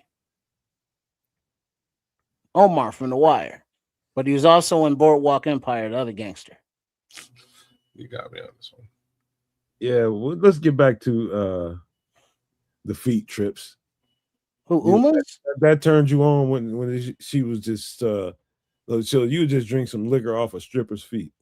Well, not any, but you gotta observe to to what kind of feet you're working with, because there's so many differences. I mean, the toes, are they wide? Are they narrow? Are they long? Are they humped over the front Oh, of the toe? no. Are the toes short and stubby? Are they long and How about crackly and knuckly? Are the tendons on the top? Are the smooth bottoms or wrinkly? how Is about there a this? nice arch? How's a heel? Is it How about manicured? this? Is it leathery? There's a Their lot feet, going on there. their feet, and you don't know where the hell they've been at. Well, they're like boobies. You look at the No, I one. refuse to. I No. refuse to They're agree like with the this. cup size. It's No. like the This areolas. is It's where like we the draw the nipples. Are they line. innies? Are they And you outies? know what? You know what's funny about this? There's just difference. Are they I was just cuppy? Are talking. they I was just drippy? talking to Are my they girlfriend perky? about this the other day because Trish talk about it so much. I will not abide I'm by the just like, you know slander. how many women that Trips would perceive to have nice looking feet that just walk around their homes, boyfriend, husband, kids, everybody's just at that toilet pissing, and pisses everywhere on the floor. And they just walking through their house barefooted. They don't give no shit. They just walking around. And before you know it, they throw on their shoes and they off to wherever they got to go do their thing. And all of a sudden, they get attracted to somebody. Somebody like Trips pops up. I was like, oh, you got some really, really nice looking feet. And yeah, you know what? You got a nice looking jib on you. Next thing you know, you somewhere doing things. And next thing you know, somebody's fucking feet are in your mouth. You don't think about none of that though, do you, Trips? This is a Well, great. well, I well. First loved of how all, you said it. It was just next thing you know, somebody's And that's face just is in you. with Trips, you can imagine that, That's can't you? definitely a drop. I'm not saying it was hard to imagine. Now, I'm just saying it was the way that you there was flowed no through it. It dinner. was There was very. no movie. It was just next thing you know. It was Feet just, are right in your mouth. Yeah, but first of all, I don't know about. It depends on who you're messing with though too, because I don't want to be messing with nobody who in their household is just pissing around the toilet. You know, what well, you I mean? can't We gonna control that happens, though. have man. some It kind of happens. cleanliness rule. You can't control that. You have no idea who's Unless you you're know, gonna mop your floor every hour, that's gonna happen, bro. whose But Johnson game you go is. into a strange room, and like Nomad was talking about earlier, going into like Wrigley Field, because in their urinals they don't have urinals, they got troughs, kids, Okay. and so like there's one drain at the end of like a trough. Oh damn. And so you got 12 dudes shoulder to shoulder pissing in this big trough, and all the urine has to run down to the exit. But instead of just having it empty, they fill it up with ice. So as the ice melts from the hot urine, it helps flush it through.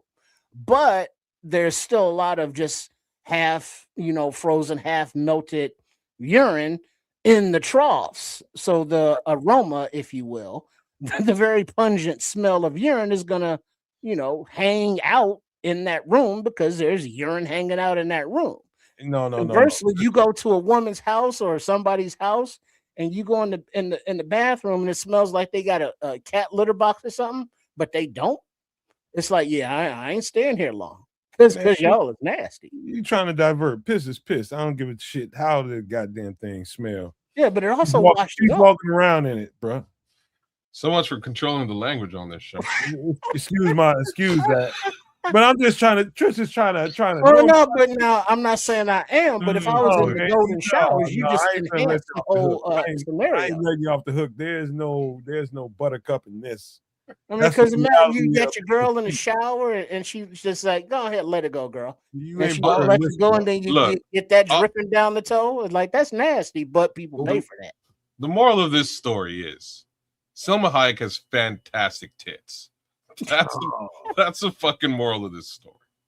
Oh no! Even No, at her age, the moral of the story is people's feet go everywhere, and Trips would just haul off and put them in his mouth. See what I did? Well, I but tried I to mean, that's like transition off the giving, feet into a much better body part, but you keep moving on up to the we ankle. went I'm back. pretty sure about that body part, but them feet, man. Go and be like Ray Charles and Ain't see no- what ain't those no- lips feeling like. Ain't people no be titties moving around in too much, feet. man. Moving around way too much. Mhm. Man. You Titties stay away from the have feet, man. nothing to do with urine. Hey, Trips, you stay away from the feet. You hear me? Mm-hmm. Leave that shit alone, man. I'm telling you, you're going. It's like people that like the rear end, boy. You're gonna run into a dumpling one of these days. Well, nowadays, you're out and about in the world, and You know, now the flip flops are out, the sandals are out. So you may, yeah, you've been taking care of yours. Or no, you got hammer time. Or no, you just should not be wearing sandals. You Stop. know, there's a lot of judgment going on. I'm not gonna lie. Look at Scroll. That's why I never ate pig's feet. Couldn't get past the way they walk around in all day. They literally yeah, walk around and shit all Well, day. so I mean, it's the chitlins. You know, that's literal the Dr. poopy highway. Scholl's.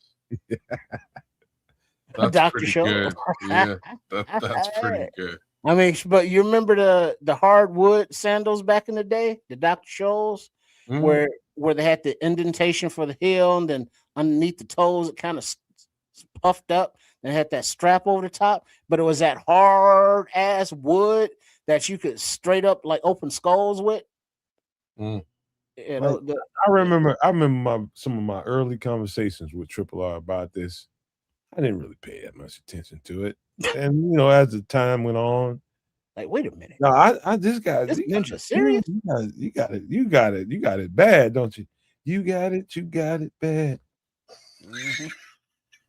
It's like, you know, go home right now and look at your girl's pinky toe. You got a nail on that thing? Is it a full nail, a little crusty nail, and no nail? What's happening? Is that pinky toe all smushed up in there next to other toes? Does it pronate, hang out? I give you some advice. What's that pinky toe doing? If you like people's feet, best thing I can tell you is if you're going to put your face anywhere near any of it, just kiss the top part. Well, that's where the tendons are and stuff like that. Sometimes they're smooth, sometimes they're very veiny. You know, sometimes those outer four, when those toes lift and those little tendons pop up. Just stay away from the toes. Just kiss the foot if you're gonna do something. Just kiss the goddamn foot. Well, I mean, they're different parts of the foot, though. I think you kind of like the grime a little. I mean, sometimes you got to kiss just the arch. You like the dirt a little bit, don't you? Oh, when they're dirty and need to be washed.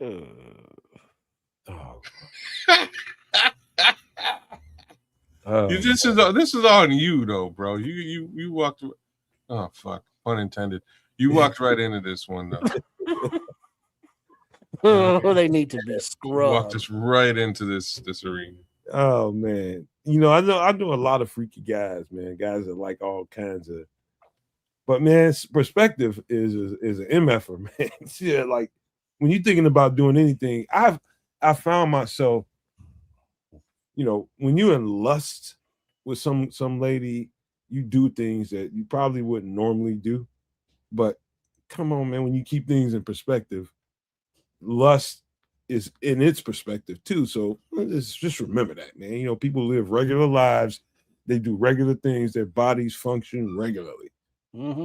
And they walk around and all kinds of, they could be shit kickers. I don't think Trish would care too much. Well, no, but like sometimes they'll be all crunched up in there together and shit. And it's like, oh, spread. And then sometimes they all spread out too far. It's like, you know, you look at I don't know her name, but there's a female sportscaster. And I think she's Filipino or she's some kind of Asian. But you can tell because she's always wearing open toed shoes. Ooh. And her feet, her toes kind of spread out. Talking about Diana Rossini. Who's he talking about? He's talking about I think she's on Fox. Fox Asian sports report. Oh, Mina Kimes? No, not her. Damn it! This one's an actual Asian. But her toes are very long and they come apart and it's like, oh, those are nice. Hey, you know what? That's why there's a whole. It's. I didn't know people like Trips was real, man. That was the best part of the show, genre, man. You like real. You real. I mean, he's a real freak. He said no. This one's an actual Asian. Shout out Mina Kimes, y'all. I don't even know who the fuck he talking about. Man. You don't know who Mina Kimes is? I know who Mina Kimes is, but y'all stop clowning her, man. I'm just... Yeah, he weird as fuck, man. Oh shit. Okay. I'm trying to find. I love him, but he weird as fuck, man. You weird. What's that dude? Former tight end, pretty boy. Was on The Bachelor or something. Clay something. Oh, Clay Harbor. Yeah, maybe that was where I saw. You was looking at his feet too? No, no, Wow. but he was on the show, I think, with her. You're talking Ruthie Polinsky? That is not no place near Asian. I know, but he does a show with her. Or no, wait, who is this? No, it's with Pat the designer. She be on there with him too. Man, hey man, No, man, not Rex Ryan. Oh, you have beautiful feet. But when Rex Ryan said, "Oh, you have beautiful feet," then he bust out, "May I touch ain't them?" nobody doing no deep diving in nobody's feet, man. We finna wrap this thing No, up. what is her name? I don't know. Man, I don't know be her a name freak because I all only by look at her feet. You be a freak on your own time, man. You weird ass. All right, man. Yeah, Trip's gonna get us down. This is all your fault, man. No, man, that's Trip. This is all your fault. You have to take full responsibility for this shit. No, man, I ain't doing the Trips. Let's let's reshuffle, man. Give Trip some time to settle down a little bit, kids. Okay. We're gonna get some closeouts, man. We're gonna get some final thoughts before we get out of here. We start with you, kids. All right. Let Trip get back down to earth. All right. So rest in peace to my dog, first and foremost. Selma Hayek has an awesome rag. I know Ruckus. What's his name again, kids? Ruckus. Ruckus. I came to bring the ruckus. Yes. Yeah, Selma Hayek's rack is great. Reservoir Dogs, good film. Bears got some decent competition across the boards that I don't know who's going to win what, whether it's Tariq or Jedrick Wills or Malik or Braxton or God knows whoever else. So we'll see how that all shakes out in camp. I'm excited to see it. And those battles will be real tight, man. Did I skip the linebacker battle? Because TJ Edwards, DeMarco Jackson, and the rest of the gang also got some stuff to do. That being said, thanks again for spending your Wednesday night with us. Thursday morning, if you're on the East Coast. And, big ups to all y'all. Bear down. Shout outs to all you guys in the chat. Big love to my channel at Kids of Canuck, Nomad Network, and Sports Chicago Style. Give us a like, share, subscribe. We would appreciate all of that. And leave a comment if you would. Trip? Yeah, shout out to everybody hanging out with us on this Wednesday. As we are now, nearing the end of May. So we are in the midst. I don't know if you all saw it and, we didn't show it, copyright and stuff, but there's a ASMR video that somebody put out from Hallis Hall because OTAs started up. And it was like, Caleb Williams throwing passes to Monangai, Luther, Darth Burton, and Loveland and Rome. And it's just them out there on the grass. And it's like, that's nice. So we got that to look forward to as we're getting closer and closer to the season. Happy Memorial Day. And let's give a shout out to all those that we remember, that we reminisce over, that are already on those peaceful journeys, show some love in the heart, or just say, a silent thought or remembrance of that person in the celebration of the holiday. And just be safe out there, and understand that while we may be inconvenienced by high gas prices, people are getting blown up on other parts of the world in various countries. So, it could be worse. Could be better, but it could be a hell of a lot worse. So plan on, one morning you turn on your faucet and the water don't come out and you're thirsty. You got bottled water in your house. Well, you should have listened to Nomad when he told you to stock the hell up.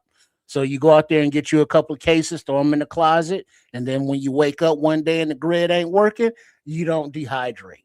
So, just another point from us to you, because we love you. No, not Courtney Cronin. We've seen her yummies too, but they're long and straight. But this is not that. This is a different girl. But yeah, shout out to everybody. Make sure you are subscribed. Shout out Ruthie Polinsky.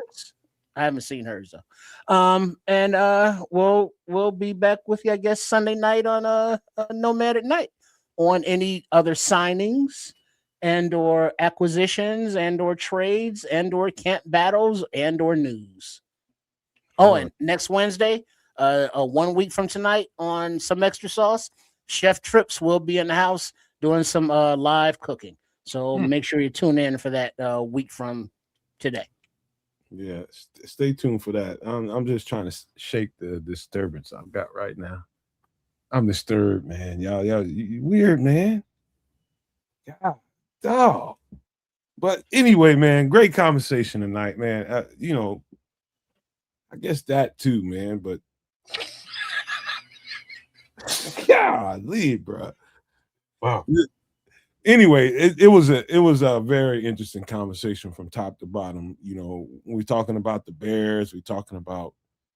It was very interesting. Even if you go back and watch that part again, it was very interesting, thoughtful.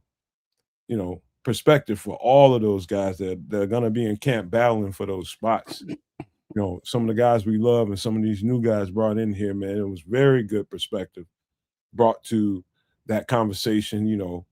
The food breakdowns, the drink breakdowns, different things like that. I mean, all the way until we get to, when we're talking about worldly affairs. And again, we hate to be political on here, but it's almost impossible not to mention some of the things that make this political. And I apologize to anybody that we may or may not have offended if you're sensitive like that. But if that's because if you can't handle the truth, you're going to be a little bit sensitive. And so, I pray for you.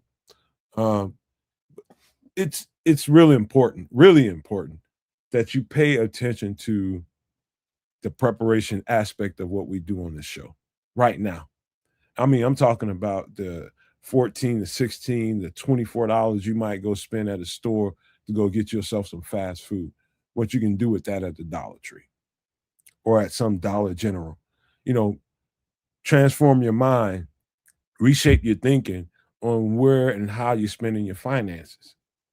If you can do that, you're already halfway there to satisfying what you need around your home to kind of survive a sticky period of time, which may come.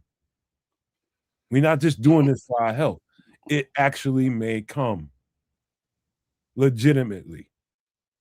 And so think about how you're spending your money on, the next burger you want to go get, or the next Taco Bell, the next box of chicken you want to go get, whatever it is, pizza. Think about how you allocating your resources, and that means your personal finance. What you call throwaway money could be allocated to something that can help you later on down the line, a light or a stack of candles, a box of canned goods or something like that. Just start somewhere. Start somewhere. Mm. All right. That's all I can tell you about that. Just keep paying attention to what we have to say on that segment, and you're just going to get better at preparing yourself for what may be. So with that being said, the breakdown was great. The Reservoir Dogs is I just love Quentin Tarantino screenplays and how it comes across on the movies. My personal thoughts about the glamorization of psychopaths is just something throughout a Quentin Tarantino film. It just sticks out to me. So didn't mean to offend nobody there, people that love his genre of films, but I had to say it. But I Tina Guyen. I never know how to pronounce that. Nguyen. Hold on, man. Hold on. It's Nguyen. Man, what's wrong with you, man? Oh, that's her name. Man, we've been stopped talking about feet. Well, I just pulled up a couple pictures, so. Oh Lord! All right, it's time to go. I got refreshed. I think my girlfriend, she's scared of this goddamn laptop might show her feet or something. She be hiding it from me, damn. I ain't kidding, bro. I feel like you got no camera on whatsoever. She's still scared. You still hiding. Don't be scared. Let those piggies out. It's okay. She'll get home, take them things. I'll come back here and just start tucking her feet. She knows that Triple R can see them. Usually she be kicked up just like me, because she got a recliner on her side too. Of this, her toes just all up in the air, all out willy nilly. Oh, Lord. All right, man. We appreciate you guys, but it was a hell of a conversation going on from top to bottom of this show. The people that don't watch this show, you better tell them. You better tell them. They missing out. So we'll put some of the cut-ups out there. We want to leave you guys with these famous words because we appreciate you guys being here and always supporting us on the Nomad Network, on Kansas Canuck, and on Sports Chicago Style. But we got to go and we want to leave you with these famous words. Love, peace, and hair grease, y'all. And feet.